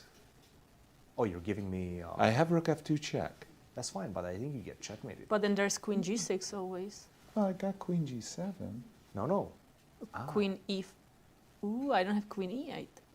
No. No, I do. I do have queen e8 after. So, queen f8. No, I mean, I'm going to go rook f2 check, and I'm taking the knight, right? But then that's a So that's a there's draw. perpetual. That's a perpetual. Yeah. That's a draw. I mean, no, but I'm Oh, I thinking think I'm I'm- trying to survive here. no. I'm not Dariusz is trying to winning. survive. Dariusz No, is still what? winning. Yes. What, still winning? G4, rook to e8. He needs to find. He's still winning, but G4 does he know that he's winning? Is the No. question. By the way, final move. This is move 40. After my this one, goodness. they get 30 minutes increment. And everybody Additional takes a time, break. not increment. Excuse me. Okay, hold on. So bishop h5. So Hans, besides g4, does he have, you were saying a6, d6, all of these pawns, but he can't Not really, do them. because Rook takes e8 f6. is a big problem. Yeah. Rook takes f6 is a big problem also. You have to follow it up with g4. Oh, g4 happened? Not yet. Will. I think it, Oh, he did. it did. He played it. g4 on the board. So we're expecting, as you said, rook e8. 35 seconds final move for Dariusz to make the time control. And here we go. By the way, rook e8, queen d3, I mean... Right? It's You have to start calculating. Queen d6 check. Does that work? Am I in time to get back? This is not easy stuff. And should I play c4 after queen d3? Oh my goodness, this is Rook really tough E8 stuff. I have a and feeling that he's going 12 to take on f6. I think seconds. he's taking on f6. 12 seconds. I think he's 5 taking on f6. seconds. You Just gotta make make a move. And he he's took on the- f6. Yeah. Yeah, he bailed. You have to bail. Yeah, I think exactly. you have to bail. Right. So this is why I'm saying that you had to bail. Take a look at how difficult the line was. Rook to Right. e8, queen to c2. Queen to c2 Queen to now. c2, yes. Okay. Yes, because queen to d3 allows me to gain another tempo with the move c4. So queen to c2 makes the most sense, right? Now rook to e2, only way out. King, let's say king to g1. I don't want to go to g3 because there's queen d6 ideas. I don't want to get checkmated. And now the best move in the position is this move c4. Check on a7, queen f2. Good luck seeing that. Wow. Yeah, with 6 with the last few seconds. seconds on the clock. Yes, this is the idea. Queen to a7. And by the way, if you Wow. don't see queen to a7, well, you have to see queen to You a7. have to even play c4 to Forget begin about with. it. Yeah. Forget about it, right? Wow. This is Brilliant. not easy stuff. 2 seconds on the Wow. clock. You take on f6. You see that you're going rook f2. Bail out with a perpetual. That's it. You know, call it a day. Tough game. But I have to say, these incredible fighters, they gave us a fireworks show.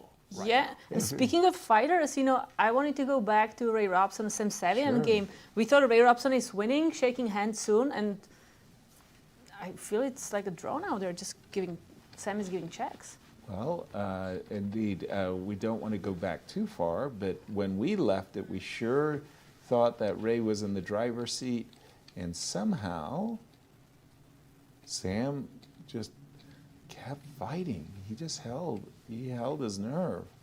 That's pretty impressive. I mean, this was incredible. Wow. Incredible. And like you said, we're seeing they just reached 40th move. They are getting 30 extra minutes. How did he get out But of Sam that? is out of any trouble. A remarkable. He's remarkable better self. right now. I mean, wow. Is he even better? He's better, yeah. Oh my goodness. So Cristian, was there a blunder by Ray, or where did he go? Slowly slipped away from him. Rook to b6, bishop to c6, c4 was the wrong way out. This move, c4. Queen c2. Queen to c2 or queen to and d3 then c4. and then the move c4, yes. Now rook Right. to f8.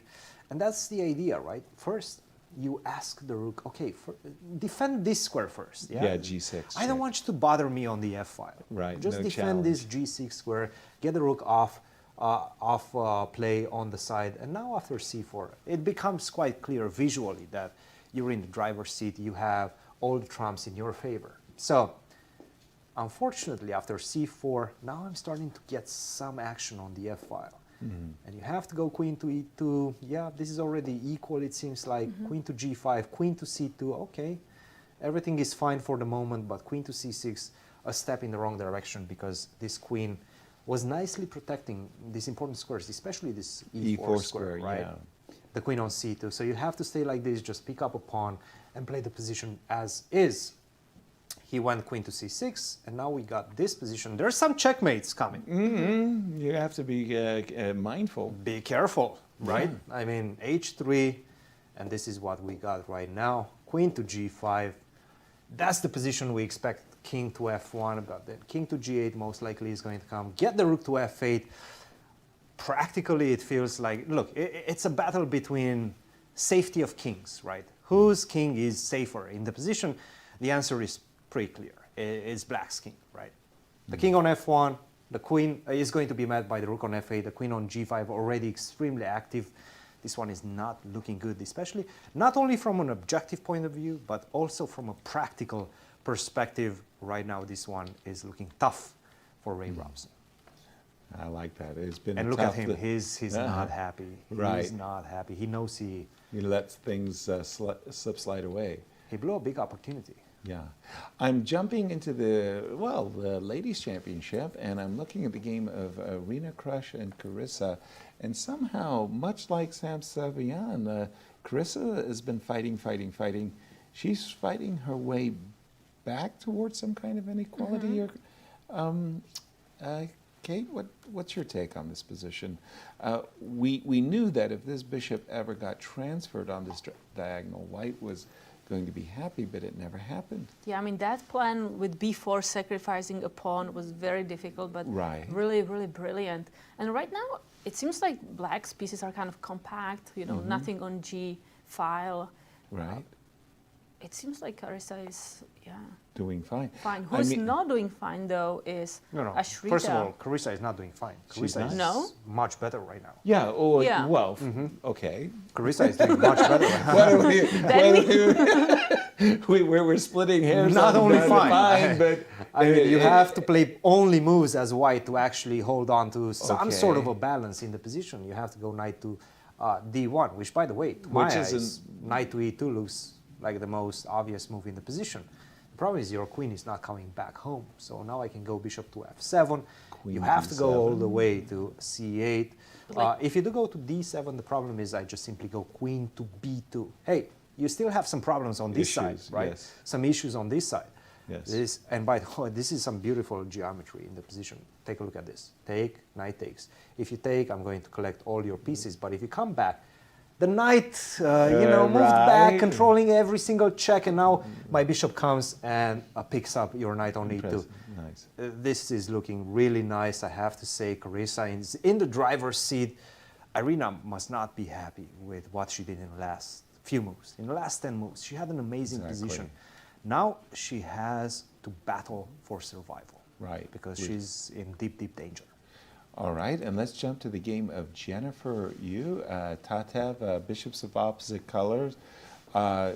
you would say that if the queens were on the board, it's game over. But in this particular case, without the queens, black's king is actually safe. I mean, it looks dreadful that we have this dark square control, but you can't deliver a checkmate so long as black's rook remains on the... Do I see two queens on the board? Yeah, that's the game I wanted to look at. Take us there. Let us get there. That was the next one on... Ashrita Eswaran.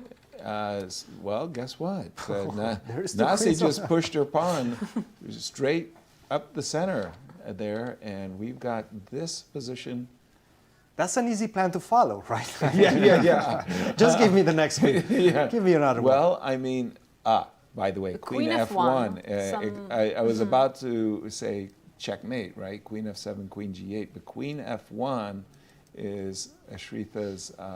So maybe Queen C6 as an option, so we can make sure we bring the queen back. To G2. There's Knight E5 now. Knight E4, yeah. Knight E4. Yeah, to interfere with that. All right. Okay, so we have to be maybe a little careful. Go back. Queen to D3. I'll quiz you guys. You have one move. I hate to give up my queen. With you queen have takes. one move. Think about it. Think about it long and hard. Try to figure it out, and give me your best shot. Give me your best shot. Give me your best shot. There's only one move that wins the game. Only one? Only one move. Everything else is a draw. Wow. Well, I'm afraid that after queen takes c5, queen f1 check, Katya, he's going to keep checking us on g1 and f1, and we'll make a perpetual. So I don't even win queen and bishop versus queen with queen takes c5. I have to come up with some, like you wanted to do, queen c6 or... Oh, I'll ask you a question to help you a little. Queen g7 and bishop c3 ideas? No. Well, can't. That's a very good first step. Right. So the queen on d3 doesn't only have an offensive task, but also somewhat of a defensive task because it's holding on to that c3 square. Right. So king g3? No, king. I want you to make a check. You're on the right track. King h4 is wrong. King h4 is the move. Just, I want you to play queen f1 so I can go queen takes g7 check. Exactly. So king h4 is the only move. Because you can't play g5 check.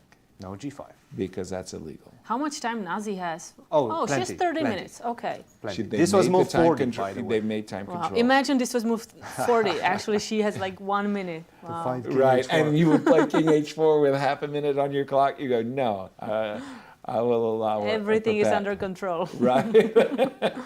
What surprises me is that it feels like Nazi doesn't see it. She's been thinking for a very long time, by the way.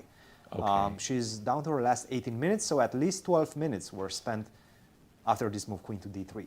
And if you don't spot it immediately, then, you know, it's not that easy. You're thinking perpetual checks are always there. I think you don't want to believe that you have to opt for king h4 here. It feels like there should be something more for white. Well, like Cristian was saying, the c3 square, queen takes g7 check and bishop c3 check would be mate just on the board. So we just have to let the queen go. We need the queen to go to the f1 square, and by playing the move king h4, queen f1, yes, you're threatening all kinds of perpetual checks, but now we are in time to deliver checkmate. I think this position is going to be in like chess books about quiet moves. Right, and the rest of it, right? So, okay, but that is not intuitive, king h4, I must say. It's not an intuitive move. We're going to let Nasis do this on this one. Let's just go to Anna's game. We were kind of expecting that this rook ending was going to end in some kinds of draw, but 3 versus 3? By the way, and Ru Yang versus Talia ended in a draw. Okay, that's our first result in the ladies. Let me just jump to the end of the game. That is somewhat surprised, right? Because Ru Yang was a pawn up. Well, and then she eventually went into a bishop and 2 pawns versus a rook. And, well, Talia made a draw with the exchange. Yeah, she's got that. And sacrificed. And finally, Alice versus Begim. We were thinking that this game was going to be a draw some time ago. I don't have any particular reason to change my opinion. Still feels very balanced, doesn't it? Well, I see Black's idea now to move the king to d5, c4. But I don't know if I have anything more there. King d5, king c4. Well, no, if you do get your king to c4, at least you will, well, this bishop on e5, I must say, it's a fantastic it's bishop. very strong. I suspect it's a draw. Back over to you, Cristian.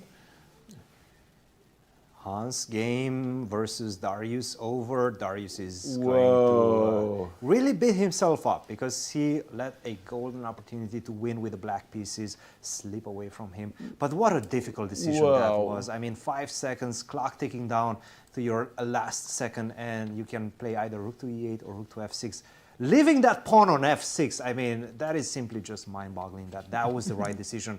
Did not play it and allowed Hans to make a draw. But then we have Hans's knight takes g5. That, right? I want you know, it balances out, right? Right. It sort of balances out. I have to, It's kind of fair somehow. Yeah. By the way, they made the exact perpetual that we that were we were discussing. Remarkable. Really an amazing opportunity. Hans had virtually no time on his clock. For those of you who are joining us late, this was extraordinary.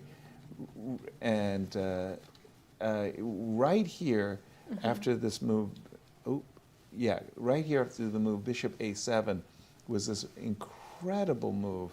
Knight takes g5, h takes g5. Rook f1, exclamation point. I'd say double exclamation point. Just a very quiet move with ideas of rook f5, queen g3, and this pawn on f6 actually freezes black's pieces, and white would have won the game. Then later Dariusz missed a win, Cristian. Oh yeah, no, incredible game, and actually I'm sure we're going to go and speak with at least one of the players in that one. But Irina Krush, she played the move knight to e2. She did play knight to e2. She played the move knight to e2, which is losing. So she invites bishop f7. If she finds bishop to f7, and this idea of connecting this move with the move queen to b2, this is actually just over. I don't see a way. She's losing a piece. I don't see a way to get back any sort of counterplay. You just have to see that after this move, queen to d7, queen to b2, this transition, this change of the pieces, right? I'm going to take with the knight. I switch this knight from h5 to g7, defending the king, defending these checks, and also substituting that knight on h5 with the bishop after queen to g4, and that's game over. Right. If she spots all of these ideas, geometry in the position, then she's going to win this game. By the way, bishop f7 is the only move. Everything else allows white back into the game. Right. But if she finds bishop f7, this is game over. Wow. How much time Carissa has? Our 8-time U.S. champion on the rope's edge there. It's again the clock. Well, they've made time control. By the way, yes, Nazi found king h4. Did she? King h4 is on the board, and please this play is queen it. f1. That's it. Game over. There's nothing you can do. Queen f1 to try to get some checks. Queen g7. Game over. Checkmate in 3 moves. How do you get any checks otherwise? Right. e4 is protected by the queen on e8. I'm going to do whatever I want next. Queen to f7. You don't have any checks. If you go knight to e4, you still don't have any checks coming, right? You're getting closer to my king, but it doesn't really matter. So king to h4. That's probably the move of this round. Yeah, right? king h4. Boldly beautiful. Stepping up the board. King h4. Nice move. And for Shritha, this move, it's really confounding because another way you could defend the c3 square is you could play the move queen c2. You defend the c3 square as the queen does on d3. And check this out. Isn't this fun? We're threatening queen f2 and queen, and then suddenly queen takes d6. Not only defends h2, but suddenly this threat of mate is also on the board. Wow.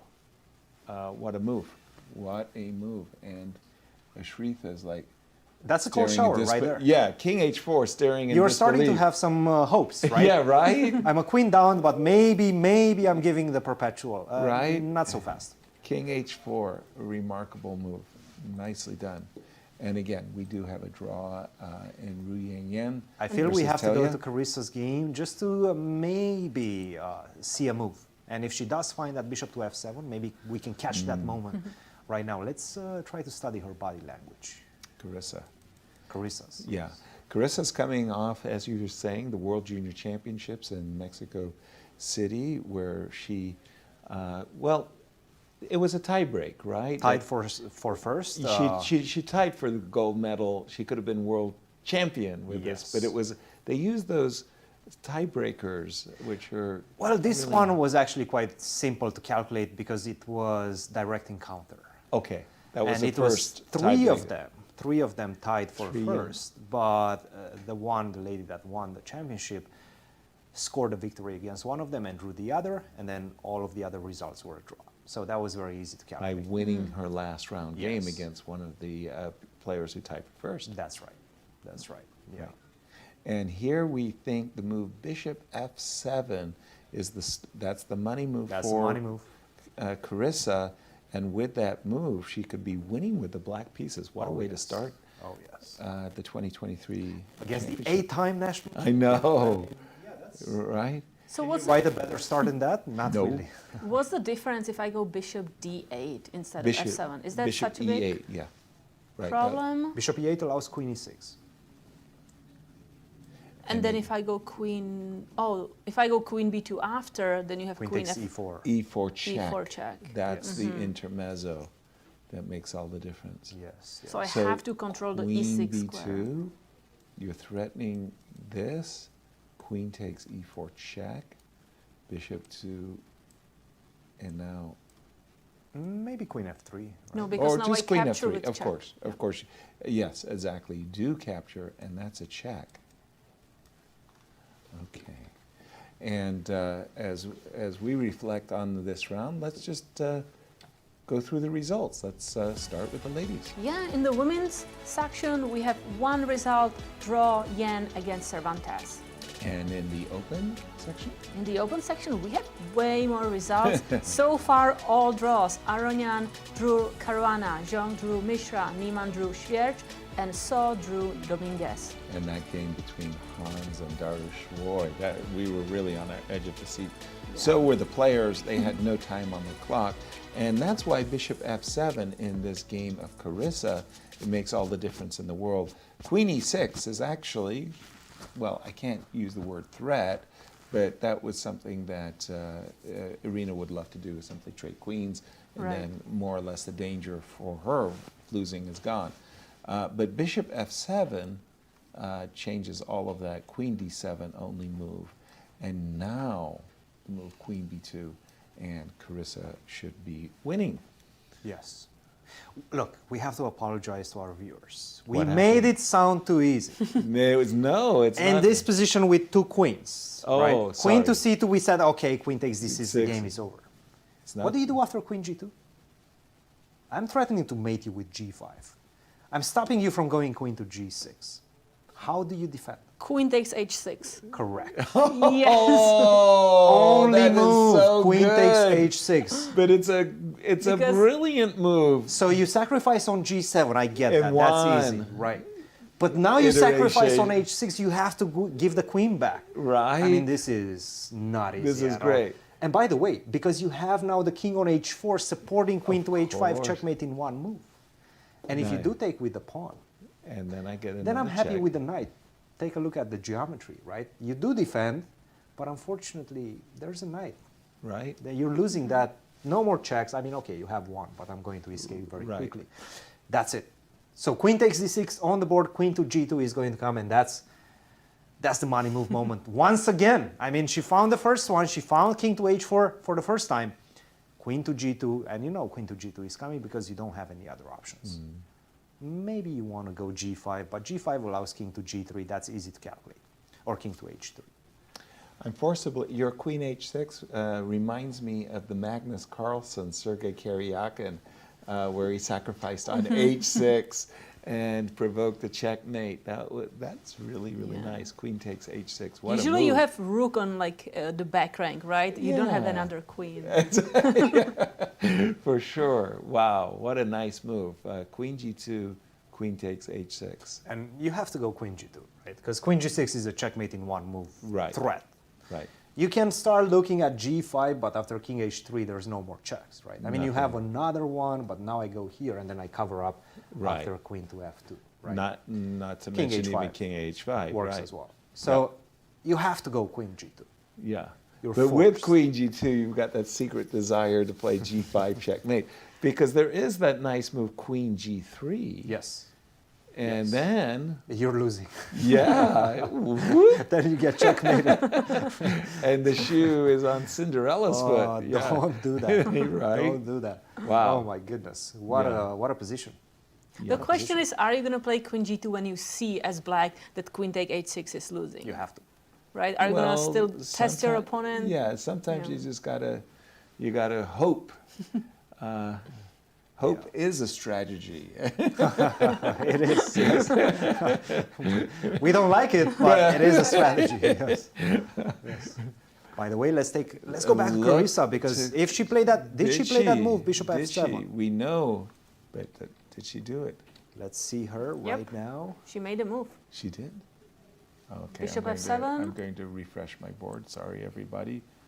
And she's done it, and she did all of the whole sequence. She played it. Bishop f7 and queen b2, and now she's looking to collect the knight on e2 with a check. So we've been looking at rook takes, knight takes, and then the problem is we could take the bishop, but once we lose the knight, we lose our bishop as well. And that's not the only variation. What's that?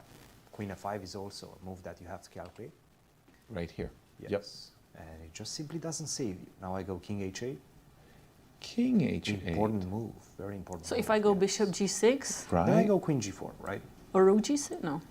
Now we kind of go into the same situation. Now you have to go back to f8 and stuff like that. Okay. f7, excuse me. Okay, so... But what you can do is go king h8. And again, give me another check.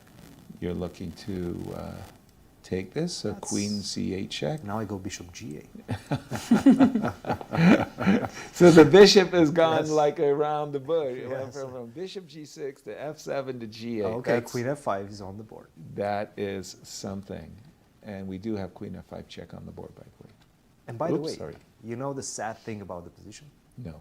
What's the sad? Let's keep going. King h8? Yes, king h8. Yes. Queen g8? Queen c8? Bishop g8. Let's say rook takes g7, right? And by the way, she has played king h8, has Carissa.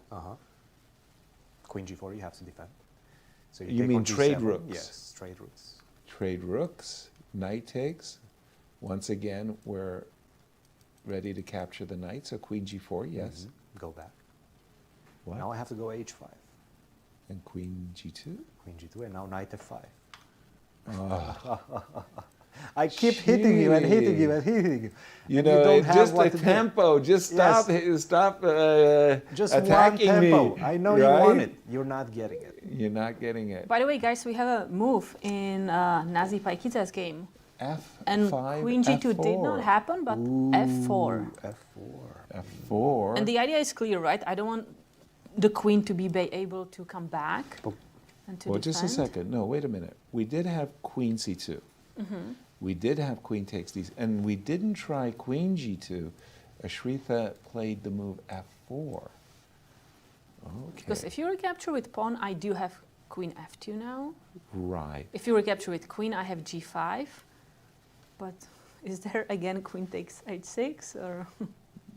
Queen takes h6. That looks, well, in that case, though, I'm not getting bishop c3, right? So I do have queen takes h6, and you do have to take with the pawn. But the good news from black's point of view is that black is not facing, I mean, I could be winning with queen takes or some other move, but I don't have the bishop c3. But Cristian, we have a special guest in studio. Well, Hans, welcome back to the show. You tweeted before the round, it's time to let the chess speak for itself. Did the chess speak for itself in this game? No. Tell us about the game, Hans. How do you feel about the result? How do you feel about all this dynamic play that you guys have been engaging in for the last few hours? Yeah, I think the only moment that I'm really thinking about is when I played Queen F5. I think a full rook sacrifice with knight takes G5 there might have been winning, or that's what I've been thinking about. You actually wanted to play that move. You were I really wanted half to a play that second move. away. You hinted at touching that pawn and picking it off the board. Yeah, I And just then you didn't hesitated. play. I wanted. Yeah, I thought that Queen F5 I could never lose. Knight takes G5 was obviously some risk, but I think that it just had to be it had to be it was just the. I thought it had to be the right move because take rook F1. I'm down a rook, but everything is coming. Instinctively, I think it has to be winning, but obviously when you have 2 seconds, it's very difficult to make such difficult decisions. Yes, and even after Queen to F5, you said that it wasn't losable, but in fact this position is almost losing. If he does take on F5 first, he was needing to make a lot of precise decisions with a few seconds on his clock as well. Well, the engine's jumping. I don't know. Yeah, it was. Right, Queen takes Okay, F5, yeah. Bishop takes F5, take on C5, and it does seem like Black is winning. Yeah, this knight position. E4. Knight E4. Yeah, it was and unclear. B4. Knight E4. Only move. This Yeah, is not B4, easy A6. stuff. Not easy stuff. No, it's very difficult, especially with no time. Yes. I thought A6. No, A6 maybe. A6, Bishop F7 B5. seems to be. Bishop the F7. only move. Okay, Yes. interesting. Again, not easy stuff. How did you feel in the heat of the battle right now? Did you consider yourself the favorite? Did you think you have the better position? How did you see these last few moves of the time trouble situation? Certain things certainly went wrong because I felt in the opening I was outplaying him to quite a serious degree. Can you just tell me what knight takes G5 what the engine said after that? I'm just curious. Yes, knight takes G5 was in fact plus 2.5 take, Yeah. and then rook to F1. He has to be very precise. He has to go queen to F7, rook F5, king to H8.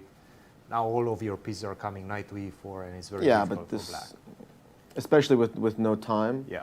I should have gone for something like this because he's just it's very easy for him to collapse, and my moves are quite simple. So I should have trusted my instinct there. But yeah, as soon as I played it, I understood that it was a serious mistake. Hans, you're coming from the World Juniors in Mexico. That was a very taxing event in terms of your energy levels. How are you feeling right now? Did you get enough time to replenish your energy tank? No, I feel fine. I feel good. I think I played very well this game. I just didn't manage my time to the best of my ability, and then things started to go wrong when I lost the control. But I think in general, I feel that I played a very good game up until this point, and I just need to be more lethal when it comes to converting. Katerina. Yeah, Hans, I don't want to be too annoying, but I really want to just ask about the move knight takes G5, because it looked like you were about to capture that pawn and make that move, and then you switched. What was the reason, what was the decision that like changed it from 1 second to the other? I just thought that I should. I obviously understood that I had a much better position. I thought that Queen F5 was a risk-free way to play on. So maybe I'm getting old and afraid, so I have to go back to my impulsive instincts, you know, of playing for win at all costs. So it's hard to balance that because, you know, ambition is a double-edged sword. But okay, I had 2 seconds on the clock. It was a split-second decision. Usually you try to keep things simple. But at least I'm very happy with how I played, and I'm happy that at least I understood how good knight takes G5 was, regardless of whether I played it or not. So I think it's a good sign for my form. Yeah, it was an amazing game. Absolutely. Right? Hans, I thought it was a great game.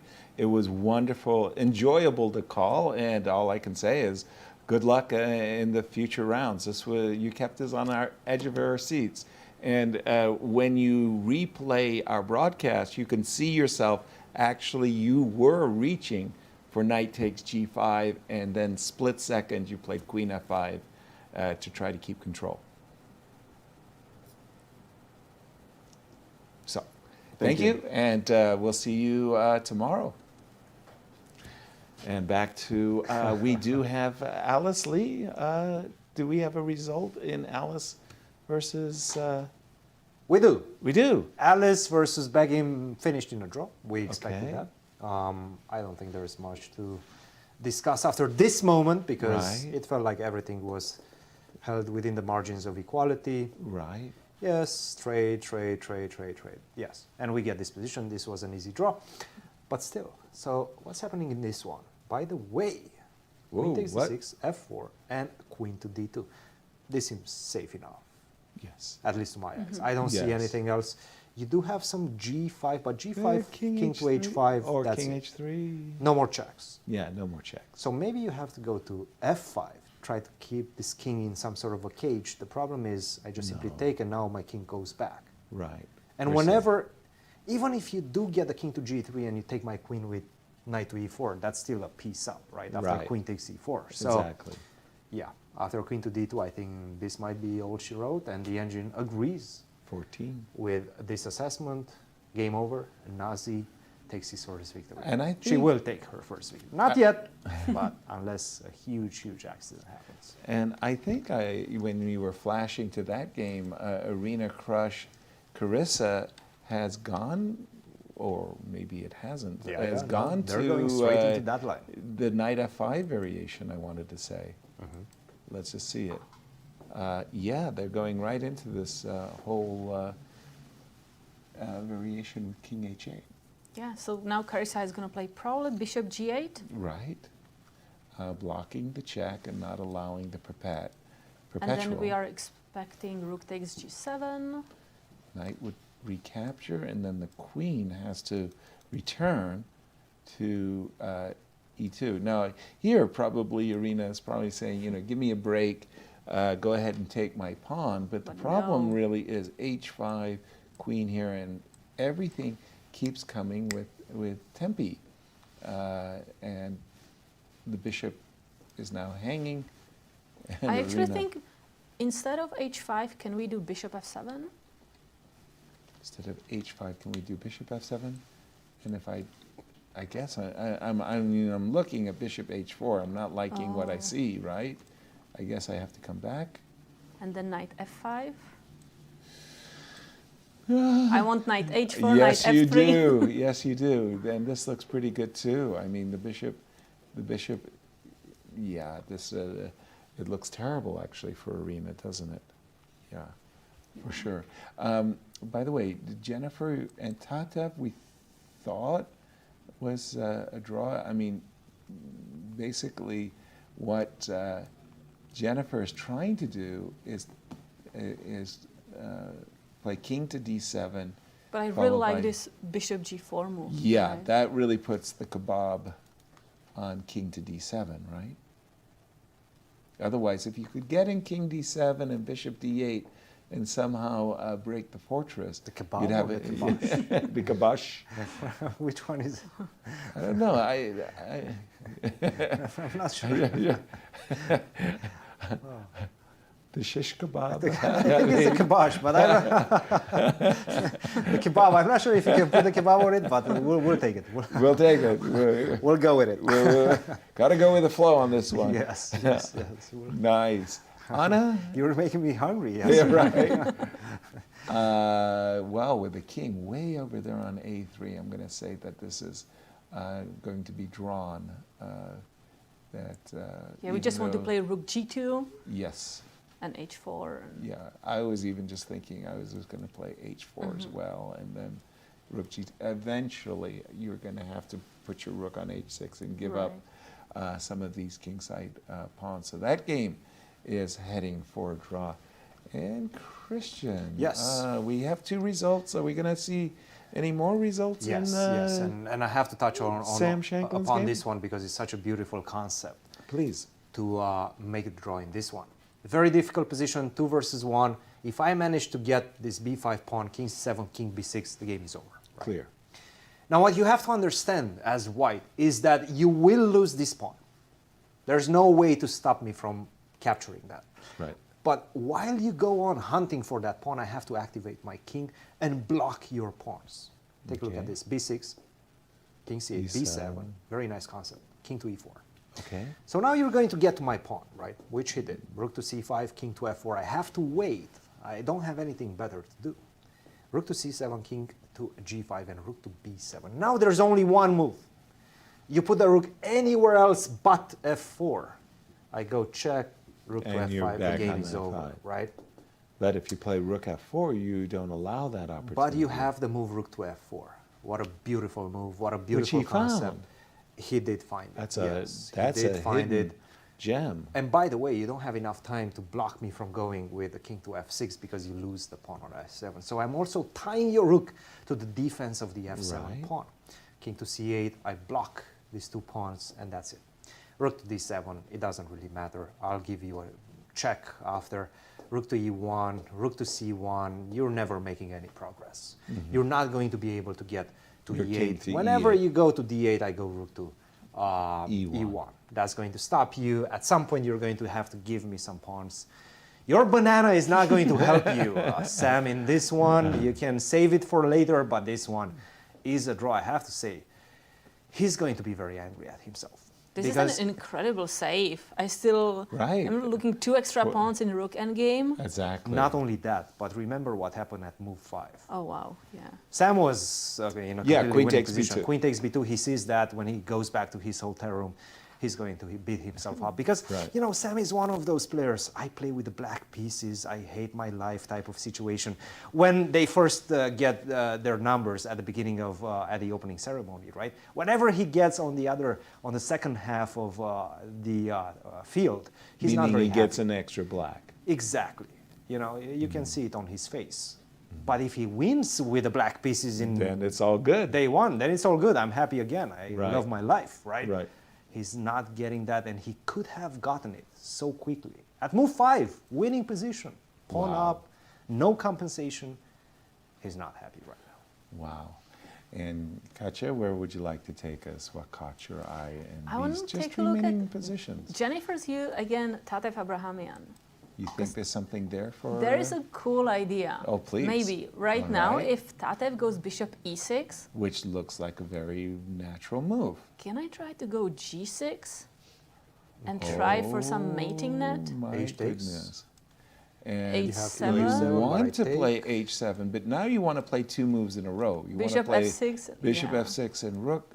But I go g5. But there's g5. Yeah. Close, close. No, Close, really like close. that bishop f6, so you're threatening mate in 2, and just as you were saying that, you do allow g5. Carissa played the move Yeah. bishop to g8, by the way. Did she? Yeah. She played and trade of rooks, and the queen is back on g4, and Irina is facing a very, very unpleasant situation. By the way, losing. Tatev went bishop c8, just in case, not to allow any jokes on g6. Right. Well, that was a famous line of Palbenko. Guys, no yoking. No yoking. Don't allow g6 and h7, bishop c8, and just finish. Yeah, this seems to be a draw. G6, I can just capture this way. Anna Zatonskih, we understand she's a pawn up, but a draw expected in this one. And anything, Sam Sevian, we were thinking slightly better. Yes, that's still a fight, right? That's There's still a still a fight. I mean, fight? I have ideas. Your king is still unsafe. You have to do something like h4. And I'm also pawn up, right? Right. No, look, I understand. You have this beautiful pawn on e6. You're still controlling me, but I do have a lot of weapons. That's one weapon. That's another potential weapon on d5. Well, and of course, the h3. king is not safe. So you have to maybe go h4. It's still a game. I mean, I go a5. The game doesn't actually finish right now. And I have to say, I'm looking at the position. There's still some opportunities for black. I'm more interested in your other weapon, Yes. instead of a5, Why d5, not? d4. d4. Why I mean, not? I've got the rook behind the pawn, and let's go. And now you have to go rook d7, So- which perhaps is not that difficult to understand that you have to play it, but yes, you're hanging on by a thread, right? Right. Right now, rook to Rook b8, b8, you I have was to start looking- calculating, are you getting checkmated? Right. Are you not getting checkmated? Because if you do take, you are maybe going to get, not checkmated, but you're in trouble after queen to h3. Don't go to h1 because of rook to b1. You have to go out for a stroll. And check b2. That's not fun. Once the king lands on e2, that's not fun. I can even go something like this. I'm running away, and then you're perpetually weak with the king. But what a turnaround for Ray Robson, because Ray was really in the driver's seat. Coming out of the opening, he looked really, really good, but now he's maybe on the back foot. Yeah. So we're going to take a short break. What do you think? Sounds good. All right, everybody, we'll see you on the other side of the short break.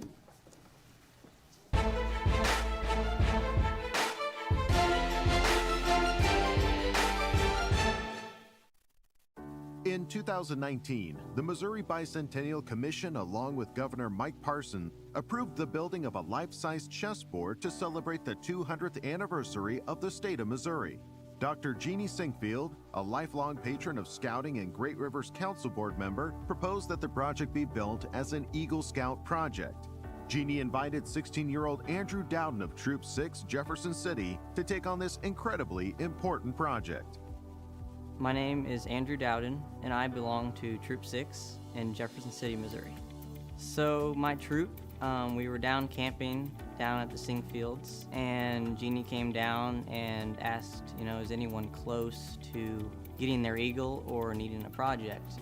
She had this idea of the Eagle Scout project chessboard, and she wanted somebody to kind of work with her to see what we could come up with.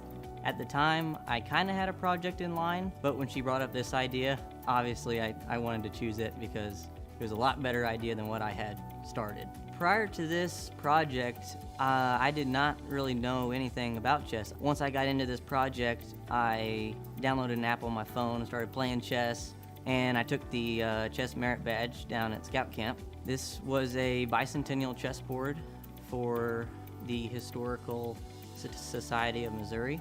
There were a lot of people that helped me with this project because whenever I got the pictures from the Historical Society to engrave onto the granite, I wasn't very familiar with the technology needed to engrave on there, so I needed some assistance with that and learning how to do it. And after all that, I'm pretty sure I know how to do it now. So to engrave those edge pieces, I went down to the Lake of the Ozarks Scout Reservation, and we used the epilogue laser, me and Thomas Yang did. I wasn't really expecting it to end out this big, but as me and Jeannie were working, it just kind of got bigger and bigger and bigger, which I didn't have a problem with. I thought, I can take on a little bit more and a little bit more, and it ended out to be a really, really cool project. So we had a ribbon cutting of the chessboard, and there were a whole bunch of people there, including the governor, the St. Louis Chess Club, the World Chess Hall of Fame, the State Historical Society, which all helped out during this entire project. Jeannie was there. I had to give a little speech that I didn't really know I had to do, but that kind of has taught me a little bit about speaking too, so I think that has helped me too. This project, it's made me real proud that everyone is enjoying it. Like every time I go down there, somebody's playing, and that they're taking care of it, which really makes me proud, because me sinking all that time and everyone else that's helped me sinking in all that time, I like to see people use it, but I also like to see people appreciate it.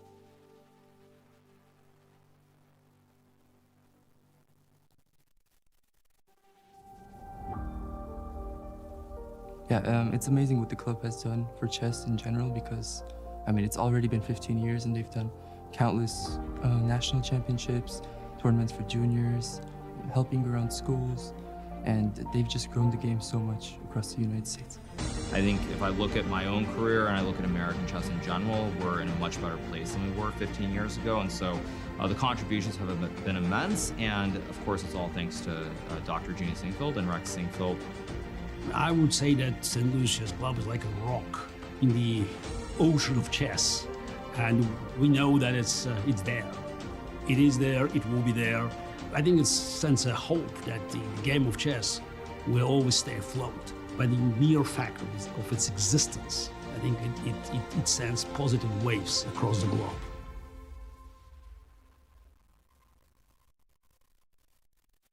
The St. Louis Chess Club is the premier chess facility in the United States. We bring the educational benefits of chess to thousands of students across the St. Louis area. We also promote chess at the highest levels, hosting all levels of the U.S. championships, as well as high-profile tournaments that attract the world's best players. Become a member and enjoy perks such as free classes and lectures, weekly tournaments, and so much more. Visit stlouischessclub.org to claim your membership today. The World Chess Hall of Fame, located in the heart of St. Louis's historic Central West End. Want to know why chess has intrigued people around the world for nearly 1,500 years? Stop by and learn about the impact of chess from our 3 floors showcasing the art, culture, and history of the game. The World Chess Hall of Fame has something for everyone to enjoy. For more information on current exhibits, please visit worldchesshof.org. The St. Louis Chess Club Scholastic Program brings the educational value of chess to kids in schools across the St. Louis area. Active in over 100 schools throughout the St. Louis City and County, the St. Louis Chess Club has been able to reach over 85,000 students in both in-school and after-school programs. We created the Select Chess Training Program and the Junior Select Chess Training Program in order to elevate the skill level in students across the St. Louis area. These students receive professional training from Grandmaster Varuzhin Akobian. Other programs include Chess Cops, a partnership with the St. Louis Police Department, looking to improve relationships between at-risk kids and police officers in the St. Louis area, with over 600 students playing chess over the board since 2019.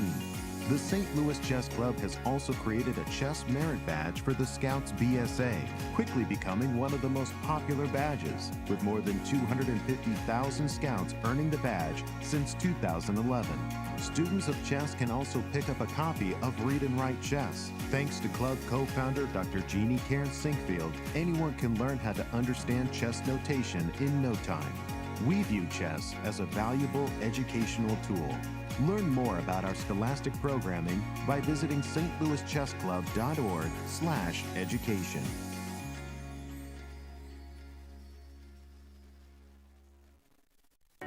St. Louis, the chess capital of the United States, boasts the world-class St. Louis Chess Club and the World Chess Hall of Fame. It also plays host to an award-winning shop dedicated to chess merchandise, all-occasion gifts, and plenty more. At Q Boutique, you can shop both in-store and online for chess merchandise, autograph collectibles, chess campus souvenirs, and much, much more. From quirky greeting cards to luxury chess sets, there is something for everyone at Q Boutique. And all purchases go right to benefiting new exhibitions and programs at the World Chess Hall of Fame, dedicated to exploring chess and its immense impact on art and culture. Located on the first floor of the World Chess Hall of Fame, enjoy a shopping experience like no other and become everyone's favorite gift giver. If you can shop in store, make sure to check out QBoutiqueSTL.com for a wide variety of gifts for everyone to enjoy. The St. Louis Chess Club is the premier chess facility in the United States and is among the best in the world. Thanks to co-founders Dr. Jeannie Karen Sinkfield and Rex Sinkfield, the St. Louis Chess Club is a non-profit organization committed to promoting the game of chess locally and internationally.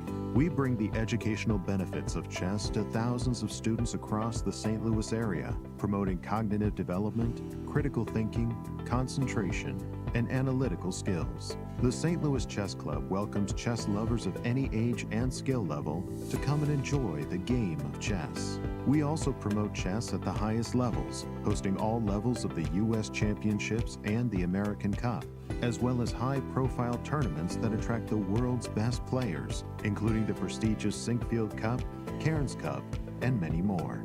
All tournaments can be streamed via our YouTube and Twitch channels that also include over 2,000 chess lectures for anyone to enjoy. Become a member and enjoy perks such as free classes and lectures, weekly tournaments, merchandise discounts, and so much more. Visit stlouischessclub.org to claim your membership today.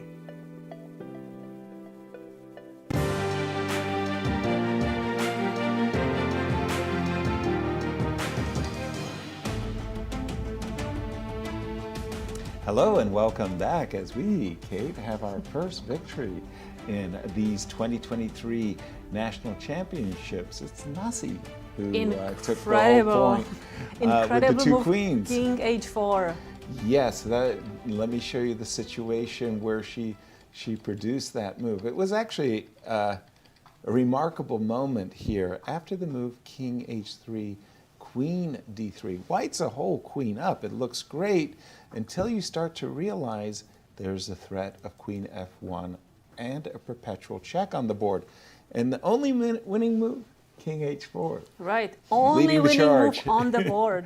That's. And after Queen C2, what White was hoping to do is coax her opponent into playing the move Queen F1 so that we can sacrifice her queen and checkmate brilliantly following with Bishop C3, which is why we produced the move Queen C2 to keep the C3 square under control.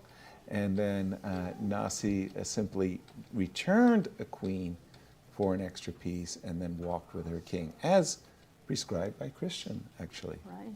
Yeah. And this was the final, it's a piece up. Ashritha could have resigned earlier, but she waited until this moment. So our first victor, and a very impressive one. And another Sam one Sevian. to potentially follow up is Sam Sevian. Right. We were discussing this, we were saying H4, sure, the engine is saying close to equality, but it's not it. It's not it because your king is weaker. Right. And immediately he made the mistake. King to G2. Okay. Huge blunder. King to G8, perfect move by black. And by the way, this is a really nice move. Because if you do take on E7, that's the problem. Queen to Check G5, right? and pick The up king the is rook. not in a safe spot. So you Right. cannot touch that bishop. You have to take on A6. If you do go rook to F8 now, then I go back to E2. I defend everything. This looks good. Okay. The problem is, Queen I try E4 to check check. first. Yeah. No more queen to Yes. E2 for you. King to G1 was played. Rook to C8. Yeah, Now, did sure. that Take my bishop, right? You're going to get checkmated. Boom. And after the move Queen to H1, King to G3, Rook to C3, you're not surviving this. Right. Queen to E4, King to G5, Queen to G2 check. You cannot go on the H file because Rook takes H3 checkmates you. You have to give me the bishop. With But check. still, that's the problem. With check, this is over, right? Exactly. I'm going to hunt your king down until I checkmate it. Trust me on that one. Right. So rook to C8, you cannot touch this bishop on E7. You have to defend the C1 square. How do you do it? You don't have a way to do it with the rook because this queen protects the B1 square. What you can do is try to do it with the queen. The problem is, now I just simply take on E6. And I can do it by giving you a check first. You hide on F1, I take on F6. I still have a another threat. tempo. I'm a pawn up, I have weapons, my king is safe, your king is not. This is hopeless. Bishop to F6 is going to come next. Queen to E4, D4, D3, this is not looking good. You cannot do anything against my king, and I'm going to do everything I can to promote the D pawn. So, after rook to C8, by the way, the engine is saying this is completely over. I'm amazed Over. that it's such a big plus there. Over. Also for Yes. you, Kate. Maybe Yes. you share I mean, I see it's bad. I mean, I'm a pawn down, and I see it's bad. It's but the lack of counterplay. Yeah. And the weak king. And the weak king. That's the problem. Yes. That's simply the problem. I mean, I have to say, Sam Sevian, his position was so bad. Yeah, it's a remarkable thing. F5 was coming in, everything was opening up. His king was not safe. Not good. And to win that? Yeah. Our defending champion, Jennifer Yu, has made a draw with Tatev. Kate, it looked like Jennifer did everything that she possibly could.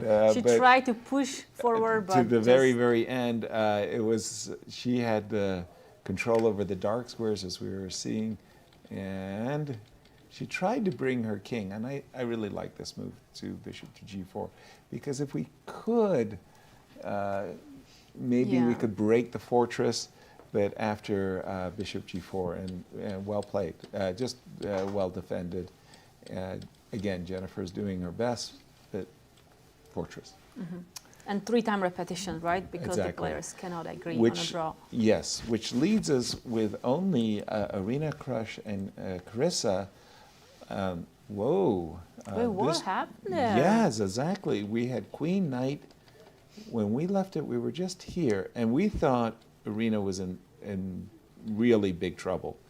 And Carissa thinks that this bishops of opposite color position, white, all of white's pawns are falling, right? Takes. But they're not. But they're not. King f4. I'm defending that. And I get to defend. And I get bishop h2 followed by bishop to d6, right? Well. And I have to do it fast because. By the way, bishop f1 comes with a double threat, right? Bishop takes h3 as well as bishop g2. So I have to do it fast. I have to go bishop to h2 now. Okay, pause here for just a second, because f6. No, bishop. Okay, I was. But the problem with f6, I just don't know take if the you pawn. have enough, right? Yeah. Like I take one pawn, maybe I even take on h3. Exactly. I don't know. I don't. It feels like bishop h2. Okay, so bishop h2.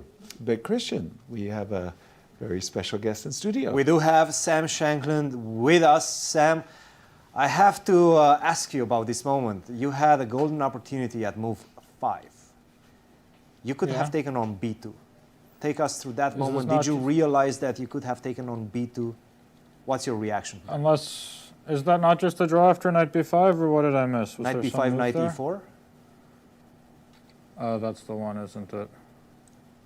I don't know then, so yeah, I guess I just missed a win in one move. I thought this was just theory and that I was supposed to, that queen v2 is always a draw after knight b5 and I wanted to play, but apparently this just wins in one move and I'm too stupid to see it. Is that what you're telling me? Not the stupid part. Don't put words in my mouth. Look, you trusted Andrew in that moment and you played g6, but yes, queen takes b2 wins on the spot. After 5 moves. Okay, you should just kick both of us out of the tournament then. I mean, that's really bad. But you did play g6. You still had a good position. Take us through the remainder of the game after that. Did you feel at any point you were on the brink of a victory? Yeah, I think Andrew just played really terribly until he needed to find only moves and then he found them all, was my sense. So for example, the first critical moment was after I played knight d5. So yeah, there it came knight d5 and then I thought bishop c4 was very stupid and he should play knight b3 instead. Because here I think he's just worse after h6. After knight b3 I was thinking h6 and bishop d2 it's probably about equal or so, but after bishop c4, yeah, I couldn't find anything great there. After bishop c4, h6 I thought this was just fantastic for black. After bishop d5, hg5, and here the question was should I have played d5 or not, because g4 was also possible, and after g4 I thought he can go d5 himself, bishop takes b5, bishop takes b5, and I don't know, maybe I'm slightly better here, but I wasn't super convinced. For example, knight f6, fg4, knight d5, and knight c4, and I didn't think this was anything too special. You're right about maybe I'm that. slightly better, I don't know. No, you're right. So I played d5 and e5, and I think here if Andrew doesn't do exactly what he did, he's going to be in huge trouble. But he defended it very well with knight b3. Yeah, I think knight b3 was the only way, and then I underestimated this knight b takes d4, and somehow here he's getting away, and he should be holding pretty easily. Then the next critical moment came when he played f takes g4, which I think was a very bad move. Here, if he does like anything else, I think like just rook a8 first and then fg4, or knight e6 and fg4, it should just be dead draw. Like I don't really think there's anything to be said, but after he plays fg4 here, and I can take on a1 and then play knight takes d4 and rook c4, I have everything to play for, and then the only question is if I ever had something in this rook endgame. It's very, very close, but I did not see a clean win. So and there was no clean win. Actually, he defended accurately all the way until the end. So yeah, and because after b5, rook c6, yeah, I just came out with theoretical rook endgames, and I covered a very similar position to the one we ended up getting. So yeah, rook h2, rook b5, and I believe my only chance, I cannot possibly throw my pawns. My only chance should be to try to connect my king with the b pawn and take it. And what it comes down to later, if we go to like the spot where where I played rook takes b7, let's say. Yeah, so here and then around here, up to here, like if, so rook f4 is only move, of course. If my rook gets to f5, the game is immediately over. And after rook f4, could I have played rook b5 check, the computer says apparently? I'm curious. Rook to I didn't b5, think so. king to g4. So hang on, how does king f6 lose?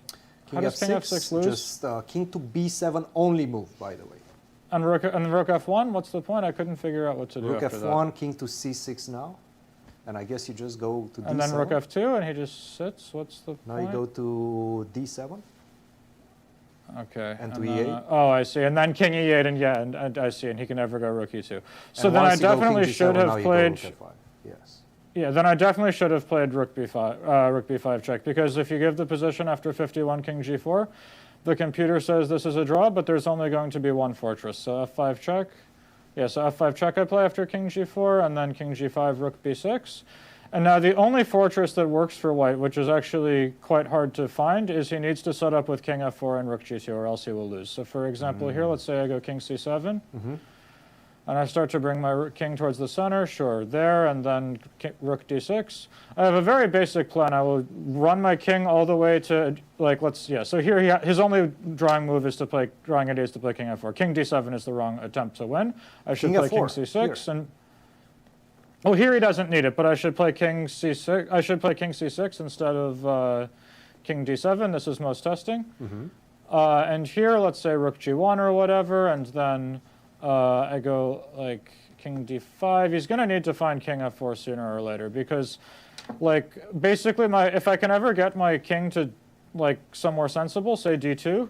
Yes. If I ever get my king to d2 with his king on g5, king e2, rook d3, and I will win the game with the f-pawn. Okay. So the goal should be for black should be to bring the king to d2 and the rook to d3, and then king to f2, and then black wins with. So let's he will just lose the make a g-pawn few and the moves. f-pawn will go.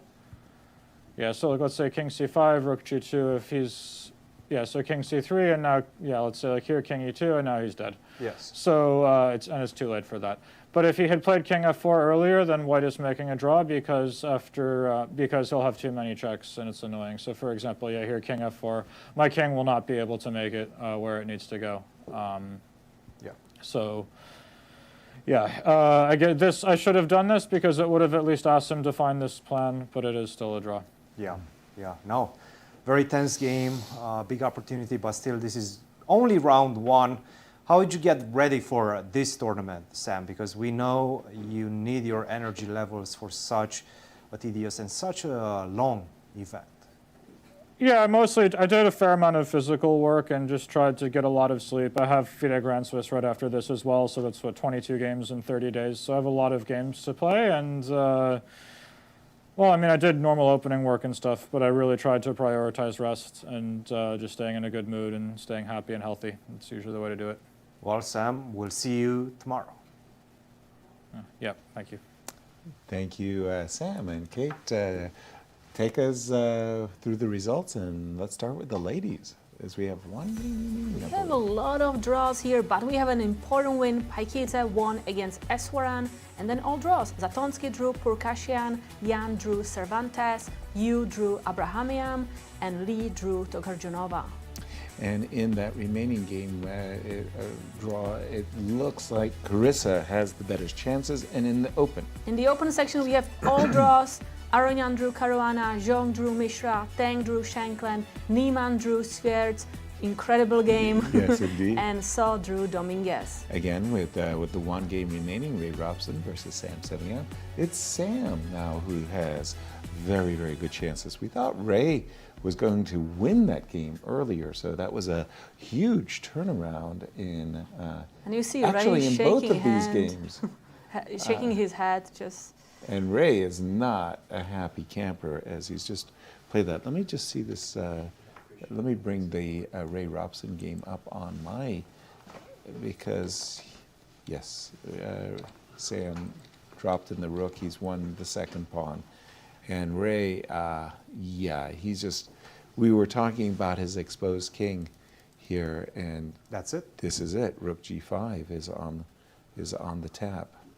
Rook Ray is e1. absolutely right devastated. You can just see. Yeah, look, really, he knows he had a winning position. Sure. Queen f7, rook g5 is coming. Exactly. This one is mean, just about when. The black king is very safe. There's just nothing Sam has to worry about. Exactly. And again, just a huge turnaround in this game, as Ray came out of the opening very, very nicely and should have won. And Cristian, back over to you as we have our sole winner of the day thus far. Nazi Paikidze. Nazi, welcome back to the show. You're on your usual spot right now in our former studio, but now as a player. Difficult game, difficult opening, but you bounced back after that, and that finale of this game was just absolutely crazy. Tell us your story about this game. Thank you, Cristian. It's good to be back again as a player. I've missed playing. Yeah, today's game was absolutely crazy. In time trouble, position got so complicated, and when I played G4 and E4, I wasn't sure if I was winning or losing, to be honest. And even towards the end, when I had 2 queens, I still had to calculate and make sure she didn't have any perpetual checks. Yeah. So I can't wait actually to go back to my room and check it with the engine. Well, you have the engine right here, so let's check it together. This was a critical moment. After the 40th move, when you played that move, King to H4. Did you find it in the first few minutes? Did you spend, because you spent a lot of time. You spent like 13, 15 minutes between that. So when did you spot this move, King to H4? I spotted it after she played Queen D3 right away, and the reason I spent 15 minutes was after King H4, I was looking at Queen C2, Queen takes D6, and Queen G2. Exactly, yes. And what was your move after Queen to G2? Instead of F4. Queen H6. Best move. Only move, in fact. Yes. Now, if you take with the king, Queen to H5, if you take it with the pawn, right. F7, F5 falls, and here the C5 just pick up a knight piece. That was nice calculation, Nazi. You must be feeling pretty good about your form right now, seeing all these details in the position in such a tense position. Yes, especially in time trouble, so I'm pretty happy with my calculation today. I hope to continue like that every game.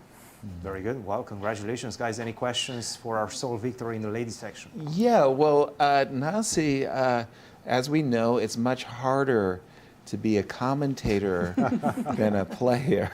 How do you feel as a player, not a commentator? Do you feel, what's the different pressures that you're under? I'm actually really jealous of both of you right now. As you should It is so much more stressful to play. But at the same time, as much as I love commentating, the feeling that I have right now after a win, you can only get this from playing. Exactly.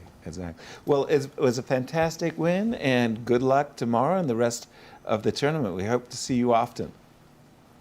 Thank you so much. Absolutely. And 2 games remaining, Well, Cristian. one of them is going to finish in just a second, Irina versus Carissa, because Irina only has to give this bishop for the pawn on the H file and hide the king to A1. That's we know that's a draw. That's an easy draw. So basically what she's going to do is don't Just worry about the pawn on put D5, the king in the put corner. the king on A1. And then just to show you guys what I mean by that, you will win a piece, but that doesn't really matter because this is just a technical draw. Exactly. When you discovered for the first time that when your opponent has a bishop and an extra pawn and the game was still a draw, weren't you just stunned by that revelation that you could draw a bishop and a pawn down? Yeah, I don't remember the exact moment, but every time like there is like even checkmating with bishop and knight, like it's so difficult, and you're like, I have 2 extra pieces against a king. How is this possible to be so hard? And with the bishop and pawn, it's just impossible completely. Yeah. So You had the same kind of like stunned. For me, it was stunning. I mean, you always tell me about these stories from like 50 years ago, and I don't remember what happened yesterday. I don't remember what happened yesterday. No, I didn't have this revelation. I guess I was like, okay, it doesn't seem like he can kick me out of the corner, so that makes sense. That's chess, I guess. That's it, huh? That's it, yeah. Well, for me, it also meant that chess was most likely to be a draw because from the opening position, you can't win a bishop and a pawn by force out of the opening position. So the chances of a draw were really high. Yeah, you see, you were too philosophical about the game. I mean, that's why you probably were a much better player than I was. I was just seeing positions, understanding what's happening, and going That's on it, with my that's life, it. I guess. That's it. That's it. Yes. Speaking of going on with their lives, Ray Robson versus Sam Sevian. Ray has been that's the torturing problem, himself, right? right? That's the problem. I mean, we go into this endgame, and there's no opposite color bishops. No. And I'm just simply going to get the king inside 2 pawns. That's just easy. simply, too much. Well, I thought there for a moment that Ray was trying his best to keep the queen on the board, so He's that trying, he but it's not had happening. a perpetual in a. He played hope. queen h3, yes. Yeah. But now you can just, you will give some checks, right? But I can take on g3, play queen f3, and that's going to actually hide my king from all the checks. Well, I'm thinking you take on g3, and in case a bishop takes g3, something like a bishop c5 check, and yes, somehow you get the king, queen e4 check, and I just want to force the trade of queens And if you I can. are forcing the trade of the queens. Yeah, exactly, because here I got queen d1. Well, no, you got king d1, g2. King g2, and you're going out for a A run. stroll, yes. But Yeah. and this one is over Irina as- has she saved a very difficult position. I'm Kate. really curious, like Wow. where the mistake happened by Carissa, because we thought she's completely winning. Right? She And then misassessed suddenly it's the a endgame. draw. She misassessed the endgame. Yes, yes. So she the had- end game is good to go. It's just to play differently. No, no, no. The endgame, once you exchange the queens, this is already over. This is a draw. What she had to do, instead of knight to f5, at this point, queen to g2, knight to f5 is still fine, bishop to g1, but now just pick up the pawn. Take it. Queen takes b3, why not? Take that pawn, keep the queens on the board. I know, psychologically it's not an easy decision, because if you go bishop h5, you know you will be a few pawns up, and you have to calculate something. She did not manage to finalize her calculation and see that Irina is in fact picking up enough pawns in the endgame. After queen to b3, queen takes e4, and bishop to g6, this is the key move in the position. Keeping everything together, again, not easy. I'm not saying this was easy, because you see a queen landing on e6, you're starting to feel a bit uncomfortable. Right. But you are creating this shell around your king with the knight on g7, with the bishop entering the fray on f5, and you still have to worry about checkmates as white. For example, queen to d7, knight g7, if you do pick up the pawn on d6, I just simply go queen to c2, and then you're going to lose the knight on e2. So, Right. not easy. I understand why she did it. I understand why she forced this endgame, but this one is just a draw. After bishop to d1, and I'm getting right on time. Yeah. I'm one the move away, timing. for example, in this position, if you do pick up this guy, Yeah. and then you go for the b pawn. Right. I'm right in time to pick up another one. Right. That's a double attack. If you're not in time, if my bishop is on b5 and the pawn on a4, Right. that's maybe losing, right? Sure. Did not calculate this one precisely and allowed Irina, the 8-time national champion, to get back into the game and save this one. I have to say, not an easy game, but we do have another player with us, Jennifer, the defending champion. Jennifer, you is with us. Welcome to the show. How are you feeling about this game? A very tense, finished in a draw, but I have to say it could have gone either way. Yeah, well, I don't really know what was going on in the middle there, but at some point I felt like going into the end game, I was definitely very comfortable, better. So I might have misplayed that part, but we were kind of scrambling with time. But, I felt pretty comfortable throughout this game. I was never really worried too much. I just definitely could have improved, but, I feel pretty nonchalant about this game, It's...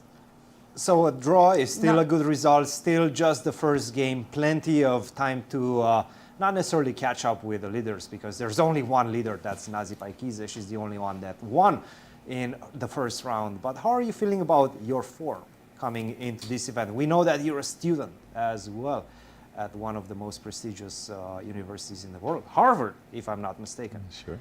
So how is that balancing academics with chess and with preparation for such a tournament? Yeah, that's something I'm definitely continuously working on.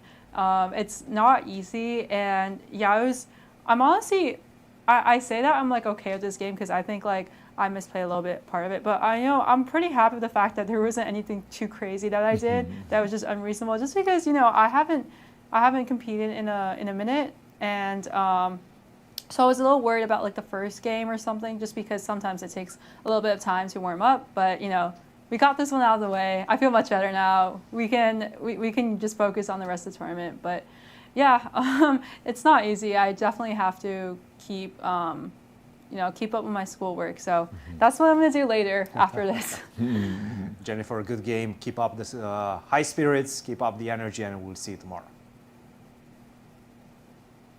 Great, and that leaves us with one game remaining, and we do think that They got Ray. somewhere to this point. Okay, all right. What's happening here?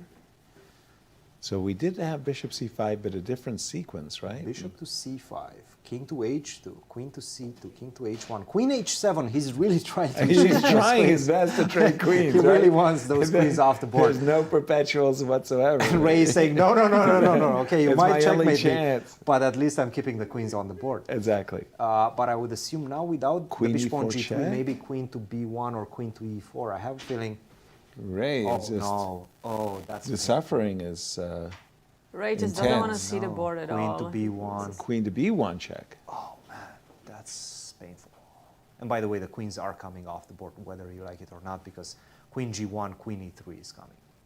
Yes, there you go. That's the. If you want it, you might no, have I more. want it. I You want might.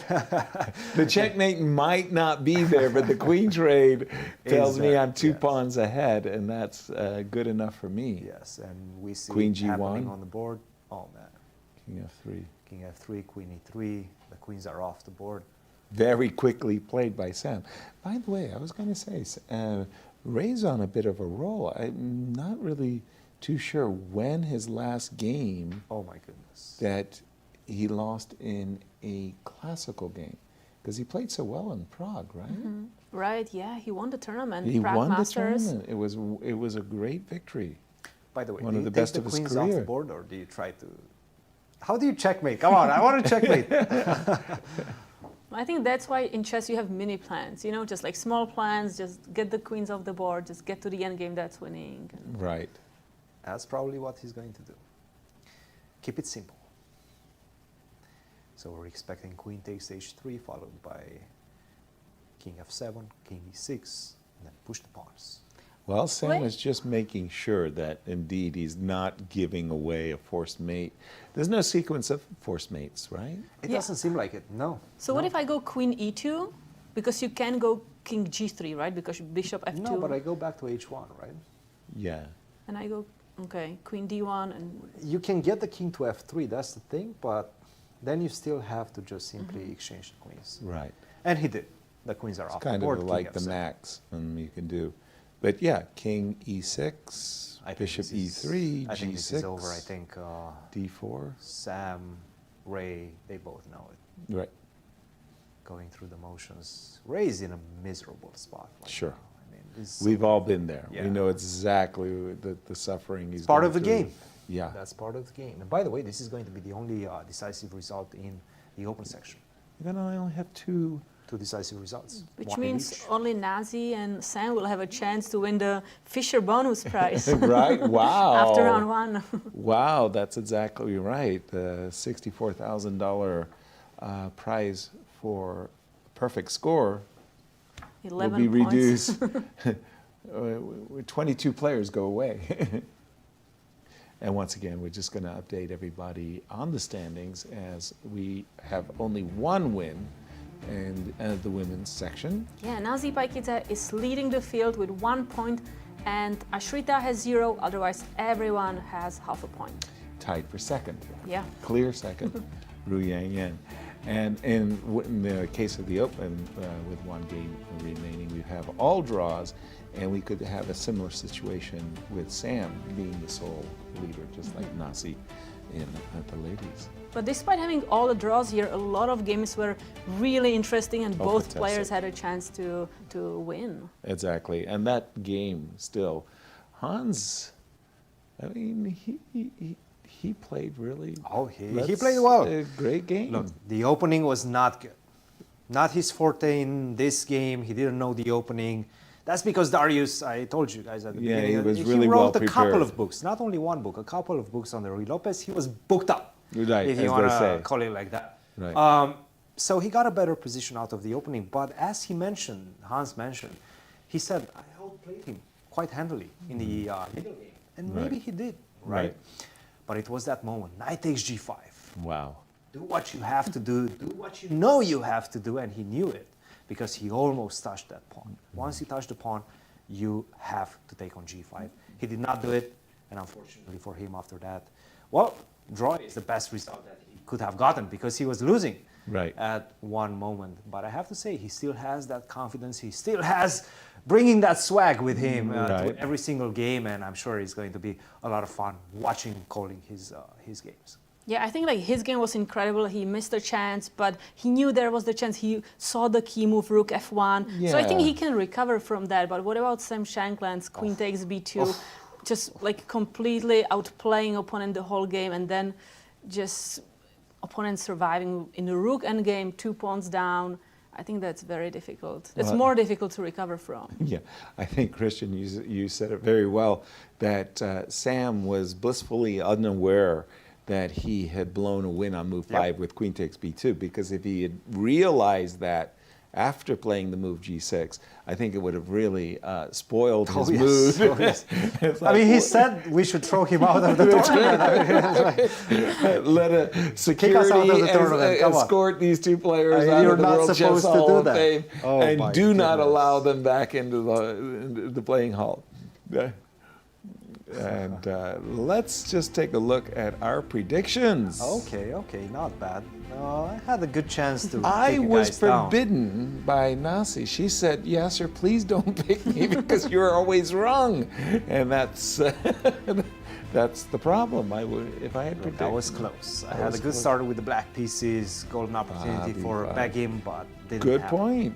Oh, Sabina picked Dominguez. Come on, Hans. Wow. Play knight takes g5. Yeah. Gift me that victory. Gift me that win.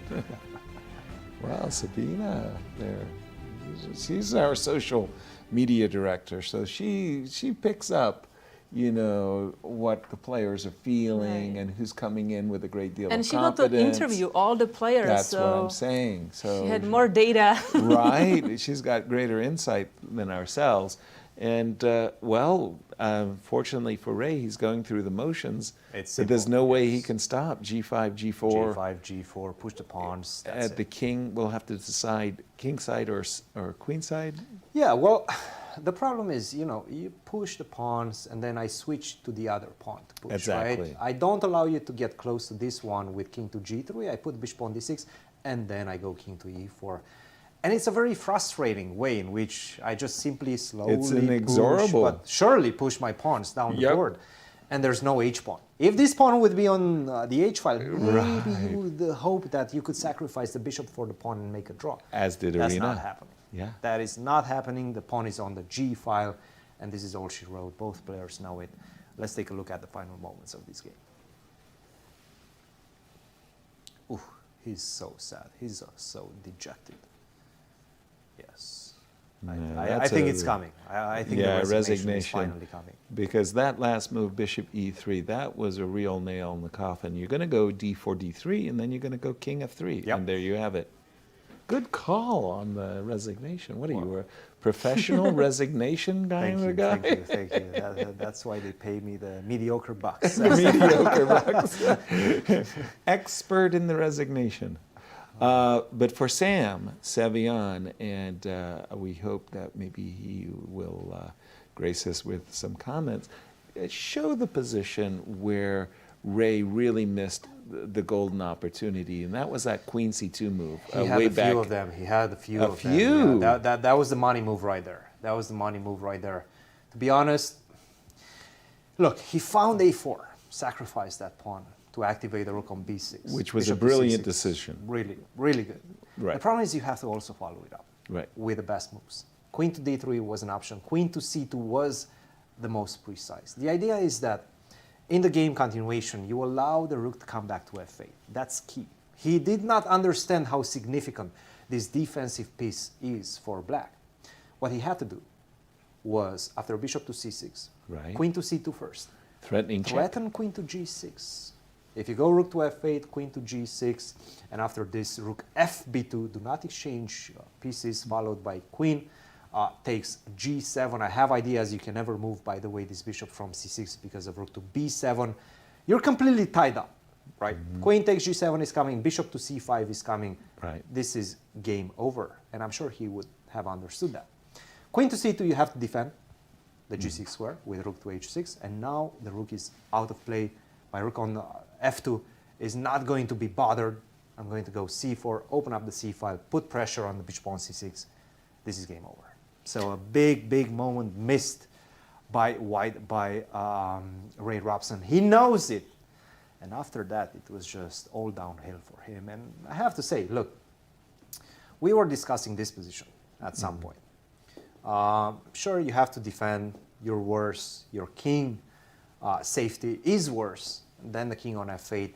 But he collapsed. I have to say, I mean, h4 is the right move, just defend the pawn. Still, black has an advantage, but not as much. Rook to d7 is playable as well. Right. And it probably makes a draw also, giving up the h3 pawn, which is not easy, by the way. But king to g2, he missed this. He missed this move, king to g8. Right. This is the key move, and he played it fast.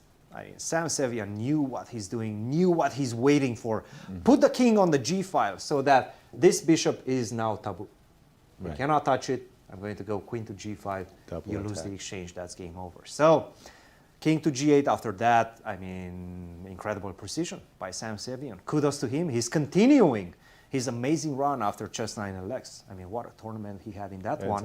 And to win this game, you know, I don't believe about this is his tournament after round one, but it's looking good for him for sure. Very nice. We're going to just take a look at the final standings before we take a peek at tomorrow's pairings. Do the honors, please. Right, so the standings for the women's section, we have one winner in this first round, Nazi Paikidze, leading the tournament with 1 point. And except Ashrita Iswaran, who lost to Nazi, everyone else having half a point.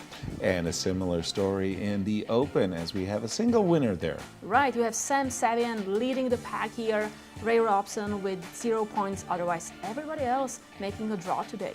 Exactly. Now tell us about the pairings for round two. We'll start with the ladies. Let's see what we can look ahead for tomorrow. So we have Iswaran playing Tokhirjonova, Abhimanyu playing Lee. A very big matchup right there. Yeah, Yip playing Yu, two US champions playing each other. Cervantes playing Krush, Pourkashiyan playing Yan, and Paikidze playing Zatonskih. The winner of the Cairns Cup, and tell us about the pairings for the Open. So in the Open section, we have Caruana playing Dominguez. Another big clash. Swiercz playing Zo, Sevian playing Niemann, Shankland playing Robson, Mishra playing Tang, and Aronian playing Xiong. After that Sam Sevian and Niemann's games today, that's looking like a very nice pairing for round two. Finish off the show for us, I don't think we're finishing off the show because we still have one interview. We're going to get Sam. We got to get Sam. Apologies. So that he can explain to us how he felt about the tension after that opening phase. Look, he had a great opening. He outplayed his opponent, out-prepared his opponent out of the opening. But I have to say that knight to d1, that Ray found, c3, knight to e3, the tension was rising and his king was not feeling safe on e8. So we have to kind of understand what his emotions were at that point. Exactly. Right? But I have to say, so far, a great round, despite the fact that we have So 80% of the games finishing in a draw. Sure. Those were fighting draws. Right. I mean, that was just an incredible round of chess, and we've had a lot of fun as well in this beautiful new studio. I know, our new studio, we feel like, wow, they're really taking good care of us around here, you know what I mean? Feels nice, everybody, as again, we are just waiting to see if we could set up an interview with Sam Sevian, the winner in the Open section. Just giving that a pause, and I'm still a little bit stunned, Kate, that Carissa was so happy to go into that bishops of opposite color, because it didn't look like Irina did any, there wasn't any special move that she could have missed. It all looked rather straightforward. Takes. I mean, that's right, but when we saw Cristian's line that was the main computer one, honestly, I think when you said black is winning here, I would think white is better when I was calculating With the queen that. on e6. The queen on e6, pawn is running, all pieces are safe. Not easy, not easy to assess that position properly. I mean, it's easy for us to say because we have the silicon friend with us, but that was not easy. And by the way, we do have the only victor from the open section. Sam Sevian is with us. Sam, welcome to the show. This was a tense game, great opening preparation, but I have to say Ray found some really good moves that you were not aware of, or at least it felt like you were not aware of. Tell us your story about this game. Yeah, so I surprised him with the French today, and he probably didn't expect it, but I think he's played this line so many times in his childhood that he kind of recalled some really interesting ideas. Or maybe he found this interesting idea with rook b3 and then knight d1. I wasn't sure if I played queen c. I played queen c4 really quickly, but I wasn't certain if that was the right move. It is the best And move then he according played to this- the engine, yes. It is the best move, okay. Yes. Yeah, and then he played this knight d1, and I just simply didn't like my position. He has a very easy game. He puts a knight on e3, pawn goes to c3. Yeah. I mean, it might just be worse for black. And obviously, when you play the move bishop to e7, you probably understood that this is not going the right way. Yeah, things are not going well, yeah. Yeah. And after knight to e3, in fact, the only move to keep the balance was queen to c8, but already a lot of imbalances I in the definitely, position. I should have found queen c8 because the queen on c7, there's always these tactics with bishop g5, knight takes d5. Yes. I just shouldn't have allowed that. I mean, Knight takes d5 with the queen on c7, yes. Right. Maybe bishop g5 is not the best move, but at least, here it doesn't even work. Knight takes d5. Yeah. So I mean, I was just basically trying to survive for as long as I could. Bishop b5, h5. a4 was a decent move. Rook b6, bishop c6. And here I think, queen d3, I thought he would play just threatening queen g6, and then rook h6, just pick up the pawn on a6. It's just a risk-free advantage for white. Yeah. Probably winning, not like decisively winning, but it's definitely a winning position for white. Yeah. It When he played wasn't c4, the best move, but queen to c2, by the way, was very decisive at this point. Rook h6 with the same idea of queen g6 and c4. And this one is Yes, now I don't even have rook f8, yeah. And if I go rook f8 after queen c2? Yes, probably you have to do that, but after queen g6 and rook to b2, you're just more or less stuck. Yeah, this is it's just horrible, yeah. And I have the idea what a of knight beautiful g2, idea. knight f4 Knight as g2. well. Yeah. This is wrong. Oh, if you see knight g2, you just play this with white and the game's over. Yeah. Yeah. But you got a second chance, and you made the best out of it, I have to say. This position... Yeah, because this position was, I think what he missed was if queen d1 instead of queen e2, which is, I think, the most natural move. I play rook takes f2, and then whatever he takes with, I just play bishop c5. That's right. And I just survive here. That's right. Queen takes h5, king e7. Yep. And I think he has nothing better than a draw. Yep. No, that's so true. once I saw this, I was already starting to feel a lot of confidence in the position because, I mean, dead loss, and now suddenly I have a lot of hope. And yeah, when he played queen e2, I was like, okay, now I can even play for a win after this queen e2. Queen c1, and you're starting to take over, for sure, at this point. And it was this moment. Queen to f5. Yeah, I was King G2 really was the proud of final this mistake. queen f5 idea. Yeah. Yeah, because the position's probably holdable for white if I don't play queen f5, but this is so tricky, king g2, king g8. In fact, after king g8, you were winning.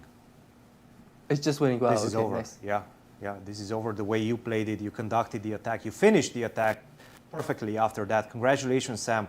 Big victory with the black pieces. How important it is to get a victory in the first round with the black pieces?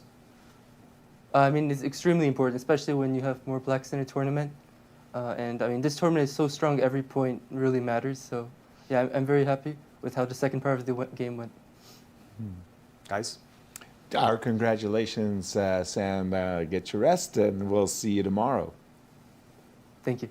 Absolutely. A very deserved winner. And now, Christian, let's do the finish. Final thoughts. Well, I have to say, a great round of chess. Once again, a lot of fighting chess, and this is what we want to see here at the US Chess Championships. Carissa missed an opportunity. Some players, in fact, a lot of them missed some opportunities. Sam Shankland as well. Ray Robson, I mean, he's going to be looking at this game. He's going to be seeing all these opportunities, and he's going to have to recover from that psychologically. It's not going to be easy, but tomorrow there is another round, a lot of rounds still left to be played. And I mean, I cannot believe I can do this. I cannot believe I can do this, right? It's great. You're right there. You're right there, Cristian. Yes, yes. We made these studios for you, Kate. I mean, we wanted you to be comfortable. Thank you. It was very great. comfortable here. Lovely, lovely. Thank you, everyone, for joining us. Join us tomorrow, same time, same channel. Tell your friends where you're hanging out, and join us for round 2 of the U.S. Championships. See you tomorrow.